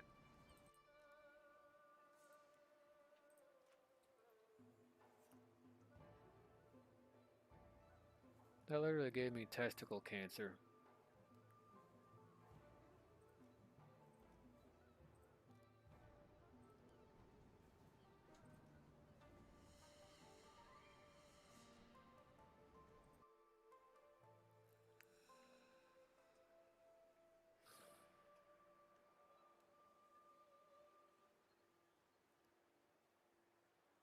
A6M2N, N1K1, A6M2 models, J2M2, the A6M3, another upgrade, the A6M5 series, M5 Osu, made from the Osu chassis, and the A6M5 Hiei.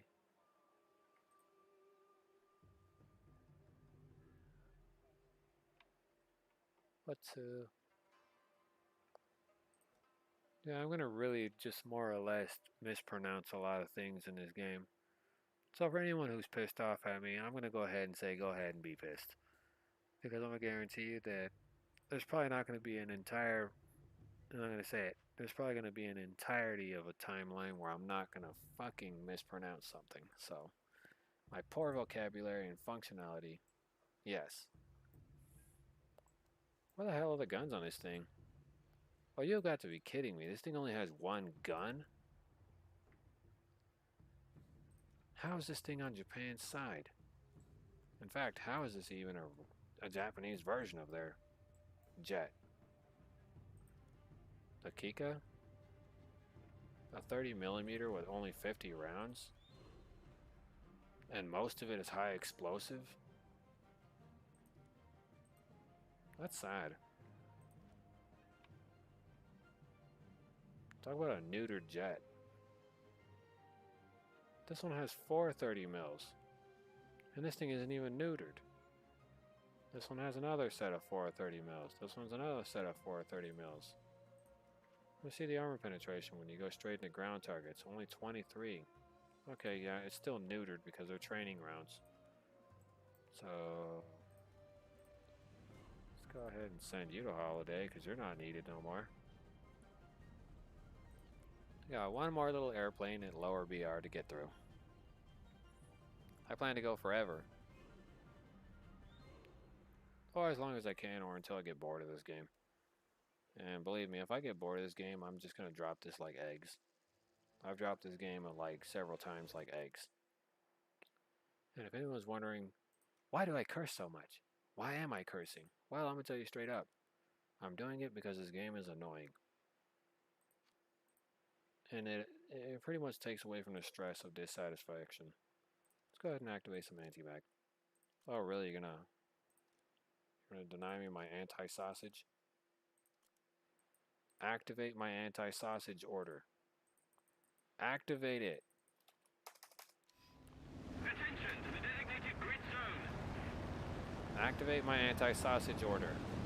Attention to the designated grid square. Ooh, there's a little pilot right here.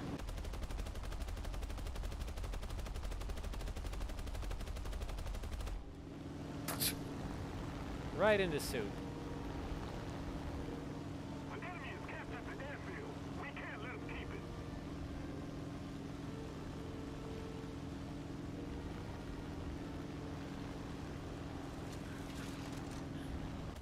Pandu.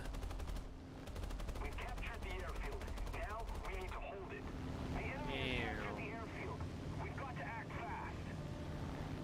Wait, did this guy crash onto the airfield? Looks like it.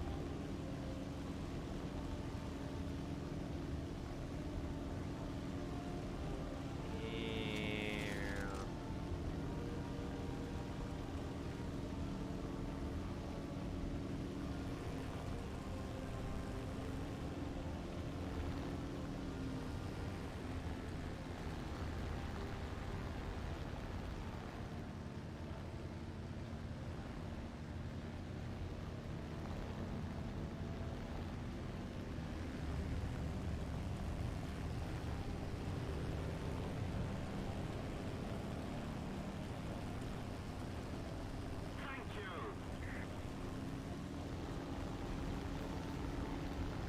Attack the C point.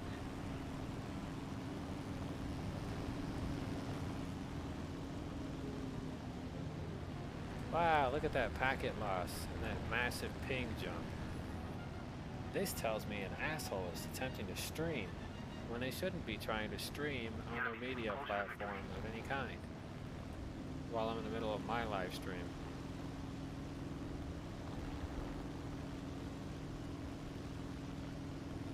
Scene kid powers? Activate! No, I'm not a scene kid. I was actually emo. People kept bothering me, which eventually dried my patience with them, driving me into a state of an anger, like an angered mother gorilla when someone touches her baby. Those people didn't last too long with me. If you're wondering if I spared them, the answer was no. What the actual hell, dude? You almost knocked off my freaking wings.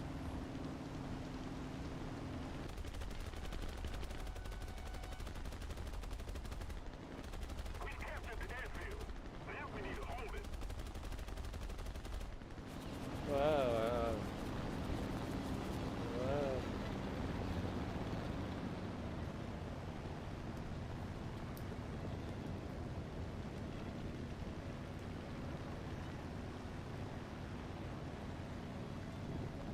Bad sausage.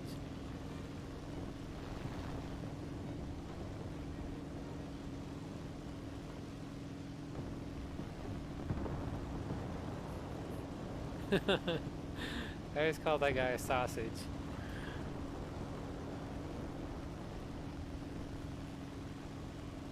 Woohoo!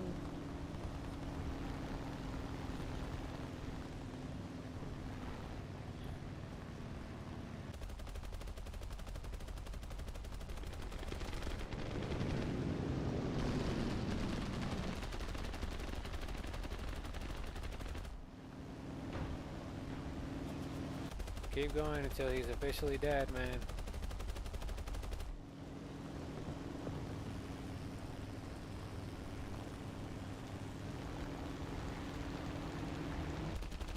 A Shreklifax.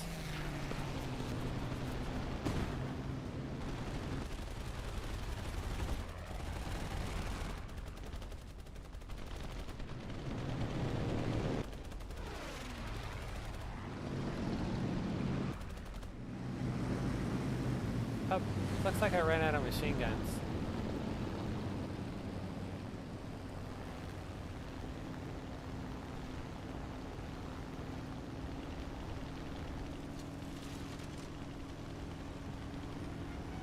Wonder why I told him if I continue to attack my team, you'll be thrown back out into the hangar. Wasn't even attacking him. He's the one who ran into all of my bullets.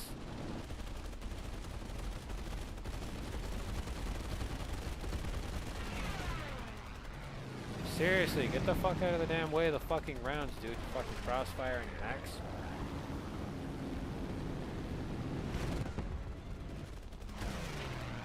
Dude, if I fucking get thrown out of this game, I'm reporting your ass for being in a crossfire, and that's it. Our victory is near.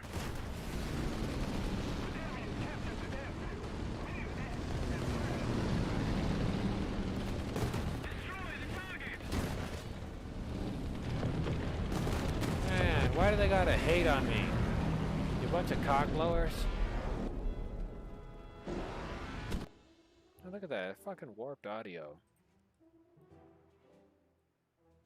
Man, you might as well just blow the guy's shroom. Shroomy.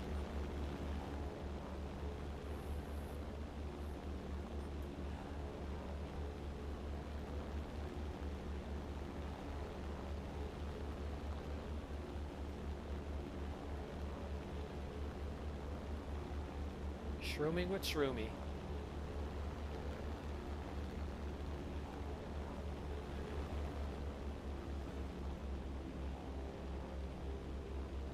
Is this a kid-friendly network?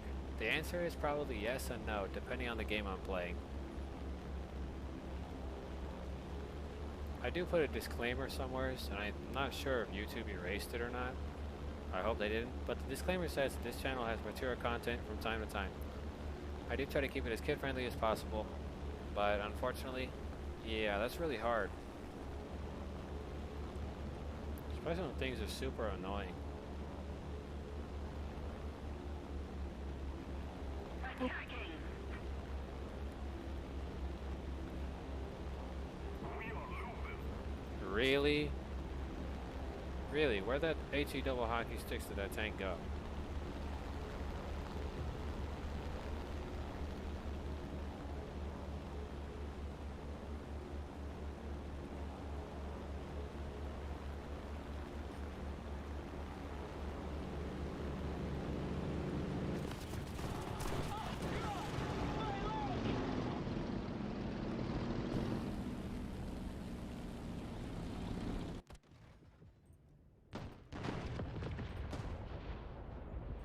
No, I'm gonna leave those craptastic missiles at home. Tracer, stealth, universal. Alright, you craptastic freaking Japanese plane. Let's see what you got.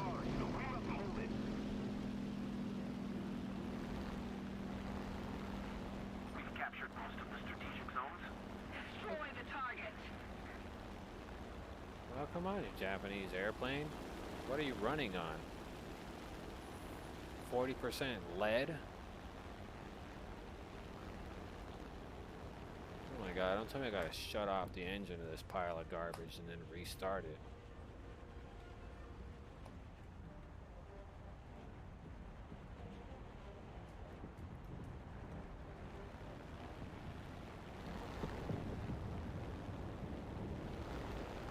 Oh, look at that. It's actually picking up the speed it's supposed to. Oh, no, my mistake. I was hallucinating. It's definitely not.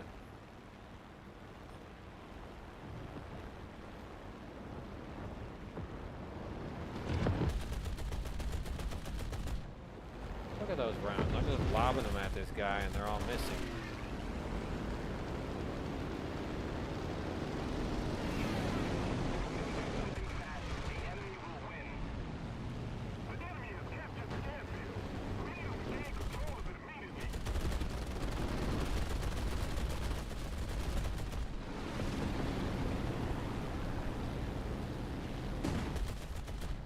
Come on, you came here to rent a Japan.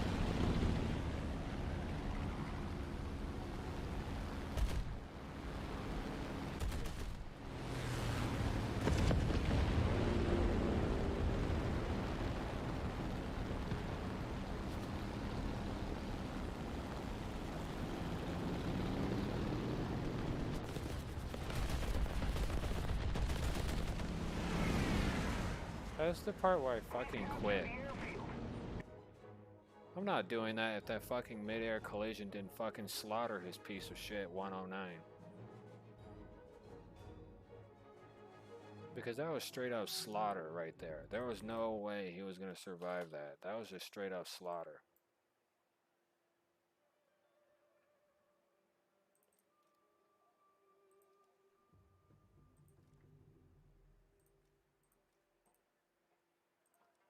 I slaughtered that guy and there's no way I didn't.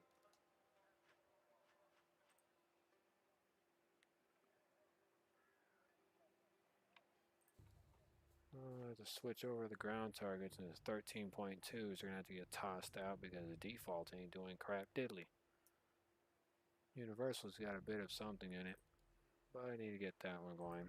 I guess this ground target belt is gonna be more useful than the training bullets has been firing this whole time. No high explosive fragmentation like that. T tracer shell, it's in green. Fragmentation incendiary, armor piercing incendiary. Armor piercing, high explosive fragmentation. High explosive fragmentation tracer shell. Then you got high explosive fragmentation, armor piercing incendiary.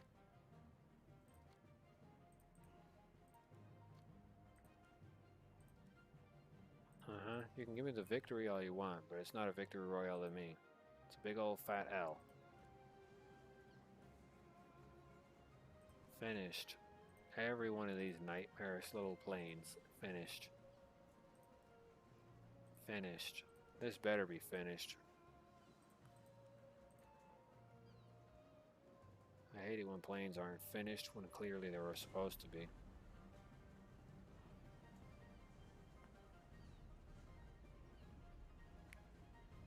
This is an interceptor? What kind of interceptor is this? It's only got a single 20mm. And 4 machine guns?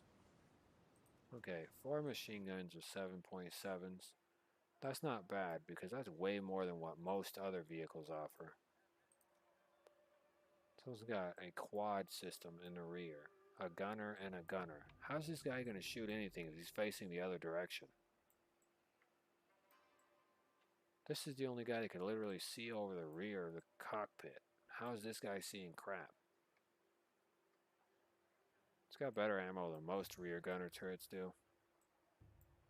But this single 20mm and the 2 7.7s kind of don't make up for the L you're receiving. Then you got another interceptor, the Key 45 Co. 342. This one's well engineered. Look how smooth that is. It's like an aluminum frame. Very smooth. But again, the machine gunner's nest in the rear of the aircraft is kind of a drag. Both physically and literally. I do not need a protection analysis for this thing. Single 20mm with a single armor piercing round. This thing doesn't even have an armor piercing belt. It just has ground targets. It's got an offensive 12.7 machine gun and a 792 twin. It's got a 899 horsepower twin engine with the Mitsubishi Ha-102 14-cylinder radial. Then another interceptor with 37mm. Let's preview this thing. The Key 45 Otsu. 12.7s. And on the underside, 37 single. Single 37mm with 16 pieces. Imagine being the dumbass flying that thing, expecting this thing to be able to penetrate any American tank during its time of service. Yes, I'm going to penetrate the American tanks when they're rolling up on the beaches. Holy crap. This gun is useless. What do I do? Do I hang my head in shame, or do I accept the amount of bullets and the hailfire I'm going to receive from the enemies? People who were smart during that time accepted the hailfire of bullets from the enemies so they wouldn't have to come back with their head held down in shame, even though it would have been better to have survived. Who the hell thought this was a smart idea? These are literally just fixed. How is this an offensive armament? These are literally two sad fixed 20mm guns, and then in the front you got a 16-piece 37. Those 20 mils are garbage, and that 37mm is super garbage. How the hell am I supposed to kill anything with this thing? Whoever built this should get shot in the leg for treason.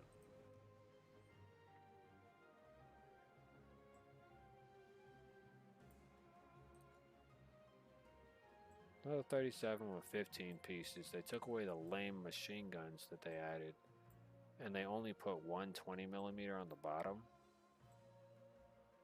They could have done better than that.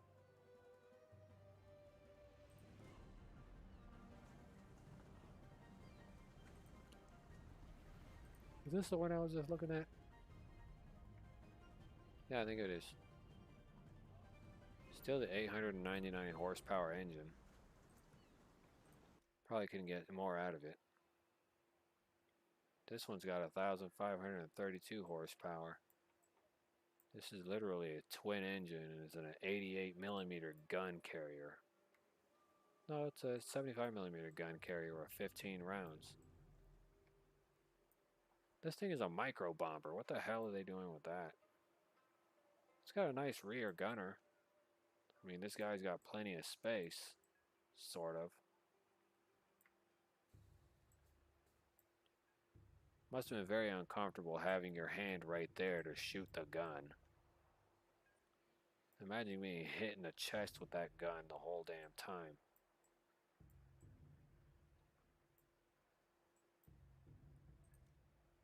For 1.7, this isn't actually that bad. Except for that light placement. How the hell are you going to land with that light bulb if the light's going to shine upward? It's not angled downward. So you can see the floor. This straight up ground target belt isn't even worth the ground target. The armored target belt is worth more. So the ground target belt should get thrown out, but the armored target should be kept. This would do well in combat, even in today. Those two little holes right there on the side look just perfect enough to slide in two 37mm cannons for extra firepower. So this is a decent 1.7 aircraft. 75mm gun, then they dial it back with a 57mm with a twin 20mm. But where those twin 20mm are, they're at the bottom. So that's pretty good. The 57mm gun with 16 pieces, not much of an improvement. The ammo pool is pretty poor, and it only fires high explosive. Again, whoever came up with this aircraft should be fired for treason. I hope this isn't an interceptor. It is. No, that is not interceptor quality. 343 miles an hour. The average bomber flies faster than that. This one is also an interceptor with an even crappier gun. With 3mm. Someone should fire these people for treason.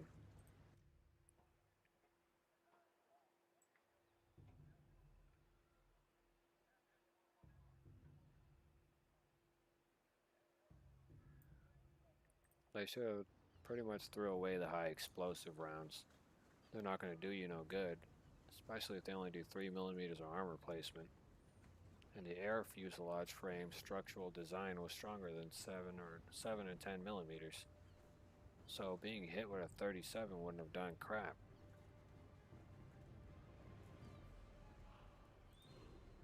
This is another interceptor. Let's hope this one isn't a crime against nature. Or I guess crime against logic. Oh cool, it's got twin 30 mils, hopefully. That's good. 20mm Type 99s and Type 5s. That's not bad. The 30mm is decent. It's got 23mm, 3mm belt, 23mm belt. The default has 23mm somewhere. Hopefully. The offensive 20mm gives you 24. Specifically on the ground targets belt. So this one isn't a crime against nature. Or engineering, more specifically. So this aircraft isn't a crime against engineering. Key 63 Interceptor. Oh, it's a Key 83. Sorry. 1,839 horsepower. Top speed of 423 miles an hour. Similar setup, but the guns are orientated in a different fashion. In a somewhat nice consecutive order. 17-meter climb rate. This one looks a lot better. The light is angled partially down, so it benefits whoever's flying. And there isn't another interceptor after that. This was the final Japanese interceptor that was added to this lineup. Other than that, they had these sad little fighters. Except for this one. This one looked really, like, this one looks like something straight out of a militarized flick. This is designed to scare you. And the GA-N1, this is a nice bomber. However, I don't think the two machine guns in the front are capable of moving left and right, up and down, since it doesn't look like it. Doesn't look like the glass rotates, or turns, or angles. So the top gunner turret looks fine. 20mm, and it's a Mark V. Set of another 20mm Type 99s, 13mm, 20mm. The GA-N1 looks like a captured American B-29. That makes me wonder, did the Japanese copy the American B-29, or did the Americans copy the Japanese? Or did the Japanese copy the Russians and their aircraft designs when it came to bombers? And that's the last long-range bomber. The Renzan. Shinzan. Ko. Osu. Or 2, or 1.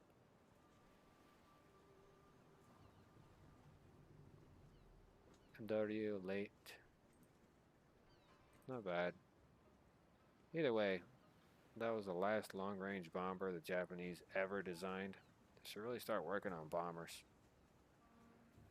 Instead of relying on their secret Japanese nuclear missile silo program that they think nobody knows is directly under the stupid city. And then the other one that's in the freaking mountain range area. And yeah, I'm gonna tell you, inside the mountain range of Japan, there are nuclear missile silos there. That country is not incapable of defending itself. There are nuclear weapons on that place. They're not a helpless nation like they say they are, searching for peace. No, there's nuclear missiles there. They have nuclear bombs on the island periodically moving around through there. In fact, whatever treaties America has with Japan are about to come to an end too. As America will have to get ready to ramp up for another war. Oh, and if America is telling you that they've recaptured an airport or have restored order to the Middle East, I'm going to tell you this now, they haven't, and they're pulling all their ground troops out. Never believe the media. America was completely blindsided when the general public decided to go ballistic and turn on the American populace who were there, constantly overruling their life, pointing firearms at them, and pretty much blowing up their cities, that the general public there has gotten tired of having everything that they ever loved and once had destroyed. So the general public turned on the American population while they were there. And as a result, it didn't work out too goddamn well for them. To the people who were there, I feel bad that you lost your life because you didn't escape in time.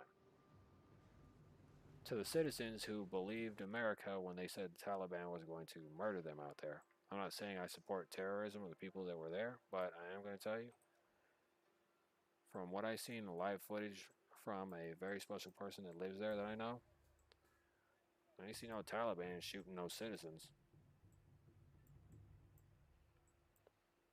I was kind of a little shocked that a friend of mine would show me live footage of that crap going on during that time. I'm actually more or less shocked that he had the balls to go out there in the middle of cross gunfire. But either way, everyone has the right to overthrow their governments, and they have the right to replace a broken system. I will tell you that now. Every country is entitled to replace a broken system when the system is working against the people. That's why they came up with the idea, we the people. But we the people means the people who live in the country, who need the country to be in functioning order. And if everything is broken because people want to do things their way and they want to be corrupt, it makes it incredibly hard for anyone to get anything done. Not only does it stop people in their progress from making their life better, but it also ruins people's ability to get things done proper as well.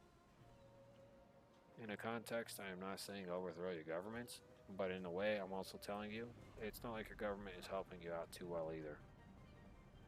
During the recent adjustments and changes within America, the people have been experiencing more or less unpleasant situations. I don't blame a country for being completely redundant and incapable of not being able to produce results that help its people. However, I do blame a nation that does it on purpose and rather prefers to keep greed in the function instead of doing their job properly and doing what they're supposed to be doing with money that is given to the city for funding and perpetual purposes and reworking. People here in America or in Austin, Texas in particular, and I'm going to tell you this, when it comes to, let's say, relocating the homeless people, as they said, they're saying they're not throwing them out. However, they are throwing them out to the outskirts of town by giving them a place to stay for a week or a month or whatever, and they're throwing those people out there kind of far away from the city so that they don't come back into the city to make money because they can't afford to live in their apartments or anything like that. Here in that particular city, it's more or less what I call a crime against nature and a crime against humanity. If you're a homeless person who lives out here on the street or something like that, I hope that you never have to go through that. Because I guarantee you it is not fun if you're homeless. It's very sad. Being homeless is very sad for those of you who are. And when I see you, it kind of reminds me when I was younger, when I was homeless. It's just like looking at a really sad image. Right now, I feel kind of sort of burned out on War Thunder. I might return to you with a different game, assuming I'm still awake. As I keep getting these cold chills, this tells me that I need to go to sleep. Because I'm not doing too good. However, it might not mean the stream is over. Or maybe it does. I don't know.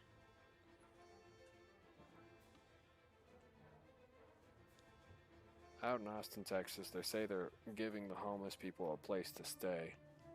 But if you want to give the homeless people a place to stay, put them up into a hotel and then have the city help them find jobs during their stay at the hotel. Have the city scoop them up and help them find jobs. Don't just shove them in the hotel so that way whenever the rich and fancy people who are coming down from California want to buy houses in Austin, that they don't see all the masses of homeless people around. Don't try to hide your mistakes for when you rose property values and rent to unbearable wages to where people couldn't even afford to live by themselves, where they needed 2 or 3 jobs to support themselves, where they needed to roommate with a complete stranger, and then when that stranger finally has their life in order and they leave them there living there by themselves, that one person gets screwed out of living somewhere and they end up homeless. You want to help people in this town, you want to help people in the state of Texas.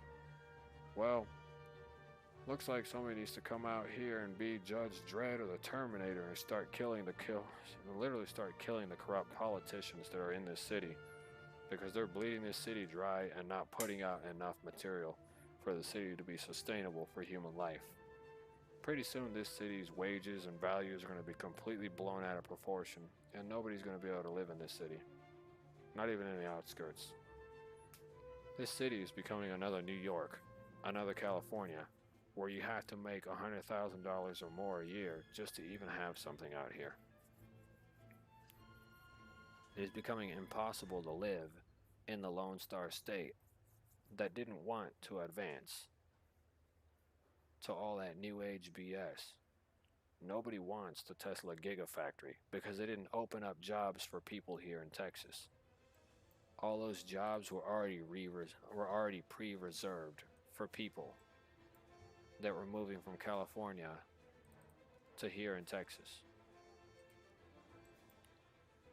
Barely anyone that I know, or anyone that's a real Texas citizen that didn't leave Texas to go live in California to find better job opportunities. No one I know that lives here in Texas works at the Oracle building. No one I know, and neither anyone that they know or any of their friends or their kids' friends or none of that have anyone that works at the Oracle building. Nobody that I know here in this state is going to be working at the Tesla Gigafactory. None of them. And they all have the education, the skills, the knowledge, the know-how to work there. And neither one of them was hired. So how are you going to bring a massive, steaming, hot pile of shit, garbage, pathetic waste of raw material and resources to a city that doesn't want that? In fact, the only thing they did was hire a few Texas citizens that were developmentally disabled to work at these locations. It is good for them they have someone to work, but it is bad because they're using those developmentally disabled people as a publicity gain. Attack the B point. Because they're using it to gain publicity. And if you got the developmentally disabled people on your side, you have a little over 2/3 vote on popularity.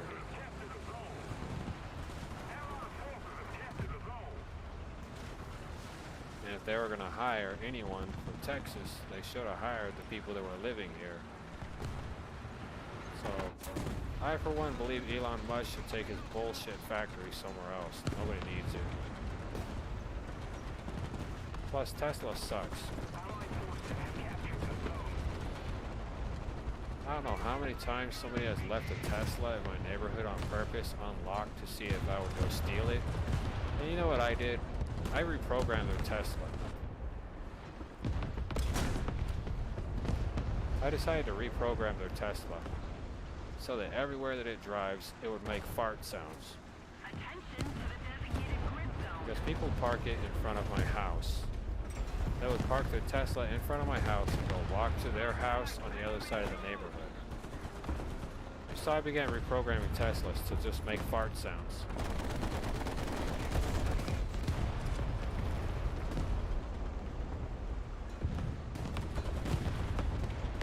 So everywhere this person is driving around in my neighborhood, their Tesla is just making straight up fart sounds. Oh my god, you punk bastards. Attack him or stop fucking playing the game. You're not doing your fucking part, you goddamn bums.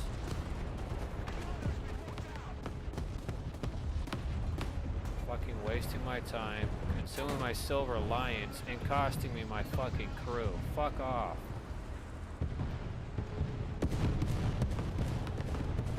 I've already had my fucking crew damaged 3 times coming up to this piece of shit.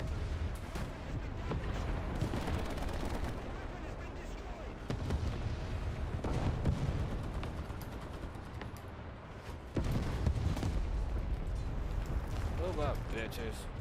I'm sure you could read that one.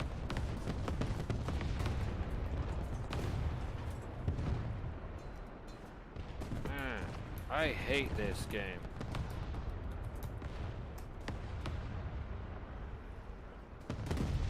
Attention to the designated grid square.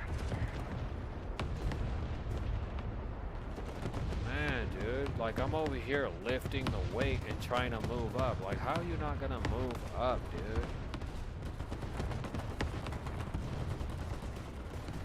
At this given point, if I fucking die right here, dude, I'm quitting. That's the end of the stream. I don't want to play no more. I'm just gonna go to hell to sleep, and then around when I wake up again, I'm gonna see all my job applications and crap. And that's it. If you don't move your stupid bagel panzer ass up, I'm gonna end up beating your ass in real life. I'm gonna strangle you like Homer Simpson does to his son.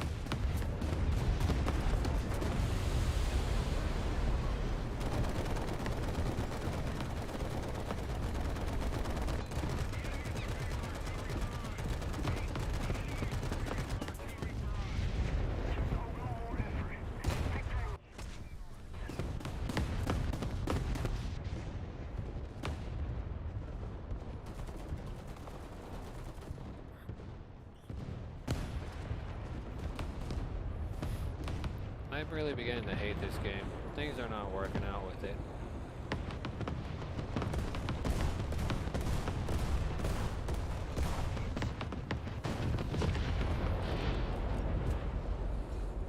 You've got to be kidding me.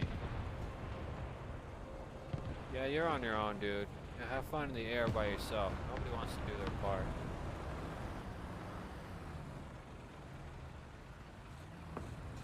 I'm not even gonna do my part as an AA. I'm just gonna hang here and just zoom in on my special logo. Because every day is a sunny day with Potato Man.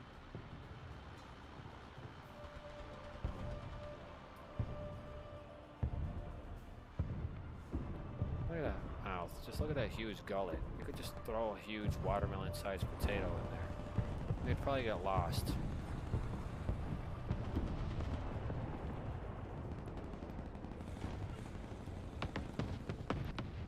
Once again, no aerial battle for me. Again, somebody hogs the slot. I ain't gonna waste my time, dude.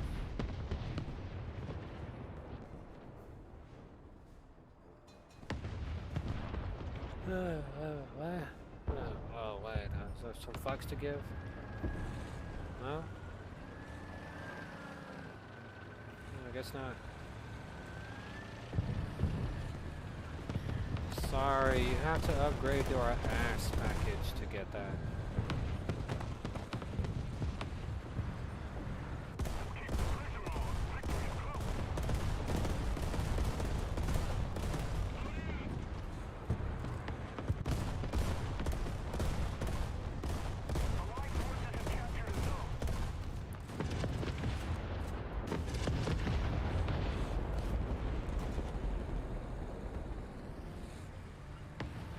Oh, really? I get the double team on the motherfucking red side. Yeah, thanks, guys. I don't want to play this garbage no more.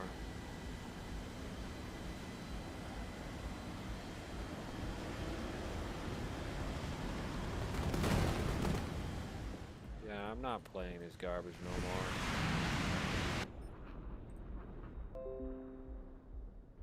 What's that?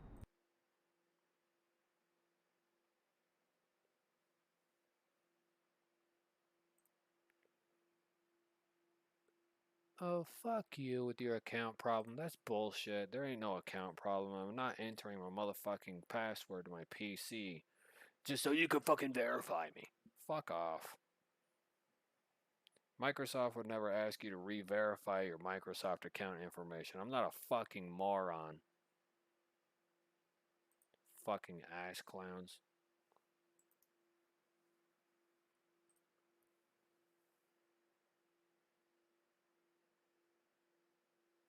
I'm not a goddamn idiot. Microsoft never asks you to verify your account. Doesn't matter what happens. They never send a message there is an account problem. They'll never send you that information. They will never request you to put in your PC's login information. They would never request anything. Doesn't matter what the status scenario or whatever it is. Doesn't matter. Microsoft doesn't request none of that personal information. They don't pop up Windows onto your PC. They don't tell you bullshit about none of that shit. They don't go telling you, oh, Microsoft, blah, blah, blah, blah, blah, blah, blah, blah. We need to check your PC for issues. No, they don't randomly just say, we need to check your PCs for issue to make sure that you're logged into your Microsoft account. Why don't you give us your email address and your password right here in this special box we're going to pop up right up here. No, nobody fucking does that. I'm not a fucking moron. Nobody in the fucking Microsoft community whatsoever fucking does that. No administrative people would do that. Nobody in the right goddamn mind is going to send you a message or all of a sudden interrupt you in the middle of something telling you to verify your login password to your terminal system. Nobody's ever going to ask you to re-enter your PIN for something. The computer should never ask you to enter your PIN for something. Anyways, I'm going to have to go ahead and let the stream go because I'm sweating with a cold sweat, which tells me I'm either burning up or I'm getting a fever. I don't know where I got the idea that I'd last for too long actually playing this game till 12 in the afternoon. No idea where I got that idea from. But it appears I seem to be burning up with some crazed fever. Greatly appreciate anyone who's watched. Hope you have a great day. Hope you enjoy your time watching stuff, or in general. I'll be back later after I take like maybe 3 or 4 ibuprofens. And yeah, I'm going to try to keep myself a nice and healthy, potato-ish, satisfaction. And then, yeah, in the meantime, I got to figure out something by, I don't know, doing something out of the ordinary with my computer. In the meantime, I hope you guys enjoy the rest of your day and stuff like that. I was glad I could make it somewhat the way. I'm like 4 hours away from making it to 12 in the afternoon. But I need to take some painkillers in order to put down whatever this is, if it's some kind of fever or something like that, because I'm sweating like crazy. Haven't eaten anything yet, and I haven't drank anything hot. I'm going to drink some tea before I go to sleep, and again, enjoy your night, enjoy your evening, enjoy your day, enjoy your morning, have a great breakfast, have an amazing lunch, have an amazing brunch, have an amazing dinner, have an amazing brinner, whatever it is you do. Have a great day, and don't forget to hit the like button or share, like, subscribe, do whatever you want. I'm kind of waving my hands here. It's kind of a automatic function of my body. Have a great day and stuff. And I'll probably be back with some Wobbly Life, which is a less aggravating game. Unless something terrible happens to me in the game or I have trolls in my lobby. Then of which it'll vary. And before I even began streaming, I was actually recording, but I did get to meet Komodo Gaming, Beautiful OB, and Spy Cakes in the lobby. Of course, people